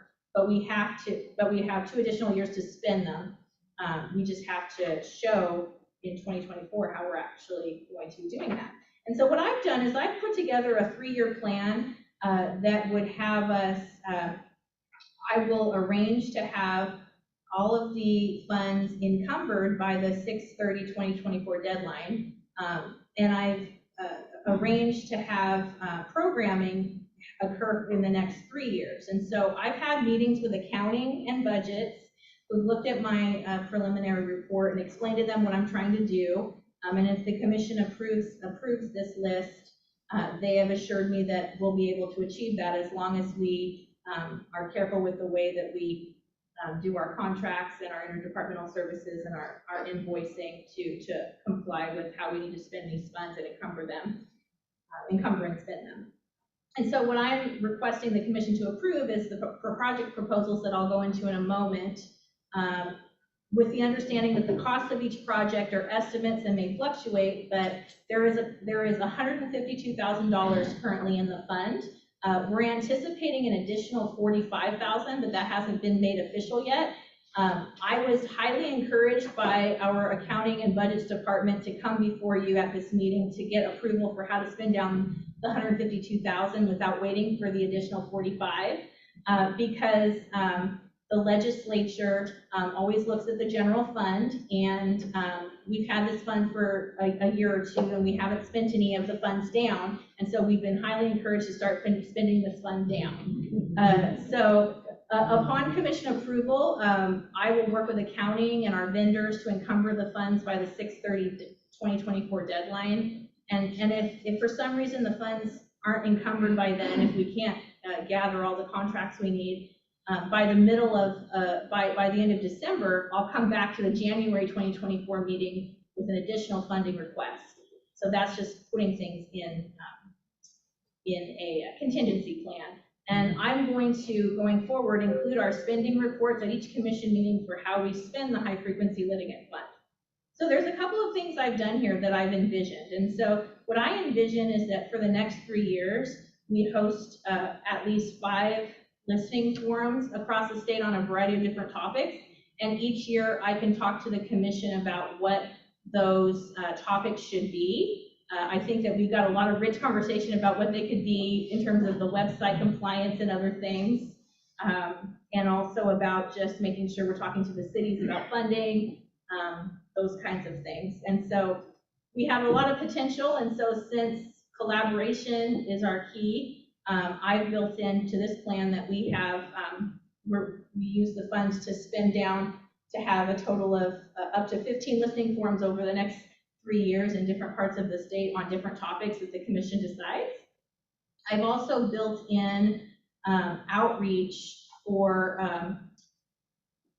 our the Disability Access Education and Revolving Fund that the State Architect's Office organizes. I've set aside utilizing this money for funding our one-pager that's already been developed and outreach to our stakeholders at the city and county level and businesses about how to utilize those funds and how to get those funds out to businesses and help them at the local level. I've also put in a couple of different toolkits. So there has been a request for us to develop ADA one-on-one modules for small business owners, as well as doing our AB 2917 outreach, educating the Bar Association about what we do, as well as marketing at business conferences about what CCDA is and what we do, and also for completing our accessible parking toolkit and creating modules for our accessibility website, one-on-one modules for small business owners. So those are the main projects that I have listed that'll be spread over the next 3 years. And I just wanted to know if there were any comments or concerns or questions. And I look forward to this being our work plan for the coming 3 years if you approve it, to spend these funds down. I have one, Commissioner Dillard. I know that you spent a lot of time and energy in going through this. You don't want to really, I guess, make it an issue per se, but the AIA conference is going to be in town. It's going to be in San Francisco. And I know that there's a lot of focus on the legal bar, as I look at it here. But I do think that's an opportunity. There's thousands of architects in one location. I think Ida's going to attend. But just a thought off the top of my head. It's close, accessible. So that's it. So utilizing the funds to make outreach to the architects and the conferences there. Mr. Chair, Commissioner Johnny, I appreciate that comment, Commissioner Drayton. And to the extent that we are focused on California, the conference in San Francisco is the National AIA. I would think that if we wanted to do that, the California AIA, they have events, and it could be, I don't think we've ever had presence, or if we have, it's been a long time for that. But anyway, it's important to reach out to those communities. But anyway, back specifically to this this agenda items. Are there any comments from members of the commission joining us virtually? Chair Commissioner Downey, there appears to be no indication in the chat. Any other comments from members of the commission here in person? This is Nicole. Thank you, Commissioner Downey. So the DEA, the Disability Access Education Revolving Fund outreach, I don't know if you need to free up more cash, but we also have that fund to utilize, and I don't know if you need more funds for some of the other endeavors. The one pager and outreach can also be from the DIRT fund. So I just want to, if you're finding that you need more resources to do any of these efforts, then let's talk about using the utilization fund specifically for that outreach. Okay, absolutely. Sure, County, this is Commissioner Holloway. Are you looking for a motion? It's like an Not action yet, item. not yet.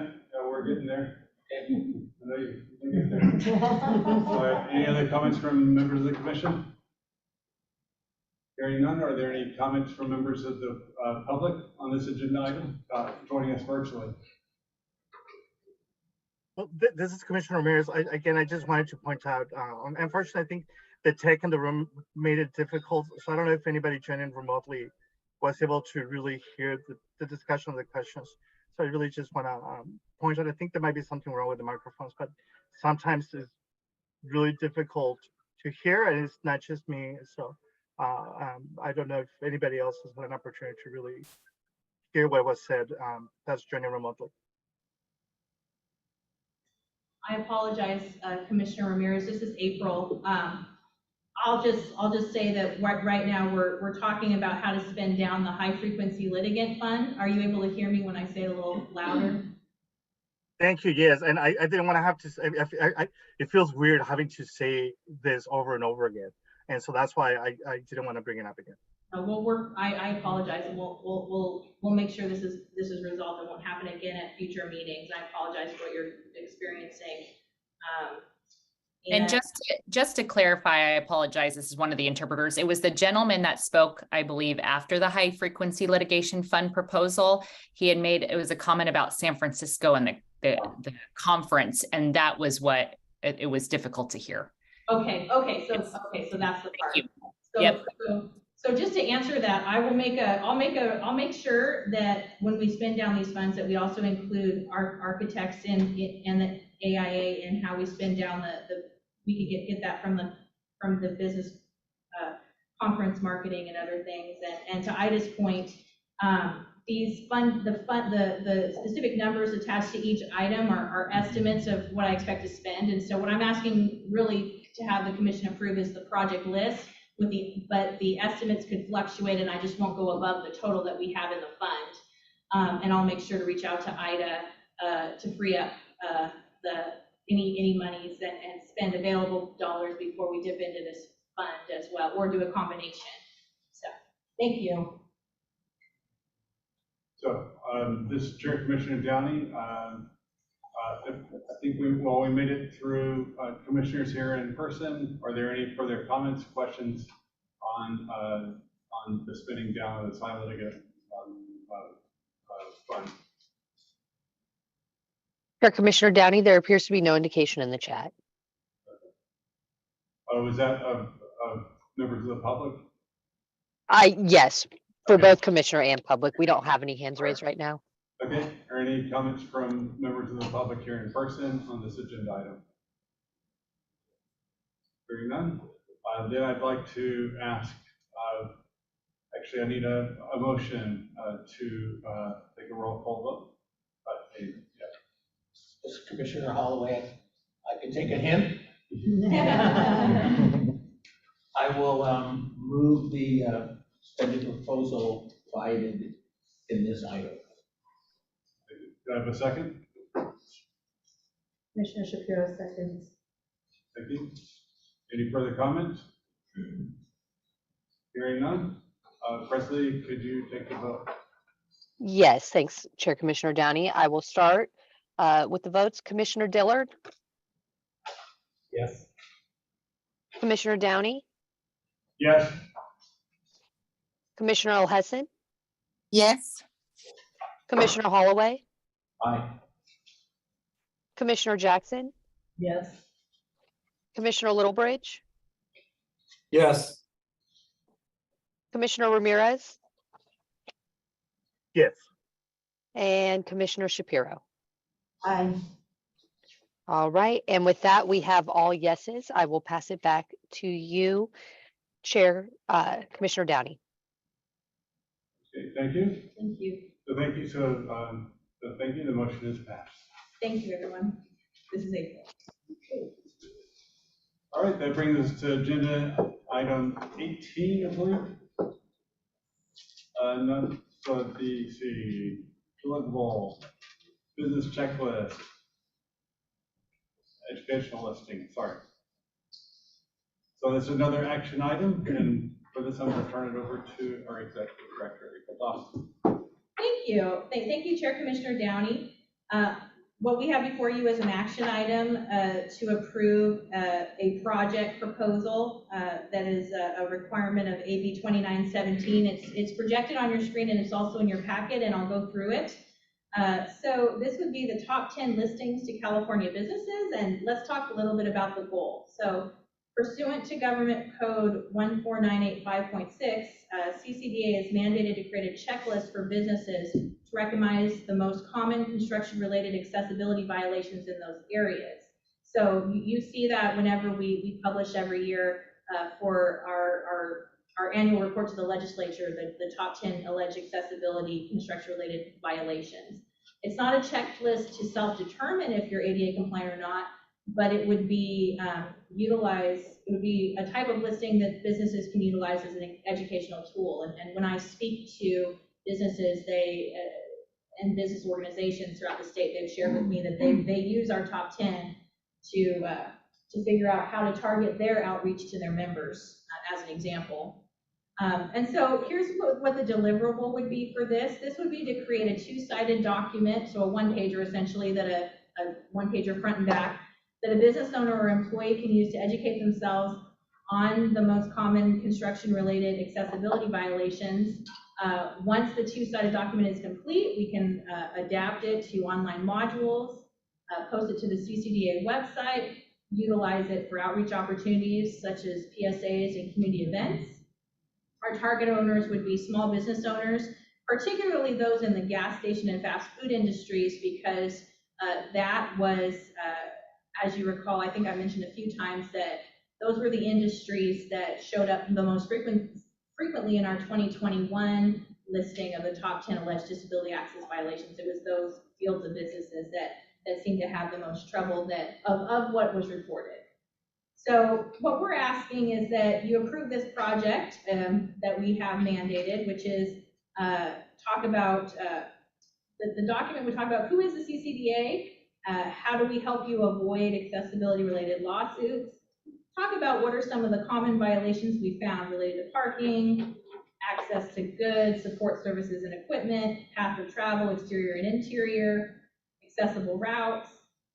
We would talk about DSA and the California Building Standards Commission as well, and talk about examples of violations and how you could hire a cast. So we're going to focus on hiring a cast.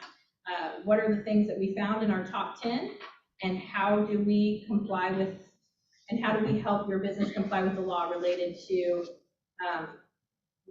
those issues, related to path of travel and parking and access to goods, services, support, and equipment. So it would be an educational tool. We are mandated to create this checklist, so I apologize if this feels like a little bit of a rubber stamp, but my ask is that you approve the way that we're approaching how we're being asked to create this one pager, and I welcome any feedback about how we go about this project.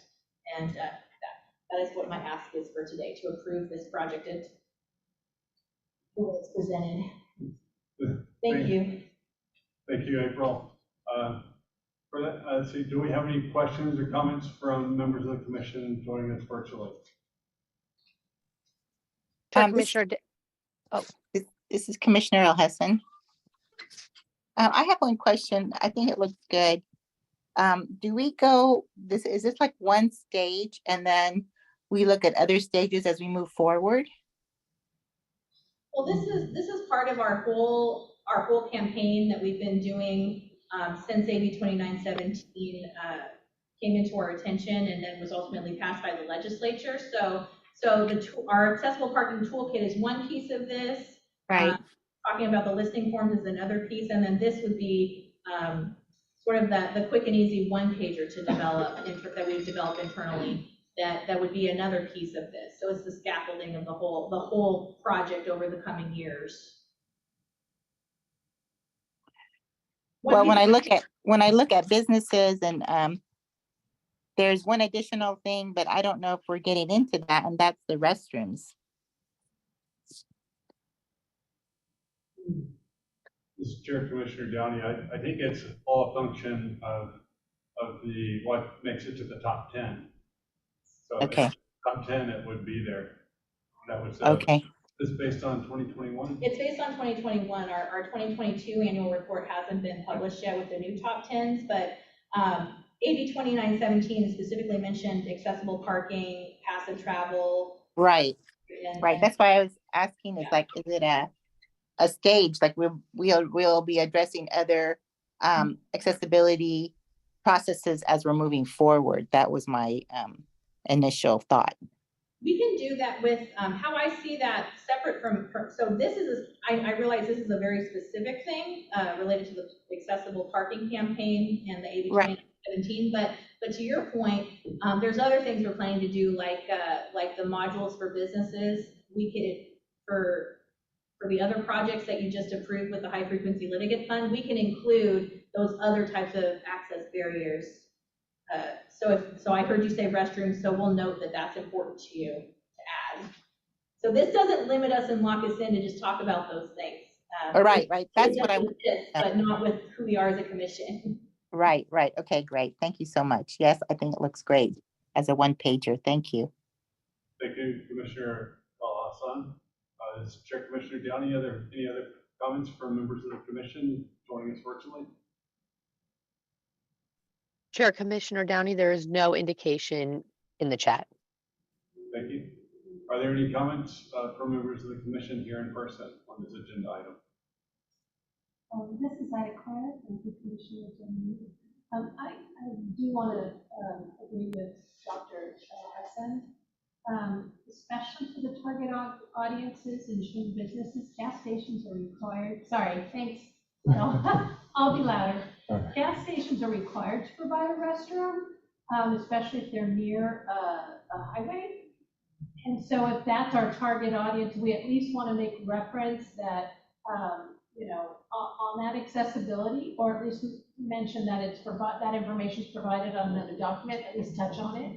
Because I think that's a big gap for those who are trying to target, especially some of them are required, and even fast food restaurants, obviously, they're required to have restrooms, and so we should make sure that that's at least mentioned. When it comes to small business owners, I think the guidance as well in regard to restrooms, because it is all kind of parking of this part of this public accommodation package, is again, if we're not covering it, at least on this document, I'm sure that we're covering it somewhere, but also to mention that if you are offering your restroom, even your employee restroom, to a member of the public, it becomes a public accommodation and must be accessible. And a lot of business owners don't realize that vulnerability exists because they don't train their staff or anywhere else. And it's not for us to say be inhospitable and don't offer it. Just understand that if you are going to offer your restroom, then your restroom should be accessible, because employee restrooms, depending upon when the facility was built, may not be accessible, especially if they were built prior to 1982, and because it falls under Title I of the ADA, they aren't required to remove barriers in employee restrooms. But if they're opening it up to and offering it to the public, then it becomes a public accommodation, and then they're vulnerable to a lawsuit. So I think somewhere, especially for the target audiences that we're addressing, we should address the restroom component. thank you, Commissioner Claire and Dr. L. Heston Commissioner Dr. L. Heston for that comment, and we will make a note of that. And so when you approve this, you can be assured that you're approving it with that feedback that we'll add that we'll incorporate it in this project. That's great. Thank you. Thank you. Chair Commissioner Downey, are there any further questions from members of the commission here in person? Chair Commissioner Downey, there is no indication in the chat. And are there any comments from members of the public joining us virtually?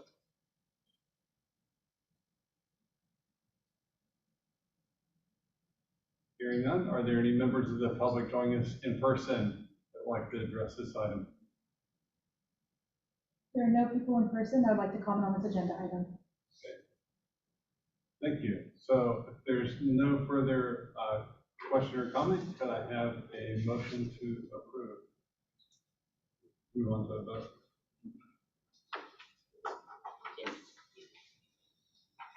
I have a motion to approve. This is Commissioner Jackson. That's Commissioner Jackson making the motion. Could I have a second? Commissioner Dillard, I make a second. Commissioner Dillard for the second. Thank you. So at this point, we need to turn it over to Presley to lead us in the vote. Thank you, Chair Commissioner Downey. I will start with the vote. Commissioner Dillard, Yes. Commissioner Downey, Aye. Commissioner Dr. L. Heston, Aye. Commissioner Holloway, Aye. Commissioner Jackson, Yes. Commissioner Littlebridge, Aye. Commissioner Ramirez, Aye. Commissioner Shapiro. Aye. Okay, and Chair Commissioner Downey, all the CCDA Commissioner votes have been noted. The motion has been approved as everyone has voted yes. I'll pass it back to you. Thank you. So that brings us to agenda item number 19, future agenda items. Does anybody have does any commissioner joining us virtually have any future agenda items they'd like to propose? Chair Commissioner Downey, there appears to be no indication in the chat. Are there any members of the commission that are here in person that would like to propose a future agenda item? I have one. Yes, Commissioner Dillard. Commissioner Dillard. I heard, during the time that we've been meeting, suggestions came up, and I'm just curious in terms of how we might follow up. I belong to some other boards, and I know that in some cases on these boards, we call in other individuals to talk about certain subjects to get more informed, more information about the subject matter. Not only more information, but sometimes a different point of view is a healthy type conversation. So I know that there was some discussion earlier about how healthcare providers serve their clients. In that particular case, I was thinking it might be good to hear from someone. I know builders who shutter healthcare, Kaiser is very large, but to hear from some other, points of views in terms of how they might do this, so we become better educated about it. And there were some other cases that came up as well about other things, but maybe it's something to think about in the future, having some more expert, different opinions about certain topics, so we can become better informed. Thank you. Thank you, Commissioner Dillard. Any other comments from members of the commission here in person? Chair Commissioner Downey, Commissioner Ramirez has his hand raised. Sorry, my phone is possessed. So I think Commissioner Ramirez. No, thank you, and I appreciate that. I'm operating at a different temporal rate than those of you. So I have to wait for my captioner and the sandwich interpreter, and then I can respond. So it takes me a couple of seconds to be able to raise the hand. But I really do. I wanted to thank the commissioner for bringing up the preview to public comment. And you know, it is a point of really interesting analysis, given the fact that we talk about access for our businesses, and there's this kind of like burden of accessibility that oftentimes our business partners really oftentimes are held up. Looking at the public sector, doing business with the public, that standard is, you know, is oftentimes the burden of accessibility is higher because they're trying to generally access services for welfare or education or legally mandated services. So the burden of accessibility oftentimes does vary, and with the necessity for information and enforceability does vary well. So the reality is it doesn't play similarly across the board for businesses, small businesses, and definitely for government sector partners. And the health issue example is a significant one, and that it came from LA County. You know, here in LA, I'm sorry that I'm not able to be with you today. I'm sick. I didn't want to get any of you sick. But our deaf and hard of hearing population really can really highlight the lack of accessibility to services, particularly in healthcare. We haven't had access, for example, in mental health, to sign language interpreter services or captioning services for deaf and hard of people for almost 4 years. Despite the fact that they are medically necessary services, there is a significant shortage of providers. And while, you know, certain accommodations are mandated, sometimes our business partners, and as we see our government partners, operate without being able to provide adequate accessibility. But yet, you know, there is a conflicting issue that oftentimes I think we hold our business partners at a different standard than we do with some of our government contractors or some of our government public agencies. And I think there is perhaps an opportunity really to have a dialogue, not as a punitive one, not to come with like a fist, but more with an open hand to see what new information. The landscape has changed significantly, as we all know. There's a significant shortage of providers and expertise. And so I think this is an opportunity to really engage our systems of care, our partners, and what are how have their needs changed. And I think it goes back to the listening session, but particularly more in the healthcare setting, public health setting. You know, and I remember Donna, you know, when she was at DRC, and I remember even DRC doesn't get it right. We couldn't get accommodations when we were on the board, and it was really frustrating. So it's not something that is particularly done on purpose, and it's sometimes there's a shortage of services or qualified services, but they do have an impact, and for some people more than others. So if we could further explore that conversation, or where the state can have this conversation, because we really don't have anything right now at the time to facilitate those types of business transactions. And you know, our businesses vary in size, and the healthcare sector is one of our biggest ones. And so we do have a responsibility as government contractors, perhaps provide some guidance, and to just see, you know, how our business is doing and meeting this need. Because there's definitely a lot of folks saying out there that they have gone without for quite a while, and we have been asked, you know, to understand the circumstances, but things have gotten better for a lot of folks, but not for some. And so the accessibility issue one, so it was brought up today. You know, it's one of the things that I would like to bring up for the next meeting, particularly in our systems of care. Thank you, Commissioner Ramirez. Any other comments from commissioners or members of the public? This is Executive Director Dawson. I just want to say that everything that is being suggested is being tracked by myself and staff, and so we're not just nodding our heads. We're writing everything down that you're asking to follow up on. Thank you. Thank you for that note. This is Chair Commissioner Downey. If there are no further comments on that item, it brings us to agenda item 20. I need a motion to adjourn. Commissioner Shapiro moves we adjourn. All right. Our new Commissioner Shapiro has had enough of her first hearing. Can I have a second? Commissioner Jackson says. Thank you. Let's see, I believe once again, we need a roll call vote. So Presley, could you lead us in the vote? Yes, thank you, Chair Commissioner Downey. I will get started. Commissioner Dillard, Yes. Commissioner Downey, Aye. Commissioner Dr. Alhassan, Aye. Commissioner Holloway, I, Commissioner Jackson, Yes. Commissioner Littlebridge, Yes.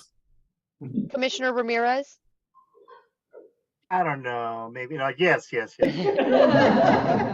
and Commissioner Shapiro. Aye. All right, and with that, Chair Commissioner Downey, all the commissioners have voted and the meeting has been adjourned. I will pass it back to you to adjourn it. Okay, thank you. I'd like to point out that it's 3:24. All right. Once again, done early before 4 o'clock. Thanks for everybody's effort to push through. And I'll honor that by saying this meeting is adjourned. Thank you. And thank you to Phil and Abby for all of, Abby is the lead staff on the full commission.